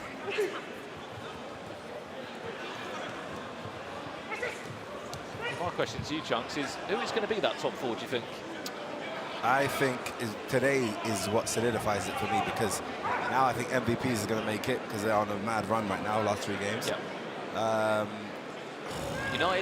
United, of course. Deportrio, I want to see what they do against Trebol, because for me, whoever wins that game is in it as well. You know? But if I was to I generally see Trebol swapping places with Deportrio. You reckon? And then a 4th place pick of someone outside. What about Vision? Oh, no, of course. So I'm saying it's a difficult. Yeah, sorry, there is a big call to make there, isn't there? Yeah. I mean, Trebol are on an absolute roll at the moment, aren't they? They are, and I feel like if they get that result today against Deportrio, then they've solidified their spot in the top 4. A bit of defensive work there from Micah Nduini. He just gets the ball rocketed into his body. Now Ranger looking to just lay it off to his teammate. It's a wild card tonight for Santan. Dominic Voss scores in the next 2 minutes, man.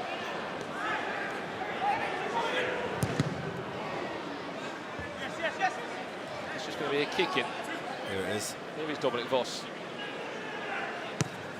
Looking to assist! Shearer, what a save, Oliver Bosworth. He's had a busy day in goal.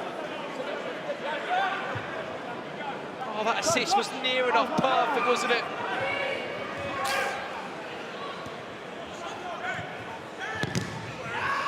What is going on with Santan? Are we on for a new record here, by the way? Longest time without a goal. Definitely, I think it has been. Longest 0-0 chat. We'll ask you, what minute is the first goal scored? Someone please tell us. Is it now? No. And that's not a deflection for a corner either.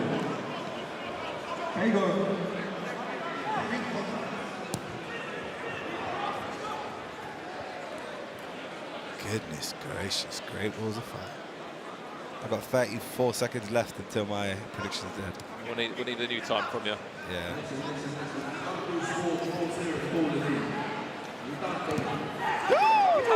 Kamara. He needs an option. Kamara, tricky feed, wins a free kick. Hey, was Kamara starting? He should be starting everything. Well, when Nduini's not been there, he's sort of been there. Star striker alongside this man in possession. Oh, yeah, Harrop is getting this game now, man. Fancy, surely not from there. You will. Josh Harrop from quite some distance. There was a hand on that. Oh, it's a penalty. Surely.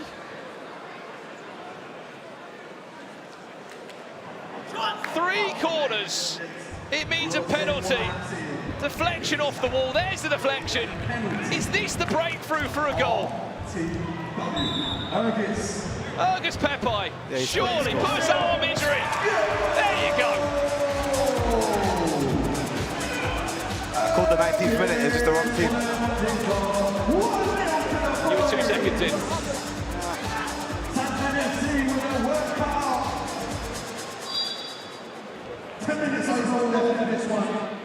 Look at the difference in chances, Chunks. And FC rules the world of winning. That's the ball in the team, though. Yeah, Santan, 16 shots to the 5 that FC rules the world of had. FC rules the world of winning.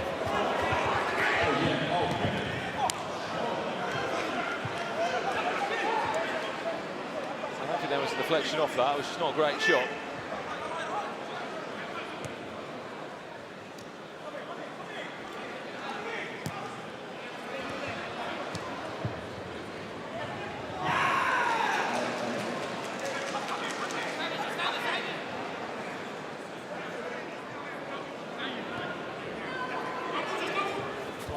I'll be Shearer.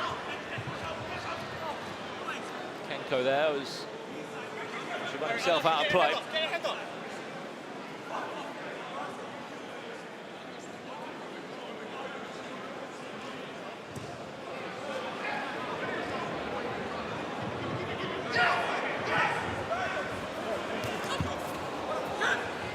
Gonzalez, surely on a play, Josh Harrop off the bar!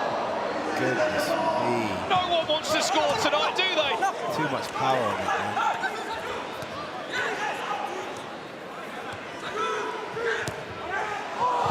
What's happened here? Jump straight back into the action, I believe. That may have just been a brilliant save from Mackenzie Lyle. What is happening to Santan today? That's the problem with this team. First few weeks, Chunks, they were all about it. Very inconsistent.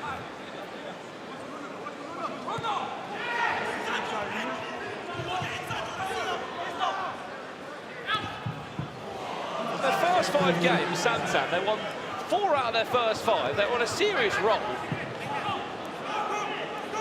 They're just very inconsistent. Boss! Well played. The defensive tackle there, massive from Ayula. Dominic Voss goes for a toe pod. Right place, right time. You know what? I've been looking at their strikes. It's all at the goalkeeper. They haven't really tested Bosworth. Even Albi's one way the assist from Dominic Voss. It just went straight at him. You know what I mean? So I don't know what they're expecting, man. They need to be clinical. Look, watch. I'll show you an example right now. Right there. So far. Advantage, no range, what a save. To the goalkeeper. 3 corners.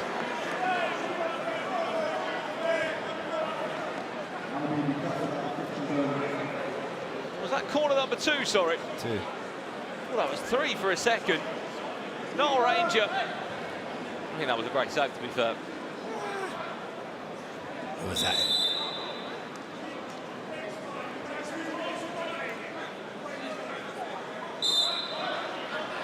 Fair play to Clint, man.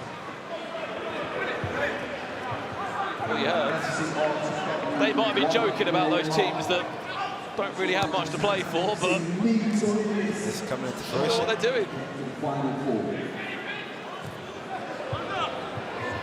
Look at this. Mackenzie now has been shocking on the distribution side.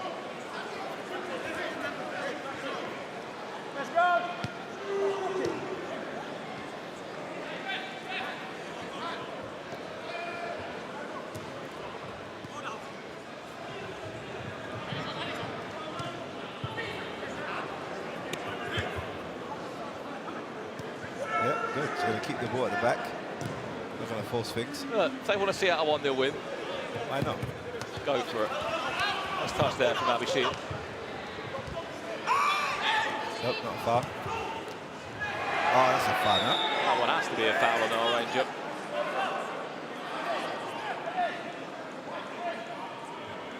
What's he asking for, Simbin? he might be, because there's been a battle constantly between Nile Ranger and Addison Garnett. Told you, Garnett, about 11 fouls this game. Sometimes you got to do what you got to do, man. And Frank Cassie needs to come out and show himself. And then boom. I think Voss is looking at Cassie already. He's waiting for that whistle. Oh, Harrop's seen it. Voss, there it is! And Frank Cassie! I told you, what did I tell you? What did I tell you about? I told you, Dominic Voss can see it. Dominic Voss can see it. Well, even with Josh Harrop in the way, there was still an angle. I called it, man. I know football. And there's the breakthrough we've been waiting for. I mean, it took quite a lengthy time. That was shot number 18 of the game from Santan FC, and finally they score. Thanks to that man. Oh my. You spoke about Mackenzie Lau and his distribution. It's bad today. Someone needs to show for him and just come short. Because honestly, that's probably what's going to cost them the game. They haven't been clinical enough. They're making too much mistakes. Look at that. Look.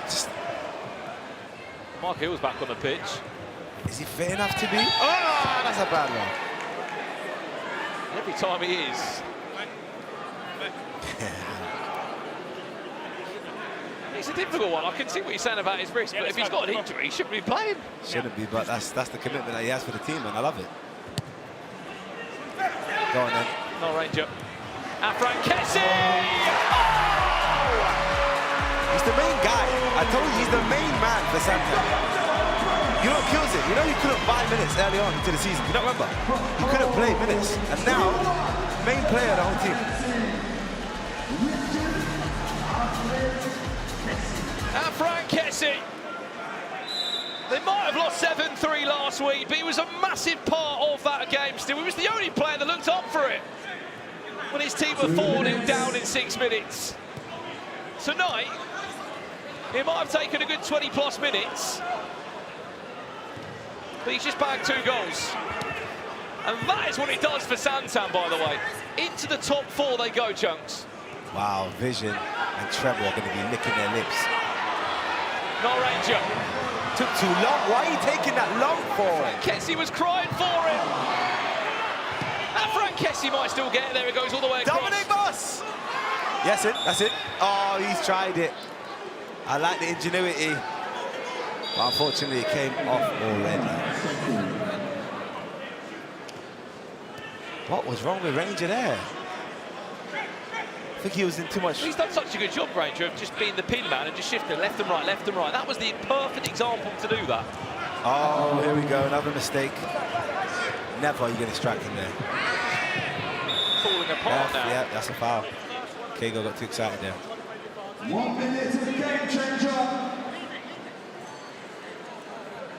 1 minute away from our game changer. Chat, let us know what you think it's going to be. It could be 1 of 3 as always. Fast forward, 1-on-1 or fair play. It's going to be fair play. I fancy a 1-on-1. I fancy it, but I'd love it. They'll give us what? A fair play. I'll tell you that now. I know this game too well. Well, they scored from a free kick before. This time, Voss. Corner. Oh, wow. Well played. Very well played. That's what I like about Voss. He really understands this game. 3 corners means penalty. Who's going to take it? Cassie for the... Give it to Cassie. Yeah. But Michael Hill's going to have it. To be fair, he has gone on a couple of... Michael Hill to make it 3-1. Misses. There's no rebounds. Listen, 2 penalties. Score remains 2-1. Just for game changers coming. Could that cost them? It could, generally could. How have you missed 2 penalties in a game? That is so bad.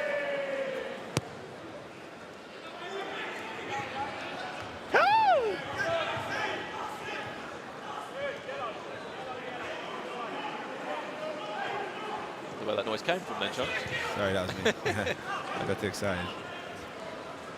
30 seconds to our game changer. 30 seconds away.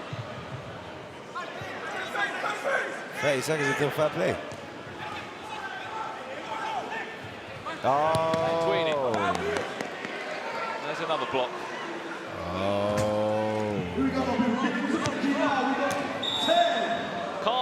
kick in above knee high.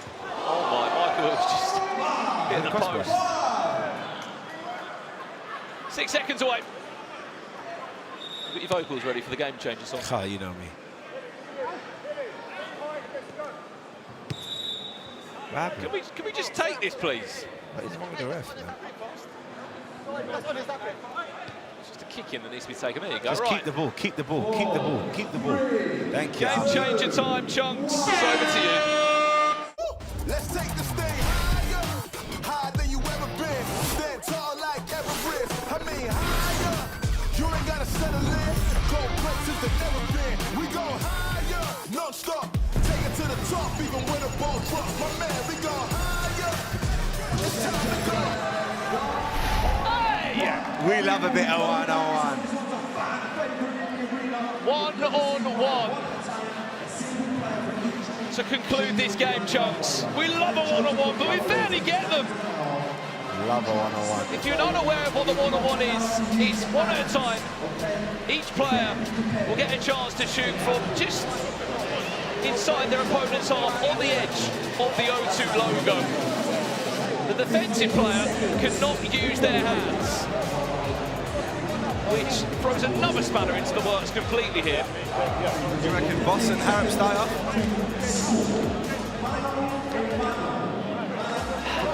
Boss does love a one-on-one. I reckon Boss and Harrop. Oh, is that Albie walking up? Does Albie Shearer fancy it? Who steps up then for this one-on-one? You only get 15 seconds per attack as well. Albie. What do you make of the goalkeeper defending it? I know they can't use the hands, but maybe they're more used to the ball hitting. I don't see it. I don't like it because you can counter-attack quicker. Counter straight, yeah. If you had an outfield player. Right, here we go then, one-on-one. 3 minutes, and there's only one goal between the two teams. Albie Sheehan steps up first. Goal! Oh my God! Sheets! I didn't know about Albie. I told you Harrop's going to take it for them. It's been a little while since we've seen him on the score sheet. We're going to see it today in the next 3 seconds. Josh Harrop. 2, 1. Well done, Josh. Over to you. Told you. 1-all on the game changer front. This is a one-on-one that we want to see. 32 seconds into the game, we've had 2 goals. Albie Sheehan, over to you. Oh! What a start this has been. Still only 1 goal between the two sides. Albie's got a strike on him, you know. But guess what? Harrop makes it 3-3. Does he? Yeah, it's going to happen in 3. Josh Harrop making 3-all. Oh, hey, good save. This is such a bigger game for Santan as well. They need a win here to get back in the top 4. Albie's taking it a bit behind the halfway line, you know. Is he on for a hat-trick here of one-on-ones? Here we go. Albie Sheehan. Yeah! What a goal!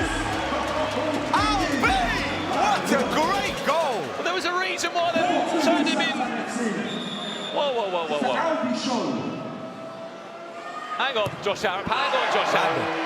There's a ref challenge. I believe that they think that Albie Sheehan took the shot past. No, he didn't.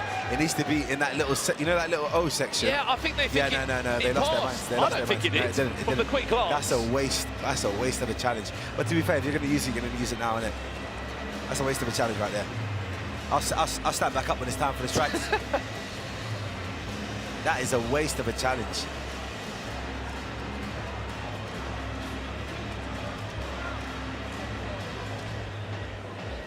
Well, is it going ahead or not?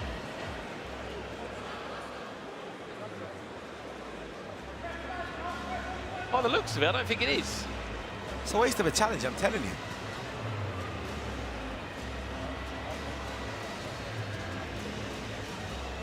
If you're unaware of what the ref challenge is, each manager confronted one challenge during the game. They can look back on a decision.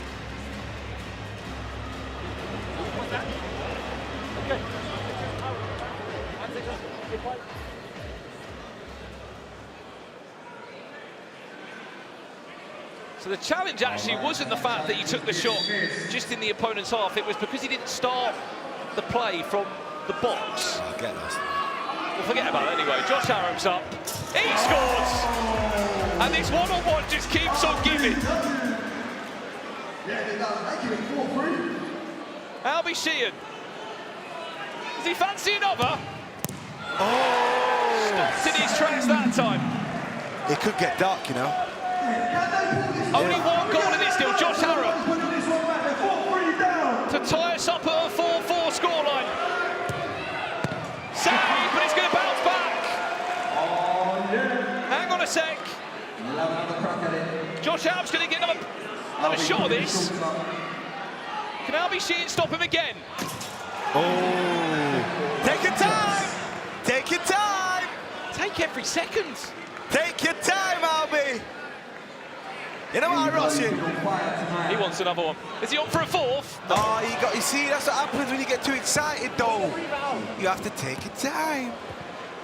But to be fair, if Josh scores this, he's got one more chance. If Josh scores this, this is going to be cinema. This is cinema. Harrop to make it 4-all. Oh! This is the last strike.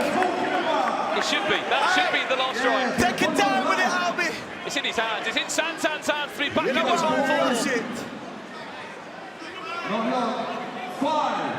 four. Does he fancy one more goal? And that will do us.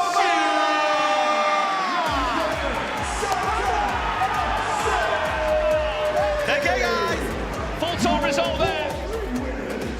Santan back in the top four. That's the game changer that we love. Albie Sheehan, welcome back to Baller League, my friends. He was a wildcard, made a permanent move.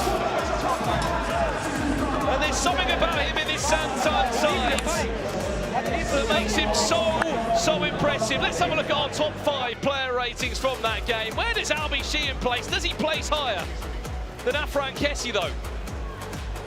That's my question, because they were both superb in that game. Let's have a little look then at our top 5 player ratings from FootMob. Who takes top spot? Well, he does. 9.8 for Albie Sheehan. Josh Harrop gets a 9 rating. Dominic Voss with an 8.8. Afran Kessie would have probably wanted a slightly higher rating there, but 8.3. And then Michael Hill takes the top 5. That's your top 5 player ratings. And Joe Tomlinson is with Albie Sheehan now, the man of the moment. Absolutely the man of the moment, by the way, Albie Sheehan. Wow, what a performance. We got there in the end, so made it difficult, but game changers, maybe they're a blessing as well as a curse. Talk to me about the scenes here. What's it like to be mobbed by your teammates like that on an arena like this? Oh, the boys are quality. Today, we dug in deep. To be fair, we did deserve it. We suffered a little bit of pressure, but there was nothing threatening really, so got it. You're into the top 4. Every chance of playing at the O2 now. Now it's time to stay. Time to stay. We've had our blip. We're back. Do you think you can go on and win it now, the whole thing? Have to believe, of course. Albie, I'm going to let you catch your breath and go and celebrate some more.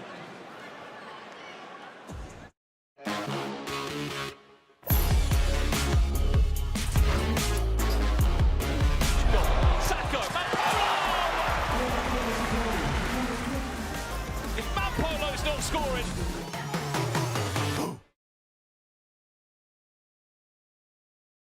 I'm the Baller League president, and they've got me here scrubbing ahead of the Final Four. At the O2! Get your tickets now! It's gonna be huge!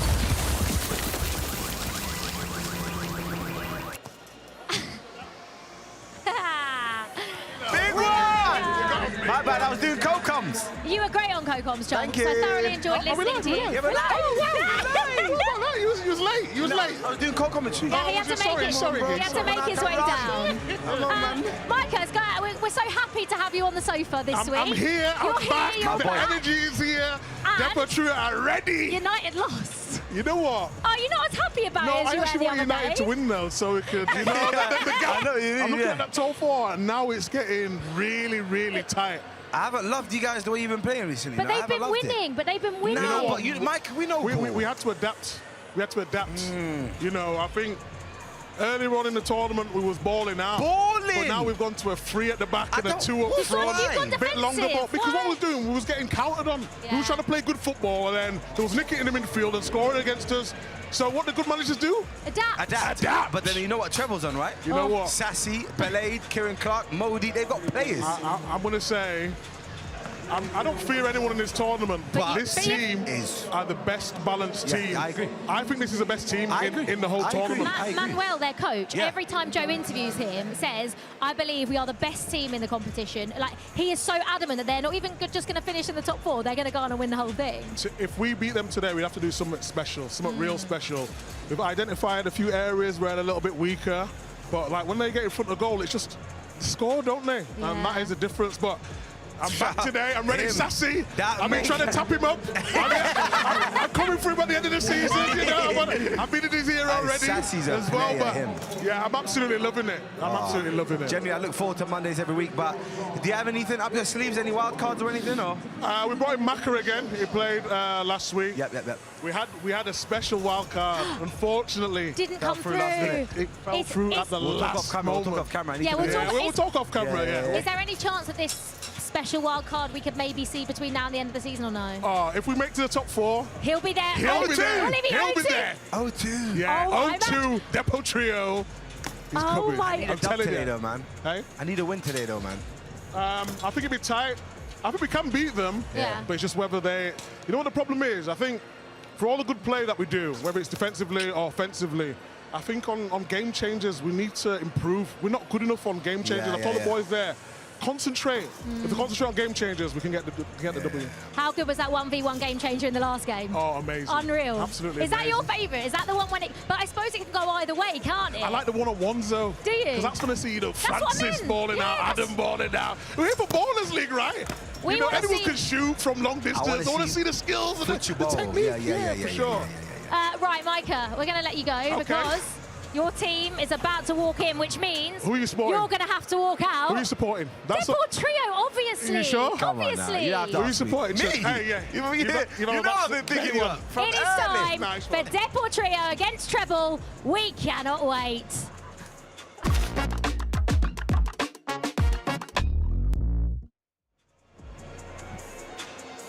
Well, this is a massive game, isn't it? We're looking at the top 4, the final 4. Remember, the 12th of June is that day. Circle it in your diaries.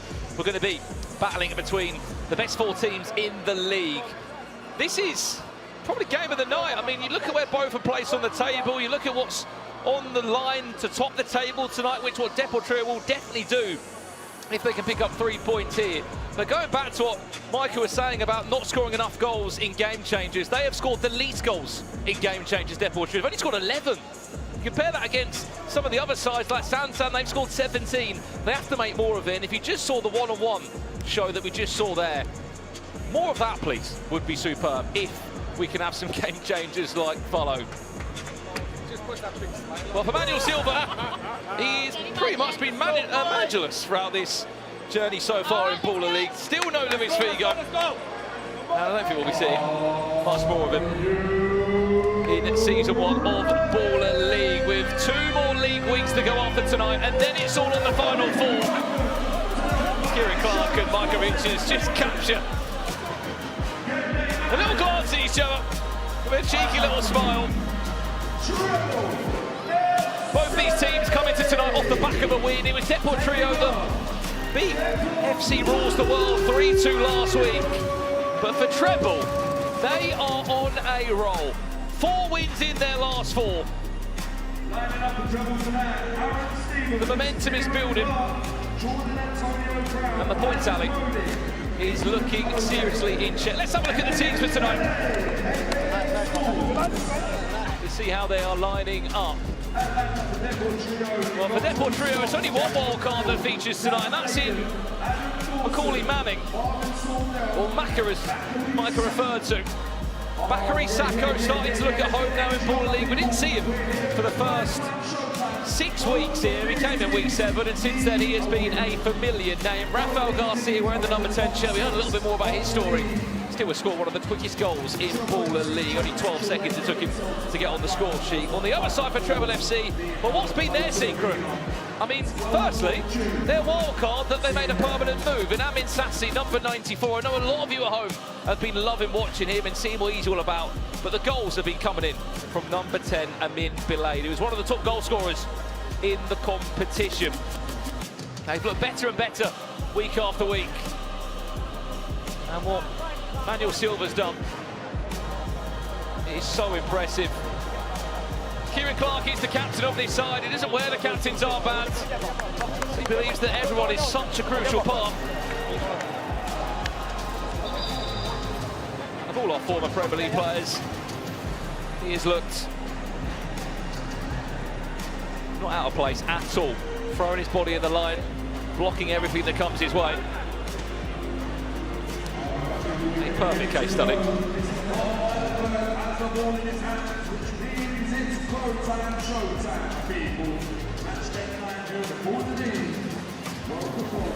We come to the chat. Who wins this game?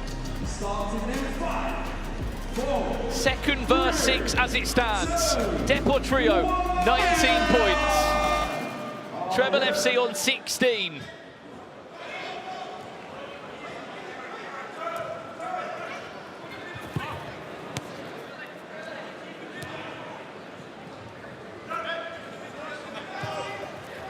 There's Bakary Sakho up against another former Premier League player in Kieran Clark. That might be one of the quickest corners we have seen in all the league. Just 20 seconds is all it took. Jack, careful now.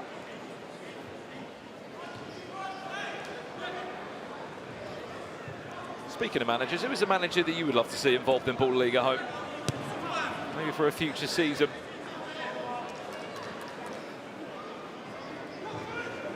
I'd be curious to hear some of your suggestions. Is Antonio Brown will sting the legs there of Jack McConnell.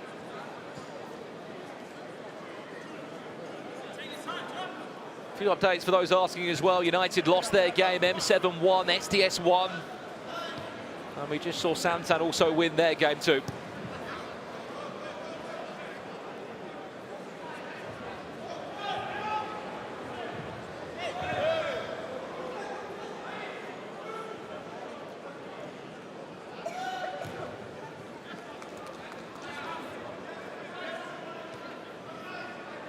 Marvin Sordell, who needs no introduction off the career he had once upon a time. Sort of been a bit more a deeper role in the Deportrio side in past weeks.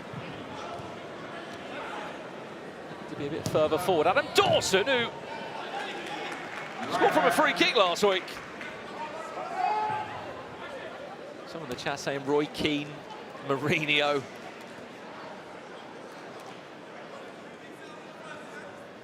Mark Goldbridge, throwing some names out there for, who knows, maybe a future managerial gig.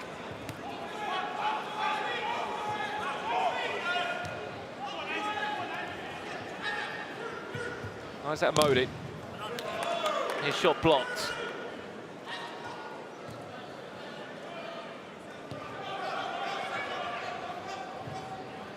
He's in Blade now. He's had quite the season so far in Baller League. 13 goals in total, and has scored by far the most penalties than any other player. What's that, Modi?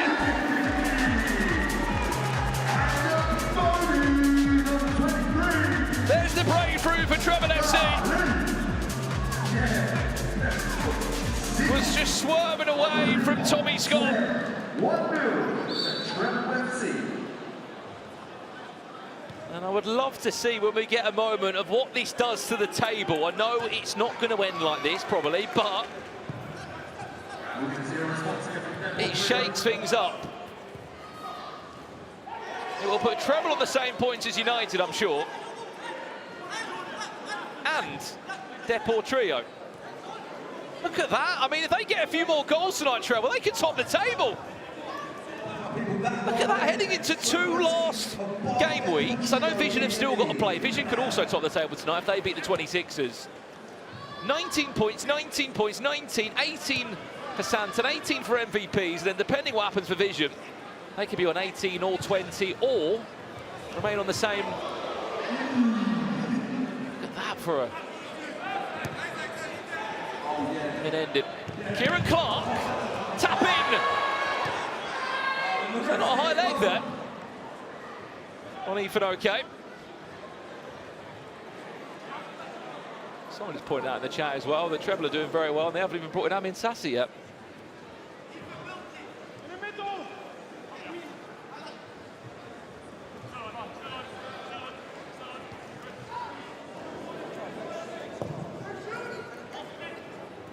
Lineker.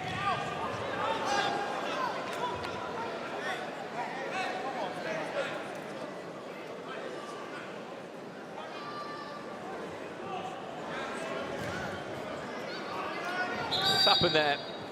2 balls on the pitch.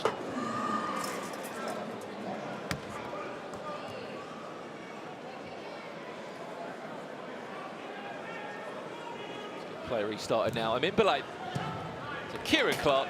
No deflection on that one. Out for a goal kick. Who won the Pepsi pressure point? It was the 26ers tonight that won that. They played tonight in the final game.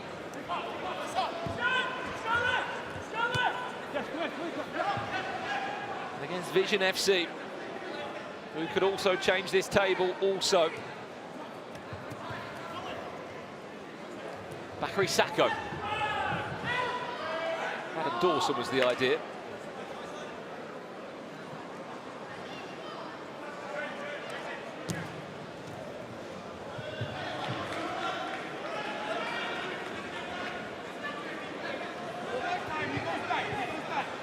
Well done. Marvin Sordell.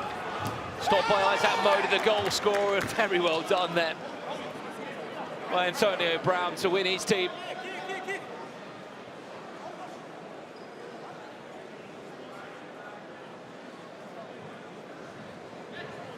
Possession. He might be on his own tonight, Micah Richards. No Alan Shearer or Gary Lineker in the copper box. He has been enjoying the Baller League journey. There's Micah, including even cheeky PK Humble celebration a few weeks ago.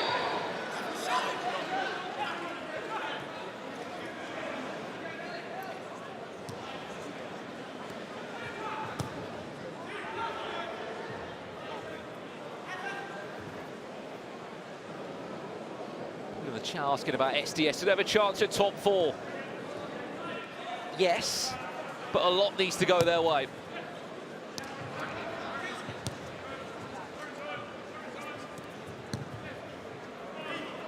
Any points to be dropped from elsewhere. For example, they didn't really want MVPs to beat United tonight. SDS. They would have wanted United just to keep taking points away from anyone around that area. Same could go for Deportrio, to be honest. They would want Deportrio to win. To take points.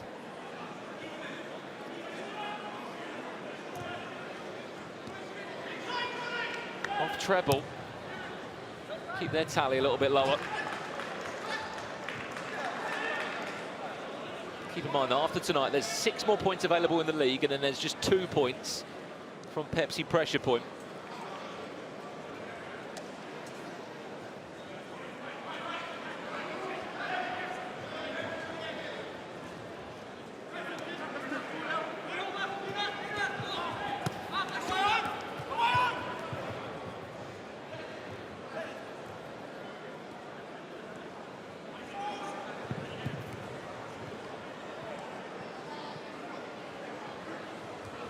Trio at the moment, really struggling in this game. Only 1 shot registered in the first 7.5 minutes. Going to struggle with most, who's just getting any of the ball.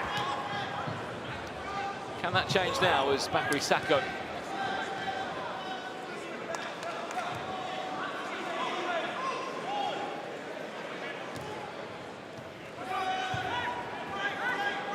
Marvin Sordell, Bakary Sakho again. Pulls away from his man. Can he get a shot in? He can. Aaron Stevens. He's out for a goal kick. Big kick in there. Finds the rocket. Oh, the left boot from Jack McConnell, who can strike him. We've seen him do it before.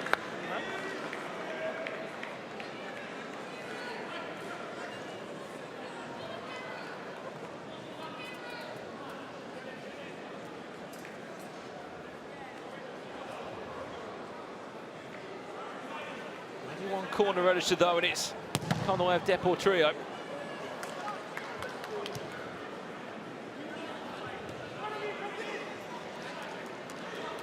He's Amin Sassi now. He's been an unbelievable pick for Trebol FC ever since he came in as a wild card.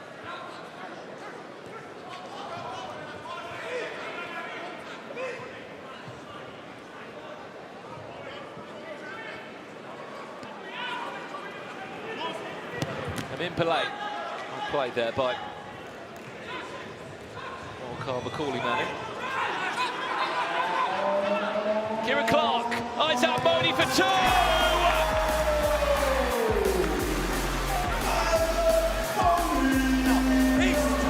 Well, it's a brace for Isaac Moni, who doubles his season total to 4 goals in a Trebol FC shirt.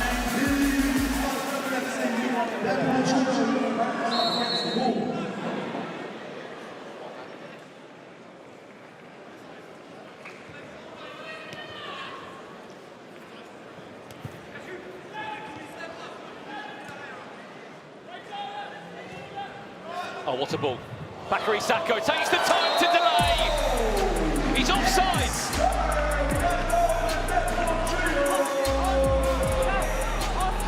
The referee's got his hand up on this side.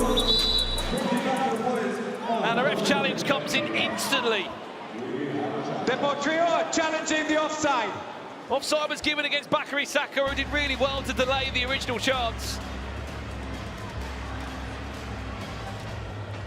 Forget that Francis Gerald Mampolo hasn't even come on yet. The Deportrio, I think he might be about to come on now. Over to you. Mark Clattenburg and the assistants. Is he offside, Bakary Sacco? That back leg of Antonio Brown, does it keep him onside or not?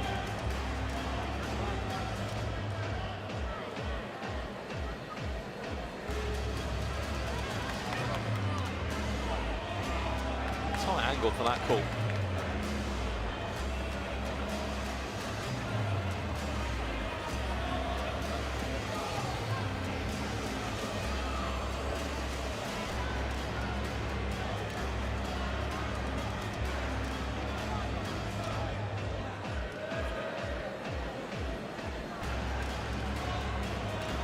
Sacco, just want to know, does he stand or not? Chat on or off?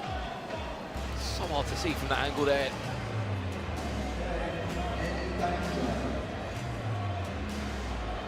I'm going to say he's onside, in my opinion.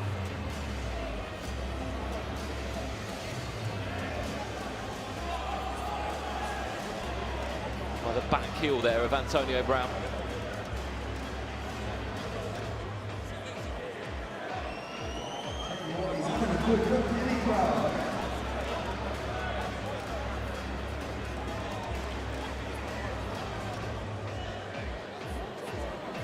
People asking why they're offsides as well. It's just stop the obvious goal hanging, isn't it?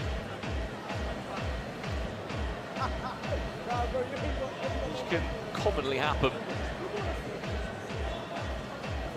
Seeks aside. Still waiting for that decision. You only get one ref challenge per manager. The challenge is unsuccessful. Offside. Wow.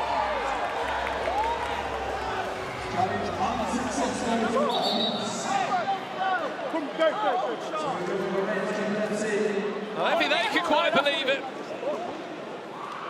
And you at home certainly won't believe it either. No goal stands. Offside call stands with the officials.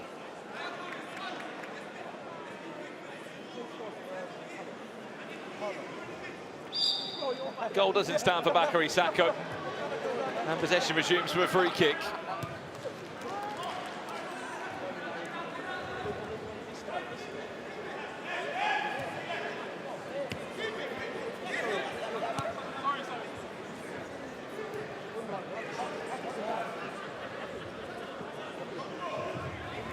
Maybe it is all going Deportrio's way at the moment.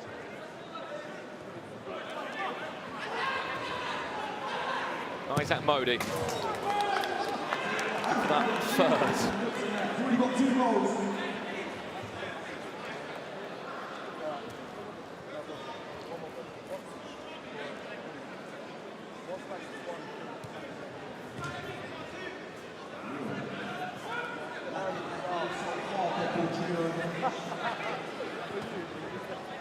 One minute away from our game changer in this first half. Massive win from Kieran Clark. Mampolo, first touches he's had in this game. I mean, Deportrio desperately need him.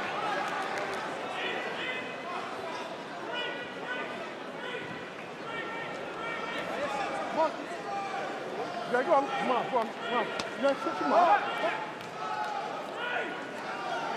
Fancy hitting this. Bakary Sacco.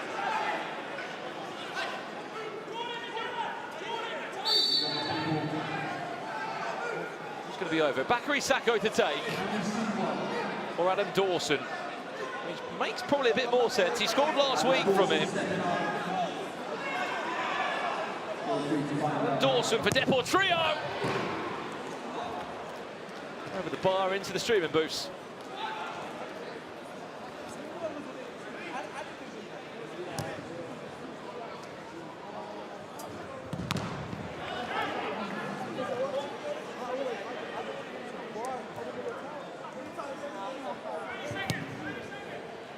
I mean, Sassy, that was asking a lot.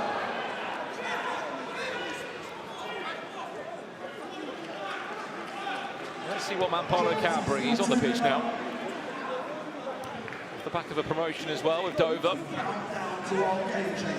MVPs Alfie Matthews were part of that promotion push back to the National League for the this side. Jama Connell. We've got a game change to head into. Let's see what we got for this first half. Let's take the stage higher, higher than you ever been. Stand tall like Everest. I mean higher. You ain't gotta settle in. Go places that never been. We go higher, non-stop. Take it to the top, even when the ball drops. My man, we go higher. It's time to go. +1 will be our game changer for these last 3 minutes. The game starts with a 1v1 plus the goalkeepers, and after every goal is scored, one player will be added to each side. Goalkeepers might be involved, but they're not allowed to leave their penalty area or engage in build-up play, such as trying to score from their own box. The idea for this is it's fast-moving, it's quick. I'd like to say we should see 2 or 3 goals. Who's stepping up then? Mampolo against Amin Sassi. These should be a good battle.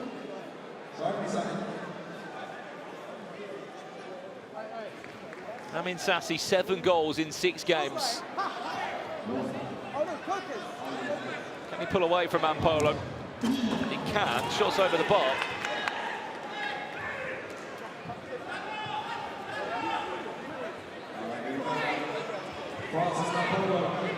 Mampolo. Can Amin Sassi stop him?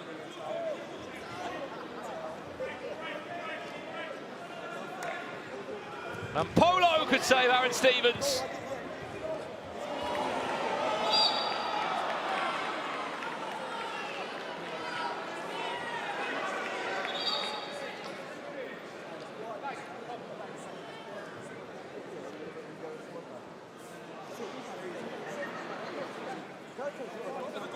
Goes out of play there from Mampolo. It's just a kick in because he's the only one on the pitch. Just dribbles it back into play.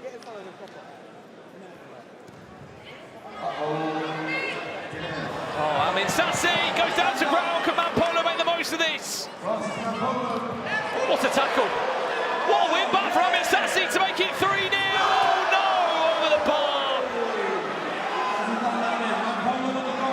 Straight down the other end for Mampolo. Round the goalkeeper. Just needs to tap it in. Game on.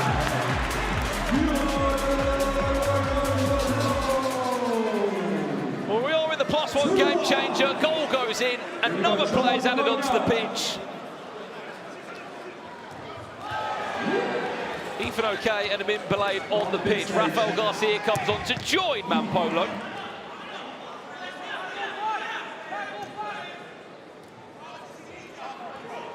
Rafael Garcia. A tussle with Trebol FC's top goal scorer.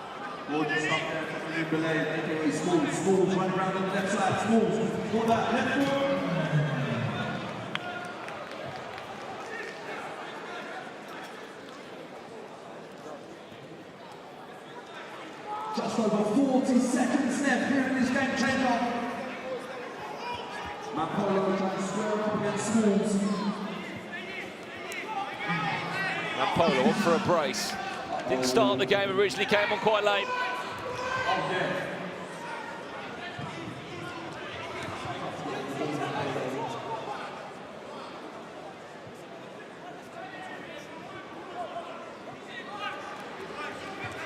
Bakary Sacco on. Can he pull away? Bakary Sacco. That one's just going to Rosette.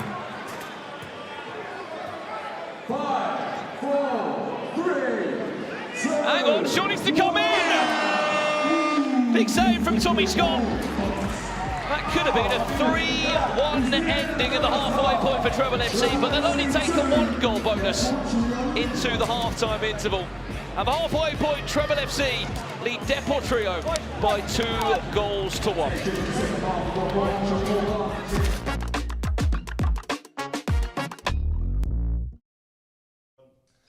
I'm here with Vision's latest wildcard, Chris Ray. Big game for Vision tonight, but for the people who haven't seen you play football before, tell us a little bit about yourself. I'm a striker. I've been playing in like the National League and stuff like that. I'm more of like a target man, sort of hold-up man, so hopefully I can do a little bit today. Have you been watching much Ball League? What have you made of it so far from the outside? It's very good, it's very popular at the moment, so I'm grateful to obviously be a part of it, and hopefully I can perform today. I was just speaking to John Terry off camera. He's pretty confident about today. He thinks his side of the 26ers have been underrated so far in this tournament. How are you feeling going into playing a game against such an iconic footballing legend? Yeah, he is a big name in the game, obviously a lot of respect for him. Unfortunately, he wants to win, but we're here to win as well, and that's what we're going to do. What has Toby said to you? What made him convince you to join a club? He's been very good. He's very passionate about football, which is great. He's just come in, work hard off the ball, and try and score some goals and get the W. Let's get a score prediction from you then before we let you leave. 4-1. Chris, good man. Cheers. I'm the Baller League president, and they've got me here scrubbing ahead of the Final Four. At the O2! Get your tickets now! It's gonna be huge!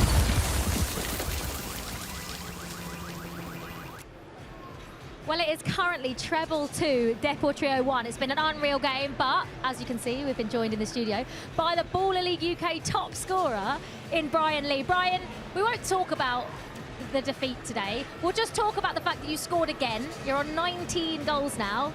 Anyone going to catch you? I'm hoping not. Obviously, Florian, he's playing tonight at the last game. Obviously, he's very good at the 1v1, so I'm hoping, I'm praying that he doesn't get that game changer, but no, like it's something I always want to achieve as that top goal scorer. So I'm hoping I can win it. Okay, now obviously N5 aren't going to be in the Final Four, but I mean it's ever changing up there. If I could ask you who you think are going to be the 4 teams that are going to finish in the Final Four, who would you say? Do you know what? I'm going to say obviously Yanited, Deportrio as a 2, Vision. Obviously Trebol look really strong, but I'm going to go MVPs. I've got a few mates there. They're looking quite strong. They're doing the training. They're doing things proper. So. Like I say, they beat United today, so they sent a statement out. So, no Trebol. I put Trebol MVPs, Deportrio United. So you're not going. You're going no Vision. Nah, I don't think Vision are going to win. To be fair, they've been kind of falling off in the last couple of weeks. Toby was not happy. No, of course I do wish for Toby for them to get a result and get in that top 4, but I just can't see it happening with how good the MVPs are right now. So Brian's gone. Deportrio, United, MVPs, and Vision. I swapped out Vision for Trebol. That is interesting. I'm all one for an underdog, that's why. Obviously, I'd love N5 to be in there, but I don't think it's mathematically possible. So no, I don't think it is mathematically possible. If Trebol win today, Brian, Is Yeah, that they're not- flying. Yeah. Yeah, they are. So we'll see. We'll come the full-time whistle. We'll see. It might change. We'll ask Brian again off camera at the end of the game and see if he changes. Brian, it's been an absolute pleasure. You are a legend, and I really hope you do get that Baller League top goal scorer, because you have been brilliant to watch this season. But right now, it is the second half of Deportrio and Trebol. Are either team going to come away with 3 points, Chunks? We'll find We're out. about to find out.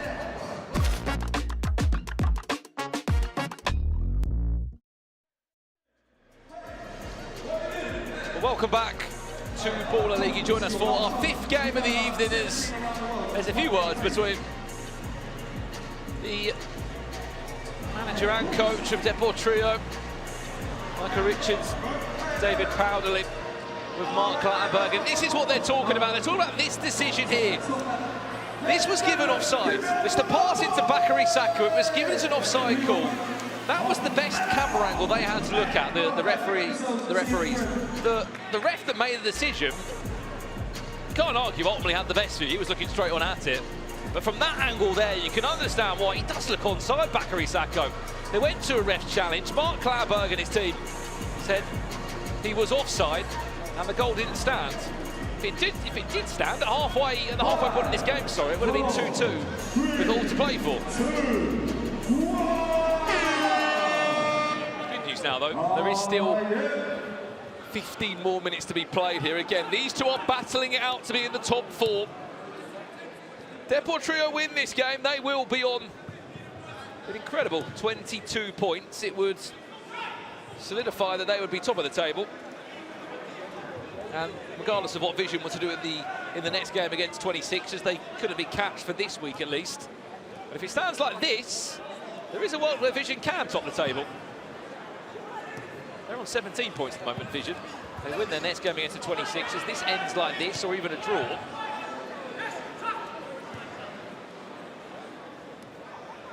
So Jizzle's Vision FC could top the table tonight. I think 2-1 to Trebol FC.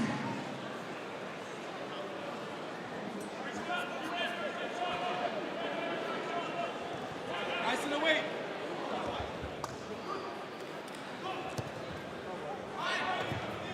And it's Sassy. Really can support defensively there. Seems like he's in a bit of pain or something there potentially.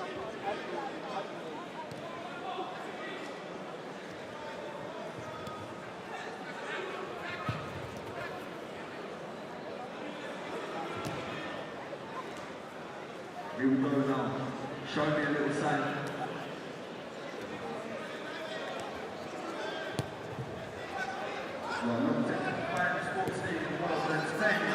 From Deportrio now, Bakary Saka.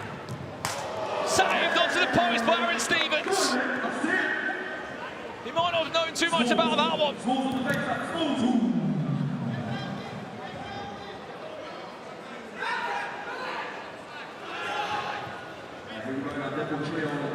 McConnell.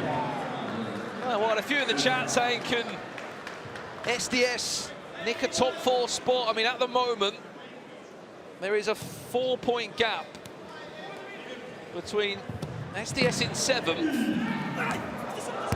Oh my.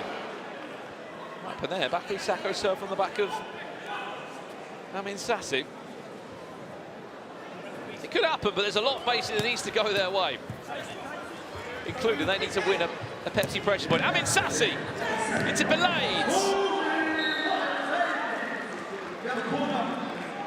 And he's given as a corner. There was an offside shout. Not more offsides. That one not given. Good save from Tommy Scott of his feet. 1-1 on corners. 3 of those will be a penalty.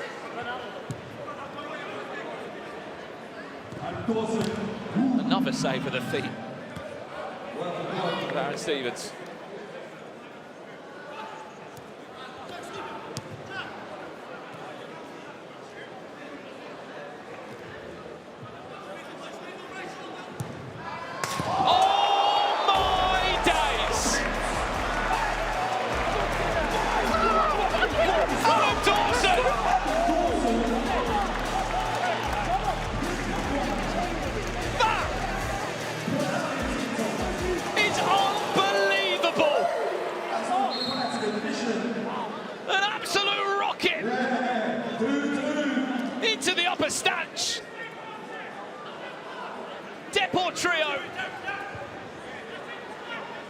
back in the game at 2-2.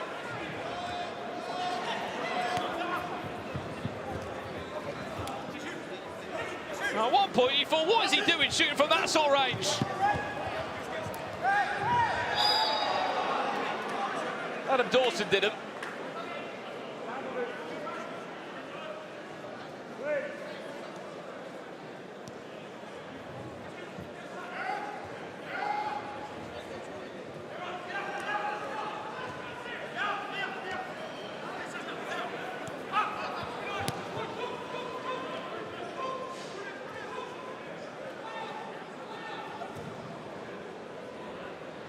I mean, look.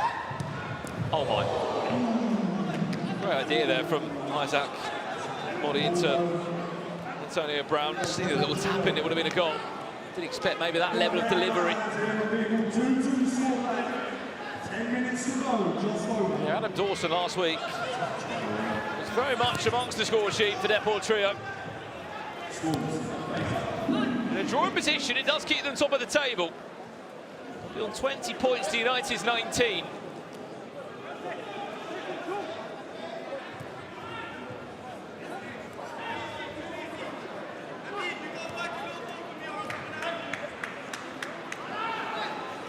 Remember, this is game 5. Following this one, we'll see VZN FC, Tobi Brown against the 26ers, John Terry. Mampolo. Tipped around for a kick in, that didn't go as a corner. And Polo stopped by Amin Sassi, that one again, another kick in.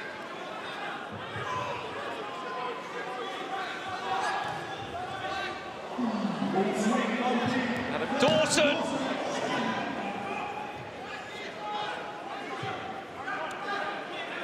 Everything that man hits now, you've got to keep a close eye on.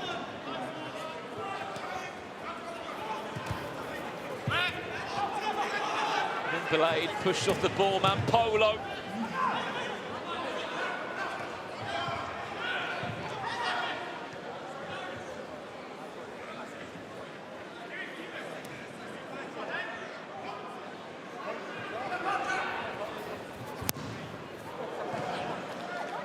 Fanny Opoku. Fanting his shot from distance. There's already been about 33 shots in this game between the two teams.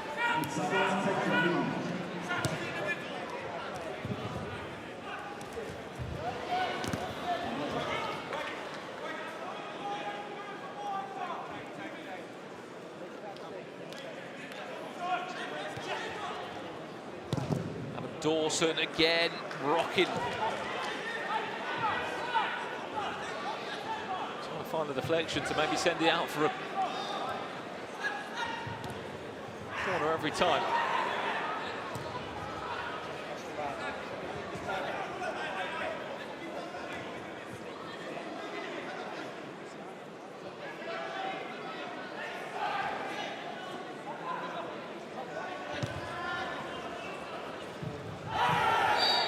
Free kick. Isaac Modi there, no way near. Bakary Sakho.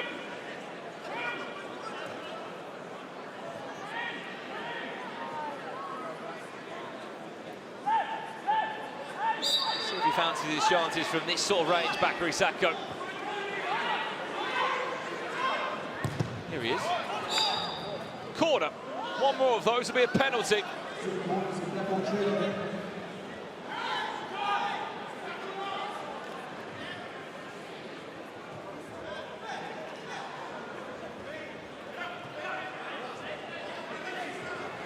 Amin Sassi. Oh my days.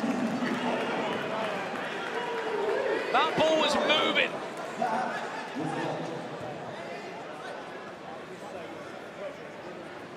Oh my. That would have been a ridiculous finish. It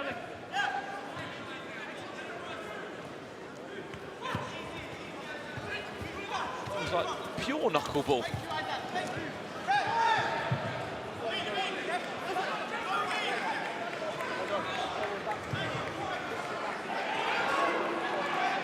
Not again. He's already teased what he could do.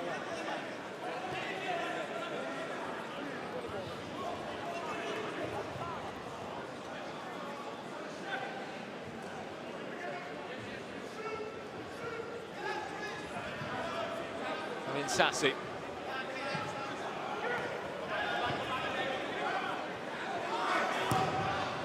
Maybe that wasn't the idea there, as Sassy just shouts over to him and just says, calm down.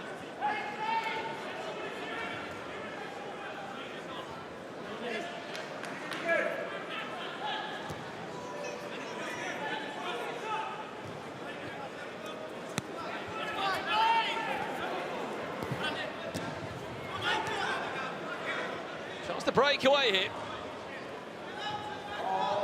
Kieran Clark.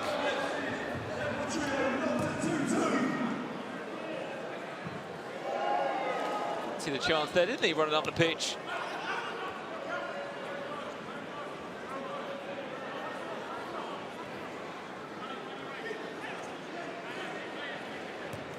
We've got 2 weeks left of league play, then we're here for our final 4. What's the chat this? Who do you think will finish as top goal scorer in Baller League? As it stands, of course, it is Brian Lee at the moment. He's on 18. The mid-blade's on 13. Freddie Castrati plays next to that. He's also on 13. You heard Brian Lee say that he's a little bit worried watching that game. Good feet from Adam Dawson.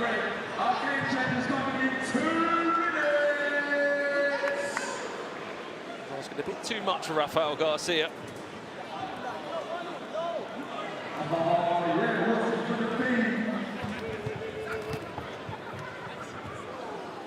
Just under 2 minutes away from our final game changer of the game.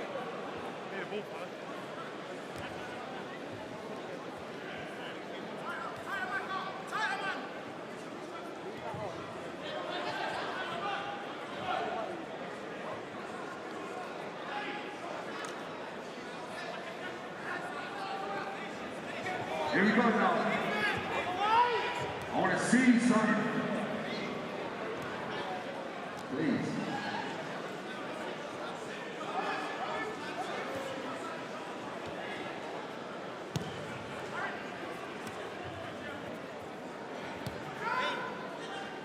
You got 1 minute to our game changer. Last minute. Kieran Clark, he can strike you when he does. The odd chance to do so. Just White. Goal scorers, people asking for Isaac Modi, that man on your screen, got a brace. In just 9 minutes for Trebol FC, put them up. Quite a comfortable position. It's also the case if there wasn't an offside call, Deportrio would actually be winning this game 3-2.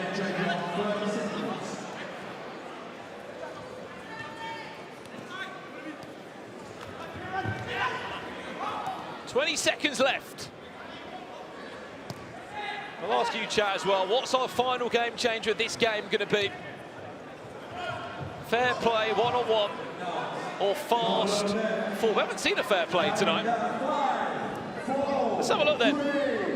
Game changer time for the second half. Let's take the stage higher, higher than you ever been. Stand tall like Everest. I mean higher. You ain't gotta settle in. Go places that never been. We go higher, non-stop. Take it to the top, even when the ball drops. My man, we go higher. It's time to go. It's like I called it, really, wasn't it? Fair play will be our game changer for the second half. Basically, every foul that is committed will result in a player being sent off for the remainder of the game, along with a free kick or a penalty being awarded to the other team. Any normal offence that would normally be a 2-minute suspension, and as I said, any foul, any free kick, any moment of foul language or something that the referees aren't happy with will result in a player being red carded for the remainder of the game. With the scoreline at 2-2 here. Both these teams have got to go for it.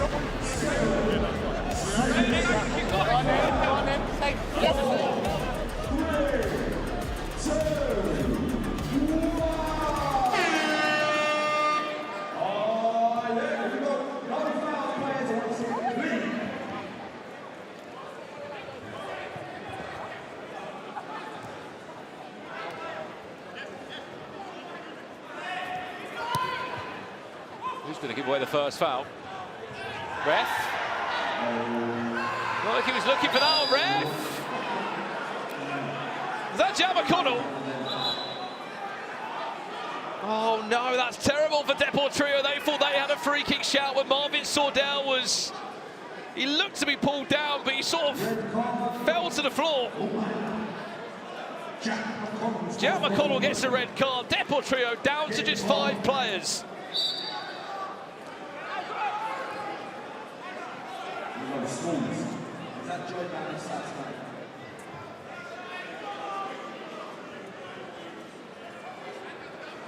Can Trebol make the most of this one?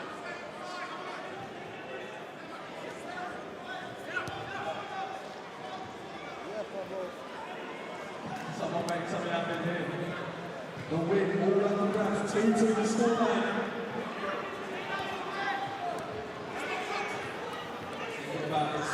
Mid-play. Kieran Clark. Stick in the hands of Tommy Scott.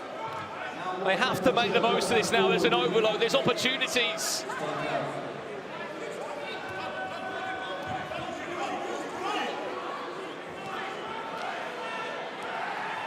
There's an opportunity to bring that player back on as well. There's no 2-minute suspension. You're off for the remainder of the game.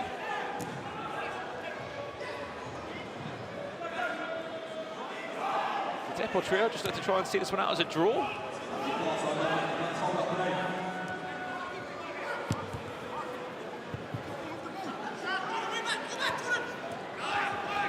Marvin Sordell pinning Isaac Modi. He wanted the ongoing run there from Zach Fagan.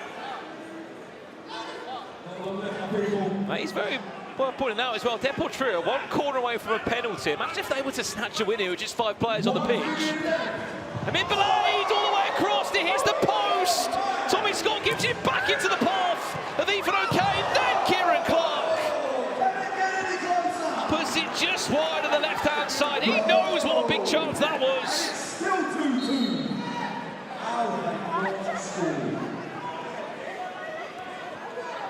Ethan O'Kane shots blocked. Kieran Clark, they came so close. 40 seconds just under that left. Can Deportrio win a corner and snatch the game on a penalty? Is that the moment to do so? Marvin Sordell, blocked by Kieran Clark. 20 in-game seconds. Marvin Sordell, back to Adam Dawson, cleared away. Final 10 seconds. 9, 8, 7, 6, 5, 4. Is there enough time? 2. I don't think there is. It's going to end as a draw at 2-2. I have a slight feeling the talking point of that game will be the offside call. Deportrio may feel like they needed, or sorry, at least deserved more from the game. With Trebol FC, they had two and a half good minutes there of an extra player on the pitch. They didn't make the most of it. They had also a moment where Deportrio had 2 corners. They could have made it 3. But this is what it does for the table.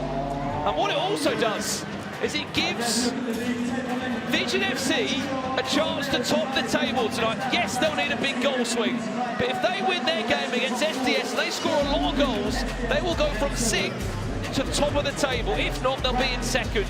But what a crazy top 6 that looks to be, with even SDS having a sniff around the edges of that top 4. This is your top 5 football player ratings after game 5.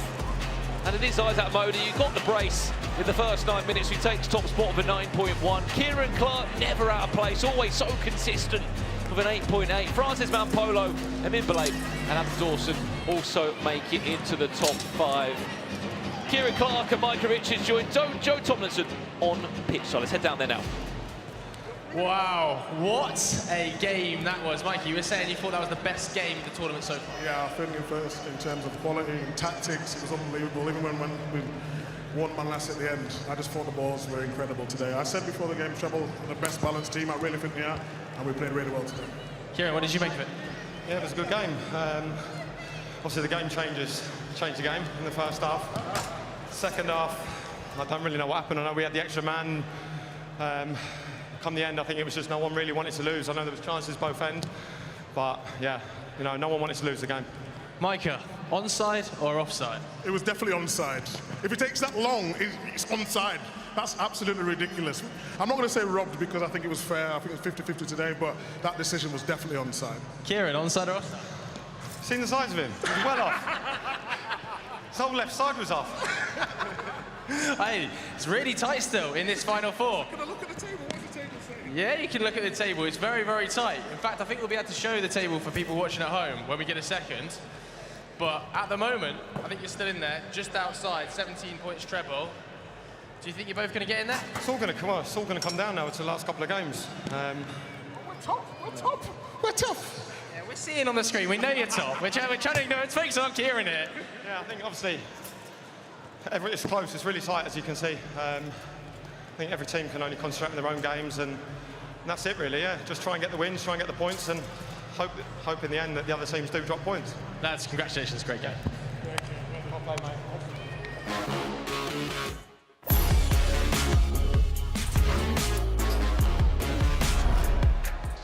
Surely not. Here we go. What a strike from Lansbury. Wow.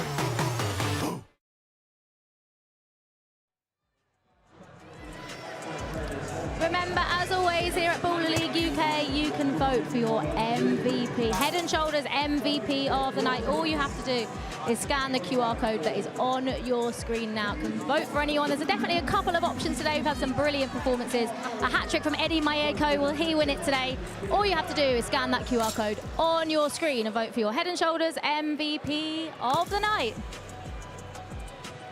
Well, I've had a little change of outfit because I thought this was suitable, Chunks, do you not think? Because we are joined... Why am I here, fella? Why am I even here? We are joined... Where's your Chelsea shirt? Yeah. What? Me? We have got a lot of the Chelsea Academy players here to watch JT's 26ers today, so I thought, you know, I'm representing Chunks. I'm just here on an extra one. It's yeah, no. We are joined by obviously John Terry and Jardel Sterling. Jardel, just first of all, you have been brilliant, first of all, this season. Do you think where the 26ers are in the table is a reflection of how your team have played in most of your games so far? I wouldn't say it's an accurate reflection. I think we've definitely performed very well, but I may think that we should be higher, but we just got to perform well and get the results. It don't mean nothing, it's just saying it, you know? Is it just taking your chances that has been the main difference between winning and, say, drawing? Yeah, and accurately, obviously using the game changer to score goals, using the game changer to score goals. We haven't been very great at that at the start of the season, so... I mean, he can't say, oh, well, the refs have been awful as well, by the way. That's firstly. Second of all, I said to the boys before the game as well, we have been far better than the league table shows, but it's about delivering. That's what Jardel said there. It's about turning up. And so we still have a small outside chance tonight. So we've won the penalty. Yeah. If we get the win tonight, 4 points on the ball gives us a good chance. Chunks, how good has Jardel Sterling been to watch I've been calling him Jardizzy. He knows, man. He knows I like him. One of my favourite players in the tournament. I just, like I said, we just need to see more goals, more wins. But obviously, I've always talked to John on the side. I want the 26ers to do well. So I think today can be the start of the upset, my opinion. Jardel, we'll let you go because your team is training. Thank you so much. It's been a pleasure. Good luck today. I don't know why I'm giving that to you. I know. You can speak with 2 mics. JT, how important was winning the Pepsi pressure point? Because you haven't won that this season, and a lot of teams have won it quite a few times. Yeah, we've not even been close to winning it. So Emmanuel's been wanting to get on it, so we let him get on it tonight, and he done really well. Like, he was first class as well. So we spoke about it a couple of weeks ago, going, we need to win one. It makes a big difference. And it does give us an outside chance tonight to pick up 4 points. So if we can deliver a big win tonight, we still have a chance, Liv. I mean, and Saka-san has been absolutely brilliant for you. Every time I watch him, I think he's been superb. Yeah, Chunk said it as well. Not only him, I think us as a squad, it took us a couple of weeks to get going. Once we got going, we found our rhythm, felt comfortable in the arena. The boys got to know each other a little bit more as well, and honestly, we've been excellent. VZN FC is a tough old game, though, isn't it, Charles? It's a tough game, but honestly, if you want me to be honest, I've been seeing them in the last few weeks. I think they can got at, sorry. So I feel like if anyone wants to do it, it's 26ers, because you guys have been playing very well. But you need to make sure you put away your chances, man. Yeah. We've got next generation here as well. Next generation. Have we got the next JT right here, have we? Who's the next centre back? Who's the next JT? Yeah? He's yeah, he's serious. We look... And then there's he's not even saying a word, he just said it's me. Like, come on now. JT, the best of luck. We've got to let you go because your team is about to walk out. The best of luck. I hope you win. We're repping Chelsea. It's the 26ers against Vision coming up for you now.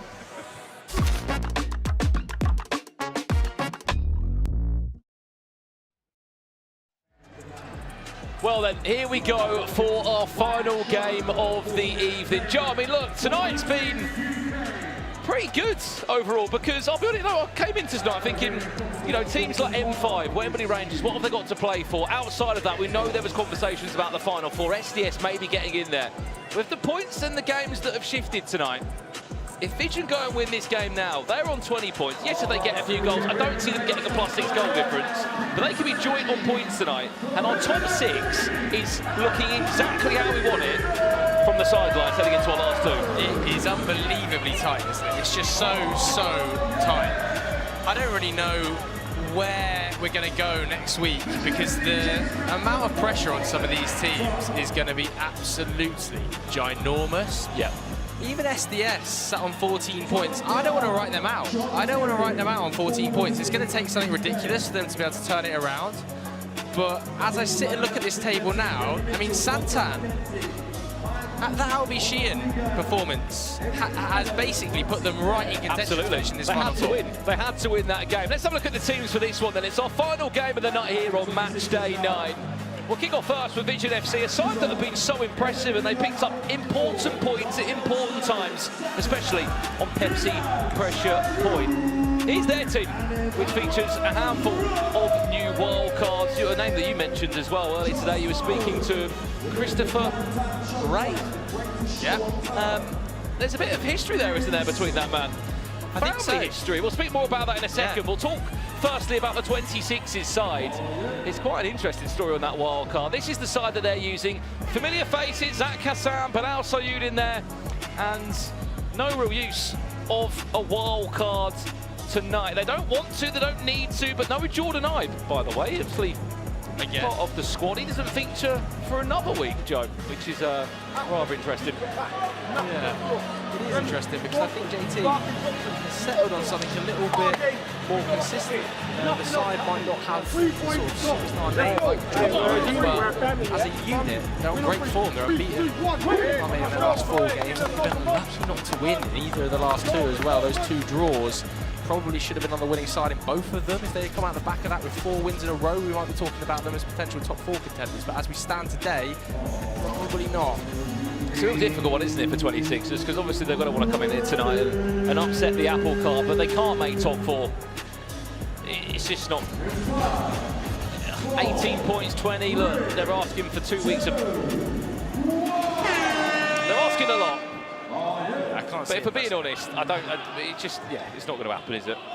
But if they didn't, as you're saying, Joe, if they didn't draw those last 2 games, we could be speaking about them in such a different vein of form. Yeah, they've been one of the most underrated teams in this competition. So many good players, Hassan, Bilal, like they're just... Emmanuel, the 3 of those players in a row, unbelievable. Yeah, he won the Pepsi Pressure Point tonight, didn't he? Yeah, exactly. And it's just not fallen JT's way. I think they were really disappointed with how they started the season. Again, it feels like every time I'm on commentary with you, Brand, and we watch them, they have 35 shots and they score 2 goals. Yep. It just doesn't go in the net for them. VZN FC, the reason they're so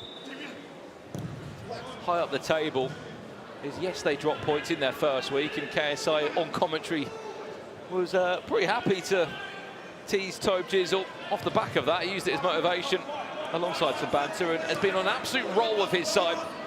He did say, though, openly on stream the day after last week's match day, he doesn't want to have to speak to his players like he did again, because he gave them a right hair dryer treatment. It's good to see him on the touchline, isn't it, today? I think he's been shooting some sideline content. We weren't sure if he was going to be available to appear, but he is on the sideline. Manny's on the sideline as well.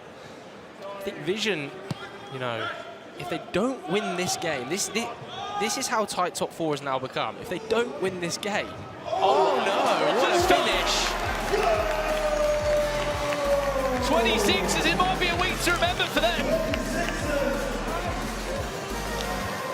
What a run that was from Adu Kufal. What a finish, by the way. To get his right foot out as he's falling like that is no mean feat. It's a fantastic goal. JT will be delighted because his side simply haven't scored enough of him this season. But as you were saying, Joe, if they did lose VZN FC, what would that look like? I mean, it's ugly, wouldn't it? It would be ugly. And the defensive record has not been good enough. Coming into this week, I think they have the joint, I think the 3rd worst defensive record in the league coming into this. Not particularly good. They've conceded 36 goals now, I think, so far. 35 or 36 goals. it's a lot more than a lot of the contenders around them. You look at the likes of Deportrio, who've probably still mid-20s, even after that game we've seen today. And also, I know we're only about 2 minutes into this game, but if this did stay like this, SDS are 1 win away from them putting some pressure on them. It's unbelievable, isn't it? We never thought we'd say that. I think they were really, really disappointed with Flo Castrati's effort in the pressure point challenge today. But the win, you know, and the form SDS is showing, I don't want to discount them. Isaiah Sterling, he's been the man, hasn't he? Still unbeaten since they signed him on a permanent transfer. But if it stayed like this, you're looking at a top 6. Deportrio on 20 points, United on 19, Santan on 18, MVPs on 18, and Trebol and Vision both on 17 as well. This is got quite the ending on it. It's not discount Vision just yet, though, because they do score a lot of goals. Massively high volume of goals, mostly down to Flo Castrati, of course, but players like Montel McKenzie as well have really chipped in and been dangerous. That's a clever little pass. Can De Mello get there? He can. It's the first corner. Oh, look like a corner. Was that not given?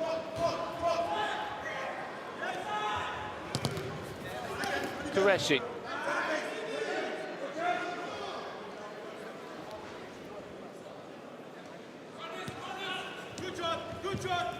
It's Jerome Sinclair. Oh my, Zakatan, massive chance for the 26ers. Where's that ball bouncing? Oh my word, what a big chance. And this is what's hurt John Terry's side, not taking these one-on-ones, not taking these big chances. It's another one that goes begging. It's an amazing chance for Sakatan, a player of his quality.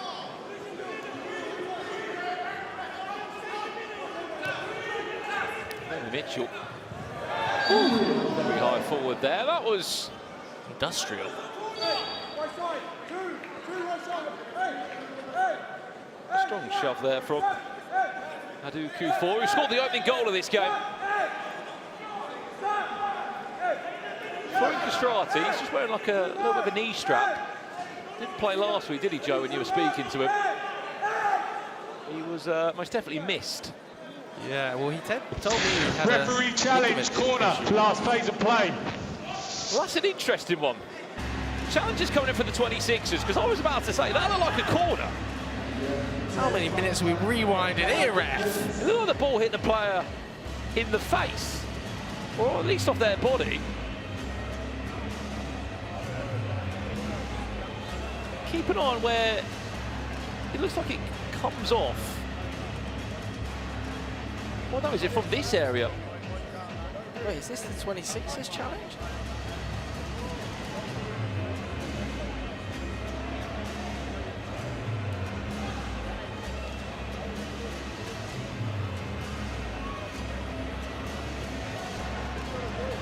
No, it's the other way around, isn't it?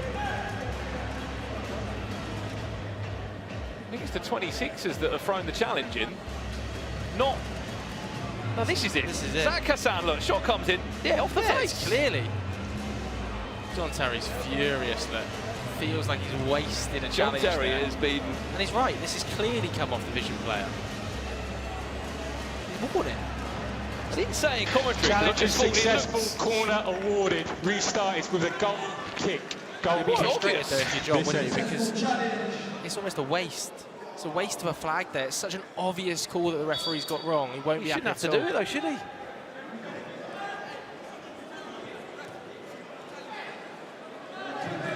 Well, that is a confirmed corner, we can say, to the 26ers. Surprised Sakatan didn't appeal for it more. Surprised Sakatan didn't score as well, Joe. Yeah.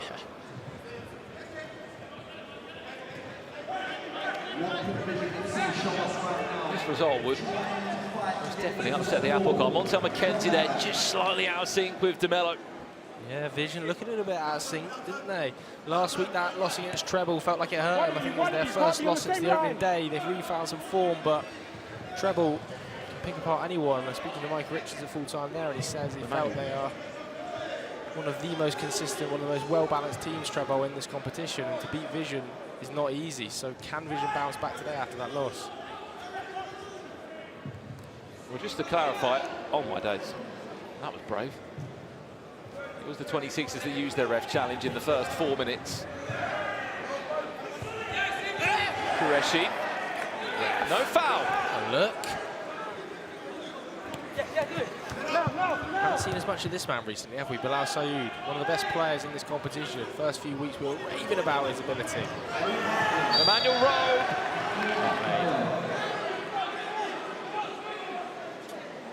One of Wigan there. John wants a card, he's not happy at all. John Terry wants a yellow card, he feels like that was an opportunity to get a shot away. Quite a clinical foul, wasn't it? Quite a cynical foul. Bilal Sayoud from there. Plays short to Zach Hassan. And it gets! Tapped in again by Bilal Sayoud. Miniminter did a great job originally of making the save. And then just put it back into that danger area, Joe. And it was all about who can get there first. It was, and I was mentioning Bilal Sayoud. We haven't spoken about as much recently. We're speaking about him now. The top scorer for 26ers gets in on the act yet again. He's a really, really accomplished player. Very dangerous in those attacking areas. And finally, we see him in front of goal doing what he does best. They had to throw Flo Castrati onto the pitch as well. I spoke to him last week, and he was saying that he's sort of strained one of his knee ligaments. Ouch. It's a bit of a surprise to see him playing today. Look at the heavy strapping on that right leg. I wanted to have to use him this early, potentially, but then I have to. Well, becomes double figures for Bilal Sayoud. 10 goals for his Ball League season. Felt like after week 1 or 2, I was sort of calling for the 26ers. Who was that star man? Who was that player with all the eyes on them? And then from about week 4 onwards, Joe, it was like Bilal Sayoud popped up, Zach Hassan started playing, and then Emmanuel Rowe's also been amongst the goals. Absolutely. If 26ers had just taken some of their opportunities in those first 2 or 3 games, I've no doubt we'd be talking about them as potential top 4 contenders. But as it sits today, it feels like they're too far outside. They've left it a little bit too late. What I will say is if you're a team in that top 6 that are really battling, you don't want to face the 26ers in this next 2 game weeks because they can beat anyone on their day. DeMello. There's Castrati now. Not the best of first touches. He's not helped his team at all there.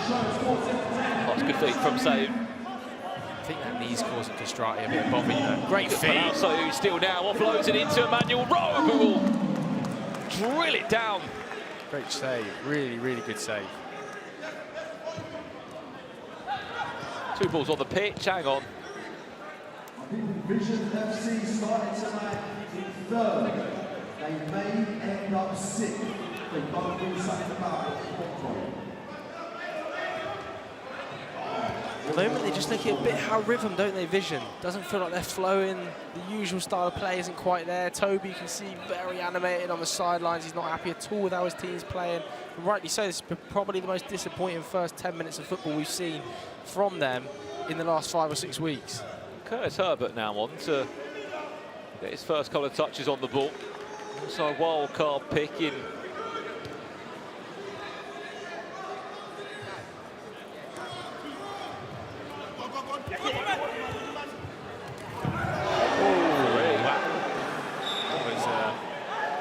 First time I've labelled it industrial. Well, welcome to Ball League, Christopher. Pretty cynical, pretty airbound. I'm not sure there was 1 foot on the floor there. Me, if that is not a yellow, I don't know what is. It has to be a suspension, referee. How is that not a suspension? He's airbound, he's reckless, he's about to get a shot off, he's denying a goal-scoring opportunity.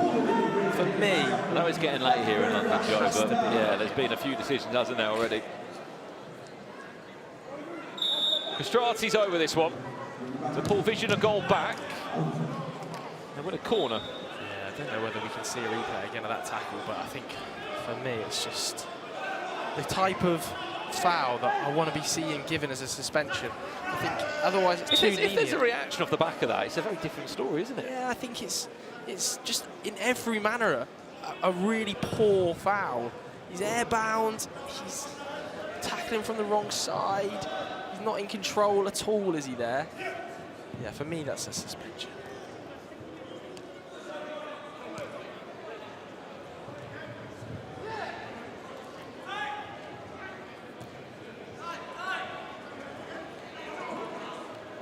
hang on.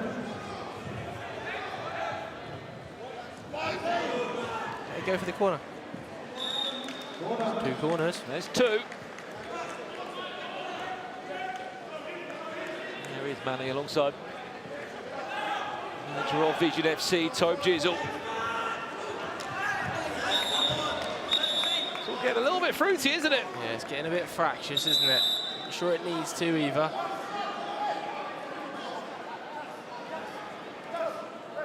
Santan, Castrati just having a little word with each other there. I don't think there's anything too much to get animated about there. That strapping on Castrati's knee looks heavy, doesn't it? Yeah. That is not easy to play with. I know he's got that knee ligament tape issue as well. Yeah, he's got the sports tape underneath it. The impact on here as well too. Yeah, I think that's something people don't quite appreciate if you watch from home, how hard this turf is. It's literally a thin layer of carpeted green grass with a bit of padding on top of effectively concrete. So some of the players are really straining, they're getting battered and bruised. Oh no. Emmanuel Rowe should have done more there. Me, what a chance. Emmanuel. John Terry will be pulling his hair out of some of the finishing we've seen. They should be 4-0 up here, 26ers.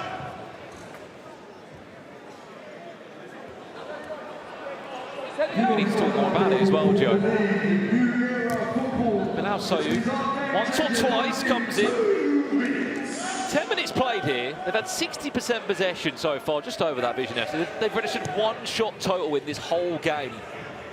Yeah, see, that is crazy. We are talking about one of the best attacking units we've seen in the league so far. I think coming into this week, they were joint second in terms of top scorers, or maybe even joint top scorers. They've scored 37, I think, coming into this game week. So it's not like we're talking about a team who can't score. Compared to some of the other sides in and around them, they look pretty deadly, but they can't even get shots off tonight. I think 26ers have done a great job.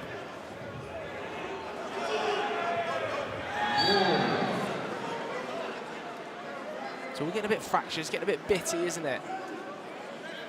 I think it kind of suits the 26ers when it's like that, though. I think, to be honest with you, the more fractious the game is, the better they look.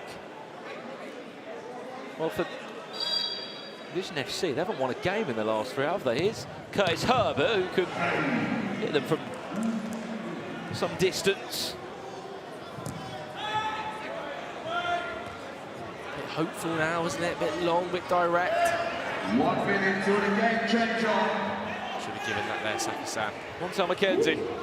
Overcommitted now as well, the counter-attack's on.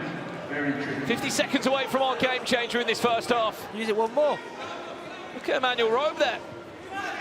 It just came too late. Too late. They had so much time there. They had a 2-man overload. They had to make one. Hey, well done, Sam. 3-0, the 26ers leads. They deserve that. The 26ers have deserved that. They've outshot vision, they've outcreated vision, they've outworked vision. VZN FC getting a bit blurry, sort it out. And the situation we are in the season as well, Joe. 5 seconds.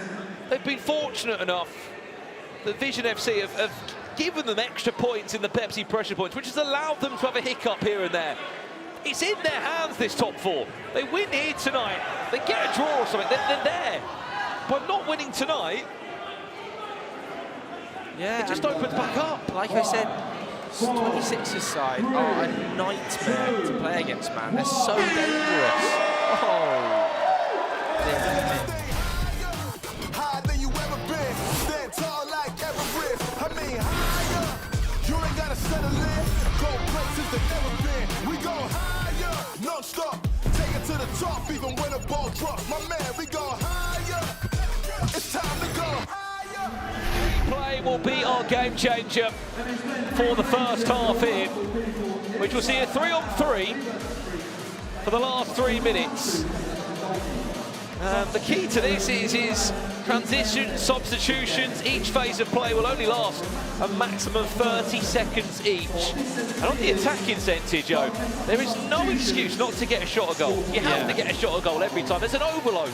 Yeah, it is all about overloads and getting your substitutions right. If you're in an attacking phase, there is no excuse excuse to have your goalkeeper still on the pitch. There has to be 3 attacking outfielders looking to get an overload in the area. If you're in the defensive phase, you've got to have a goalkeeper on the pitch and then transition to the attacking phase by taking them off really quickly. What you're going to see here, as the 26ers are lining up, with 3 attackers, Vision with 2 defenders. You've got to make the most of it quickly. Emmanuel Robe off the first 10 seconds of this game change. As you can see, 3-on-3. Look at the overload. Look at the 3 players as well, Joe. Hassan, Bilal Soon. It's an unbelievable... it's in both posts! On both posts! And Monzo McKenzie with an important block. 2 corners each. Did he get a hand to that, the keeper? Off of both posts. If he did, it was absolutely magical. Now you'll see 26ers put a goalkeeper on, switch to the 2 back. Vision have got to make the most of this. Montel McKenzie, look at Castrati. Florian Castrati goes down the goalkeeper. Straight at him. Another good save there by Matchday. 3 corners, penalty. This is a massive moment for Vision. Surely this is going to be Curtis Herbert, and surely he's going to score. He must score here. Curtis Herbert, over to you. Must be a disappointing first half already for Vision FC.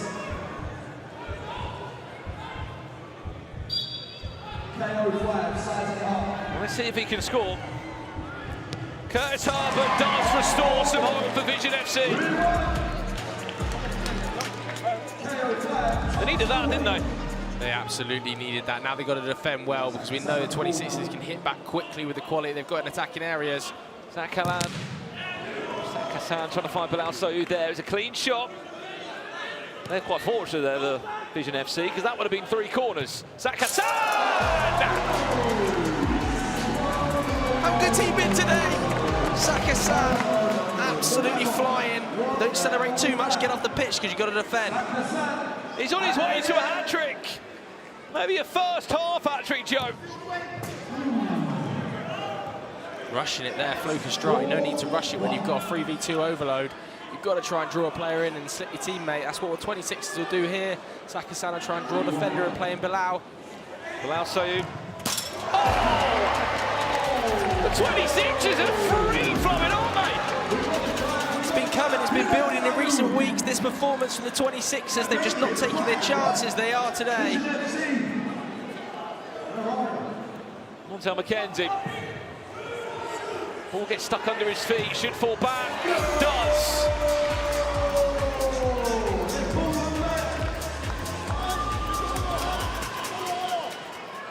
Just not been able to contain Zach Hassan, though, have they, in these areas? Oh, that's poor.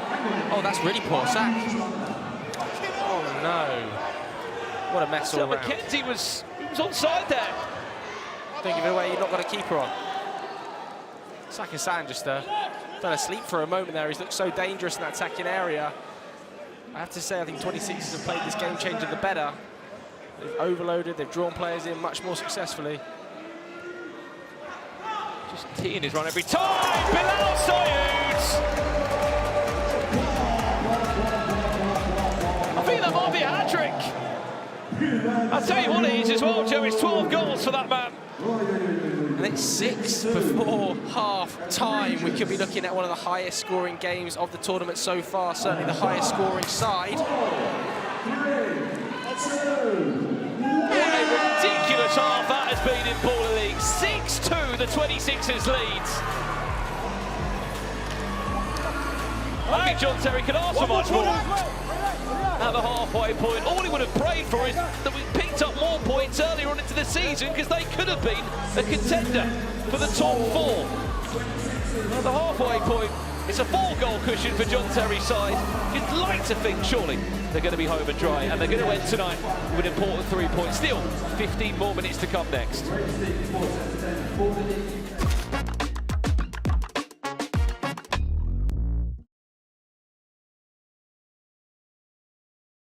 I'm the Baller League president, and they've got me here scrubbing ahead of the Final 4. At the O2! Get your tickets now! It's gonna be huge! Well, I mean, what a first half we have just had here. The 26ers a 6-2 up against VZN FC. We have seen 8 goals scored in the first half of this game. And Chunks, me and you were talking to JT about taking their chances and that being the difference. And today, they have pretty much taken every single chance they've had. I generally think that 26ers have been done dirty, man. I feel like they played so well this whole season, and their position on the table doesn't actually like represent what they've been up to this whole season, you know? They're finally taking away their chances, and you see, man, they're playing very well. I mean, Hassan scored a couple. Hassan scored a couple. And Bilal Sayoud. Goalkeeper wants to jump inside. You already had your You already had your moment, Haf. You've already had your moment.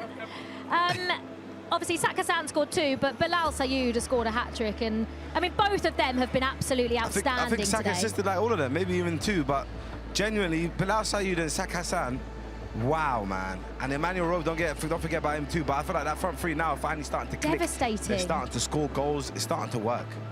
What can Tobi do in the second half? No, honestly, I think the game's done, man. I think... Even with a game changer? Nah, I think with Jardel Sterling, and I forgot his name at the back as well with him. Just no disrespect, of course, but because you are a very good player, brother. I was watching you now, and he's very aggressive. I think he's dealing with Castrati very well. But genuinely, this game's all about 26ers. Yeah. They are playing very, very, very, very well. Yes, but I called it, man. You did call it, Chunks. You were right. The 26ers have a 6-2 lead over VZN at halftime. Surely they're going to go on to win this one, Brandon. Surely.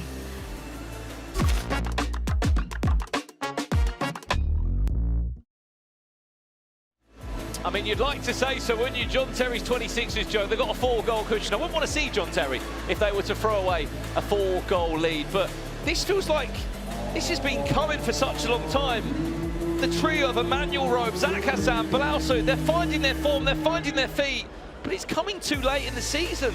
I can't believe they're not in amongst this top 4 contention, honestly. Some of the drop points, the draw against Wembley Rangers, it looks so bad on paper now, but what you can look at is the 2 teams the 26ers have still got to play this season.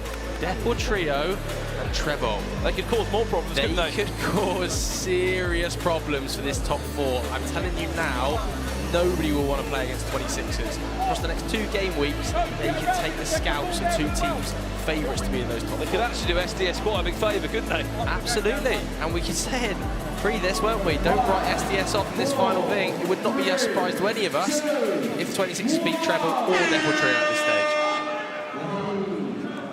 In case you've missed it, Bilal Sayoud's got a half-time hat-trick, and Hassan is 1 goal away from also doing the same. Last week when I stood in the dugout ready in my interviews, Tobi came off and booted. He wasn't happy, was he? Booted the seat in the changing room. I thought he broke his foot. He was so unhappy with his side.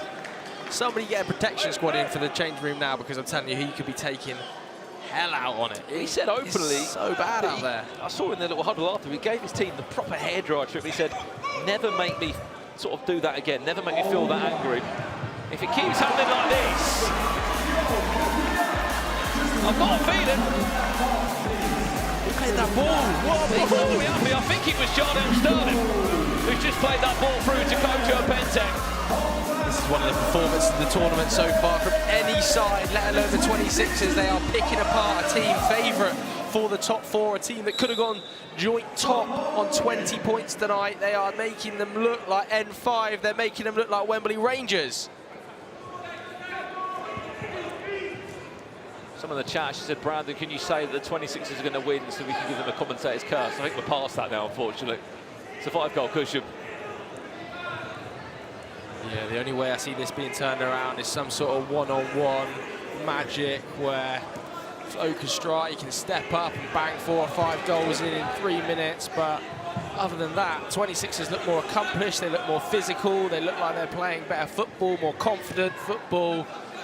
Wow, I've been so impressed by them today. We've seen some impressive performances. That last week's result from MVP's Yanited against Santan, a 7-3 win, that was impressive because they went 4-0 up in 6 minutes. But this is also really, really impressive from the 26ers as Hassan. He got a little finger to the eye there. Smiley got a jab on that left hand. Didn't look like too much contact, but I think when the finger goes in your eye at that speed, it can be really, really painful. So give him his time just to recover. It's not a bad thing for JT just to reorganise his side. As you see Bilal Sayoud, one of the players. He's done his job. He needs to come back on, really, does he? Yeah, exactly. One of the players that ripped up this game, sat behind him. One of the best performances of any first half so far this season, really. I know Brian Lee was speaking about Florian Castrati chasing his top goal scorer tally, but I'll tell you what, Zach Hassan and more importantly, Bilal Sayoud are going for it. Yeah, absolutely. And Florian Castrati won't be adding to it if he's going to start shooting from his own half like that. No Henry Lansbury tonight for VZN FC. He's been a bit of a miss. It's a big blow. I was speaking to Henry before the game. Unfortunately, a couple of weeks ago in a charity game, he injured himself, injured his calf. Picked that up again. Thought he could get through it last week and came off, had to get iced and hasn't recovered with a calf injury. So fingers crossed he can get back. He's a vital player to how Vision build up. He's so calm and composed on the ball. He scored a couple of belting free kicks. Or 2 free kicks of an injured leg. Exactly. So without him, they look a little bit of a shadow of themselves.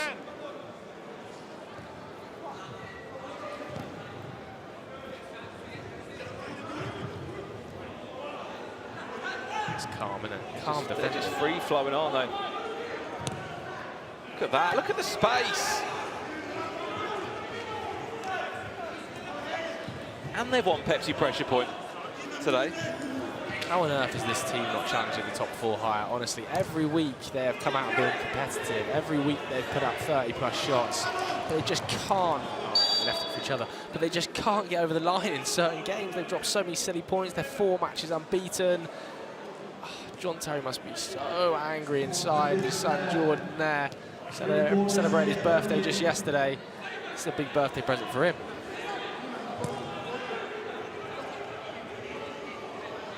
Last week, wasn't he, in his absences? Emmanuel Rowe makes it 8-2. What a night he's had, by the way. Pepsi pressure point winner. And that. I can't believe what I'm watching. This is a straightforward hammering right now. Deary me, we haven't seen the likes of this since Arsenal-Manchester United back at Old Trafford.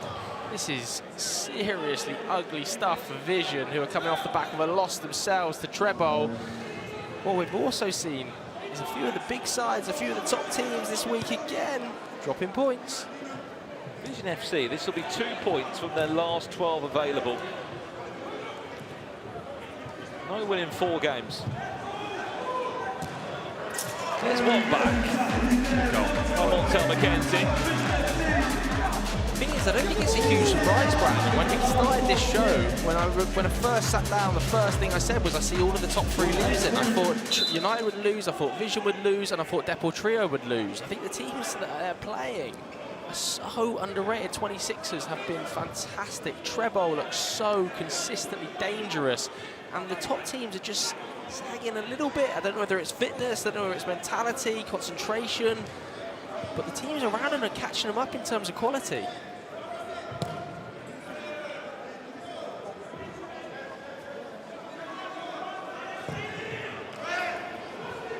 Just looking here, Joe, it's the first team that have scored 8 goals in a single game in this Baller League Season 1 here in the UK.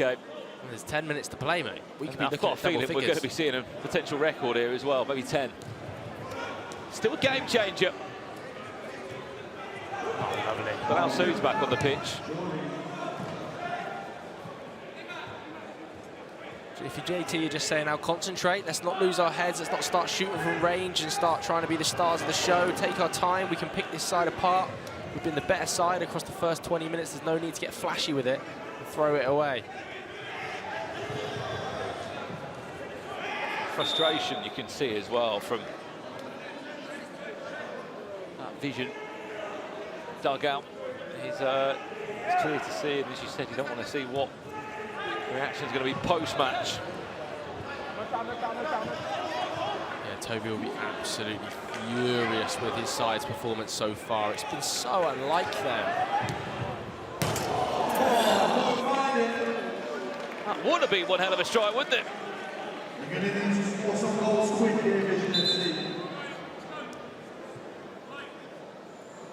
An effort that would have been. It's Chris Ray, wasn't it? Montel McKenzie. Brilliant defending. Brilliant defending. One plays Zakassan there. Kojo Penteng. Back post is available. Palau Soyu. Deflection off the bars.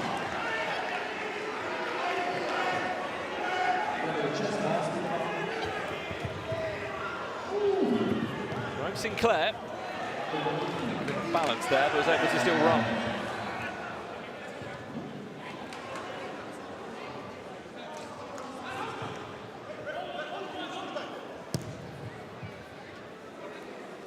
Chisholm. No Messi.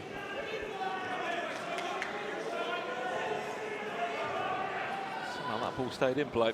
Feels like it's all clicked for the 26ers tonight. All of the work they've been putting in, these extra training sessions, all of the good performances that haven't been rewarded in recent weeks have been so far.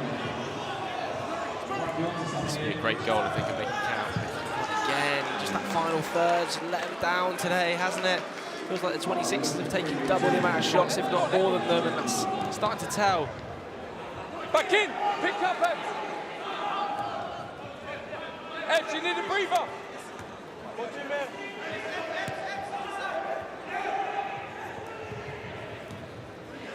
He's done so well, Saka-san, and that is just cynical. That could be a suspension for me as well again. In the Premier League, in a top-level game, you would see a yellow card for that. I think it's cynical. Hasn't been a single tune suspension tonight. The red card that has come was one of them, and it was in a game changer. Fair play. Jardel Sterling. First real shot he's been able to register tonight.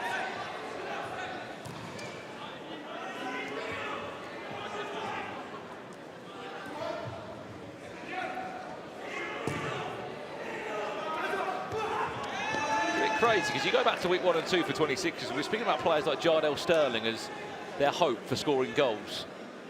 He was here, there and everywhere. They haven't needed a wild card massively either, this team. John Terry's been a big believer of using what's been in front of him. And he has developed a really impressive group. Yeah, they've got better and better, and I know for a fact, I was sat with him during some of the other games. He was talking about some of the players he's been looking at, some of the players he wants to sign for next season. Tapping a few up. Rightly so, this 26ers side looks dangerous.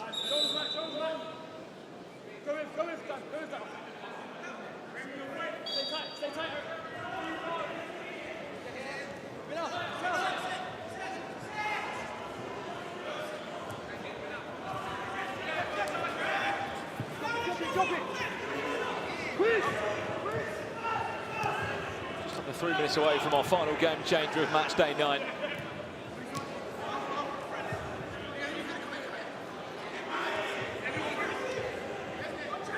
They're so much better organised, the 26ers, now than over the last few game weeks. Curtis Herbert.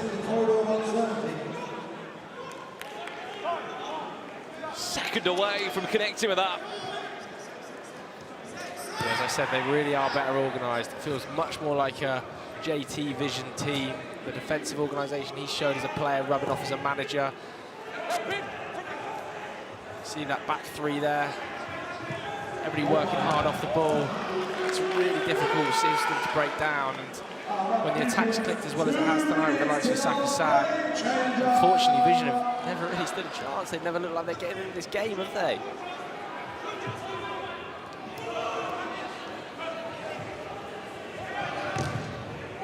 DeMello shot block. There has been a few moments of positives there for Vision FC, but it's just come too late, and they've not made enough of their chances.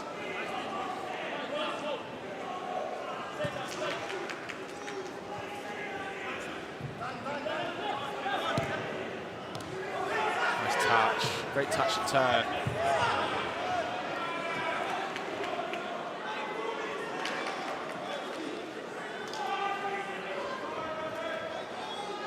Vision have got to stay composed. If they can get a goal in this next couple of minutes, put the pressure on, try not to give away a corner. 4 goals, you never know if one-on-one shows up, if you're lucky enough to get it with Flo Castrati. I mean, it would be a miracle, wouldn't it?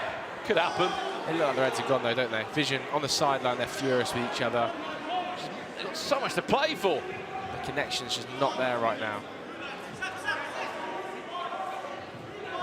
26 are ticking the ball around, by the way. This is like watching Barcelona 2008.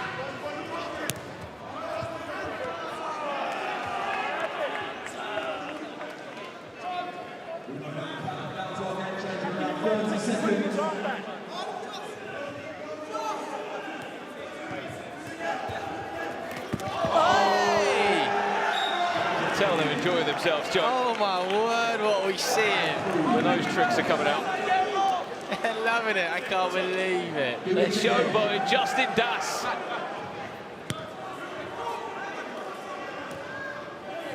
10, 9, 8. There we go then. 5 seconds away from our game changer. Let's see how these last 3 minutes will play out. Let's take this thing higher, higher than you ever been. Stand tall like Everest. I mean higher. You ain't gotta settle in. Go places that never been. We go higher, no stop. Take it to the top, even when the ball drops. My man, we go higher. It's time to go. Fast forward will be our final game changer of the evening here, which is as simple as it sounds to a degree. As soon as the ball passes the halfway line, or the centre line, the team in possession that are on the attack can't then take the ball back into their own half in the defensive side. They can't dribble it back, they can't play it back. If they do that, a free kick will be awarded. The other way. They're not happy, you've got a few decisions here. I think they've got bigger problems to worry about, Vision, though.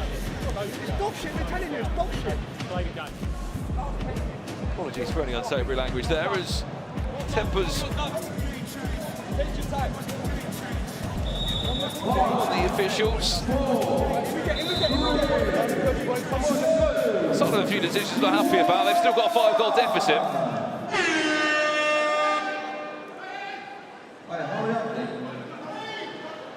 Here we go then, last 3 minutes of match day 9.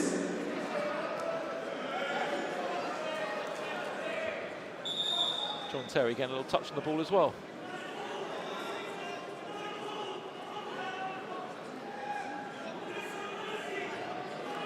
Oh, what's going to happen?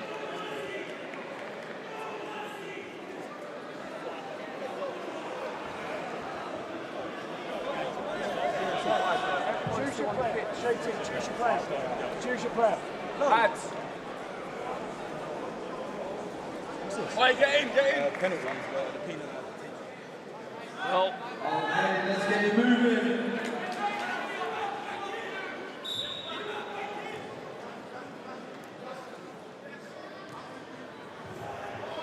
because of that, the 26ers are down an extra player for the last 2 minutes of the 3. Unless the goal goes in, then they'll resume back to 6. That was not part of the game changer, by the way.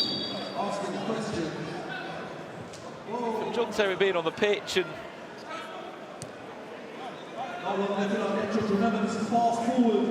delaying that restart possession. His side have now been penalised. They're pretty lucky, though, that they've got a 5-goal cushion behind them. If it was a much tighter game, that could have far worse implications.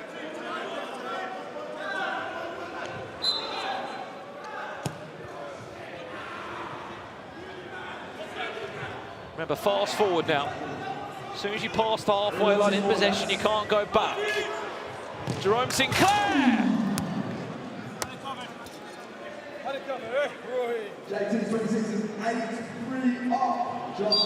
That's a minute already gone. More of the suspension, that's a minute already gone on the game changer.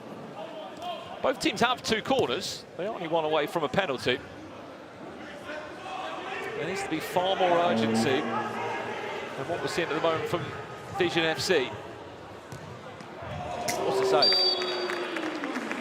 That was flying to the bottom corner. That's the 3rd corner. You know what that means, penalty. This goes in, the game becomes 8-4. 4 goals needed in 1 minute 25 seconds, roughly. Over to you, Curtis Herbert. Good save, Matchday. And it just isn't their day, is it, for VZN FC? People, 8-3, the finest sports league in the world of entertainment, Baller League UK. Oh, yeah.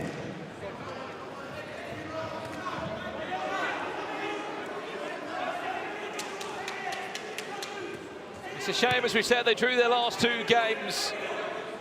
John Terry's 26ers. If they picked up just 2 more points, it could have been a really different ending to the season for them. A win here puts them on 12. They were on 14. They would have been on the same as SDS, and I know they've potentially got a chance of making the top 4. But just wait until you see this league table standing after this game is finished. As we close out the show for tonight on Matchday 9, it is looking very interesting indeed. Deportrio will go back top of the table. Only by a point. Yanited.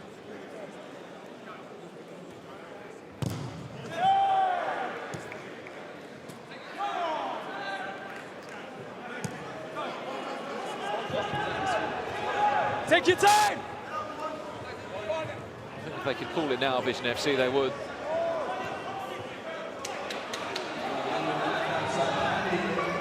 Looking for goal number 9.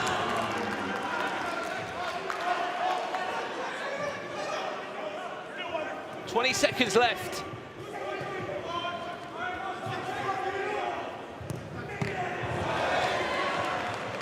Good save from Matchday. Back of that penalty save as well. Onto McKenzie, that's wide. And it's just simply not been good enough for Tobi Brown's VZN FC. This is the team that plays so much better than this. But tonight, they have matched a John Terry side that have been perfect. 8-3 winners, hat-trick hero Bilal Sayoud.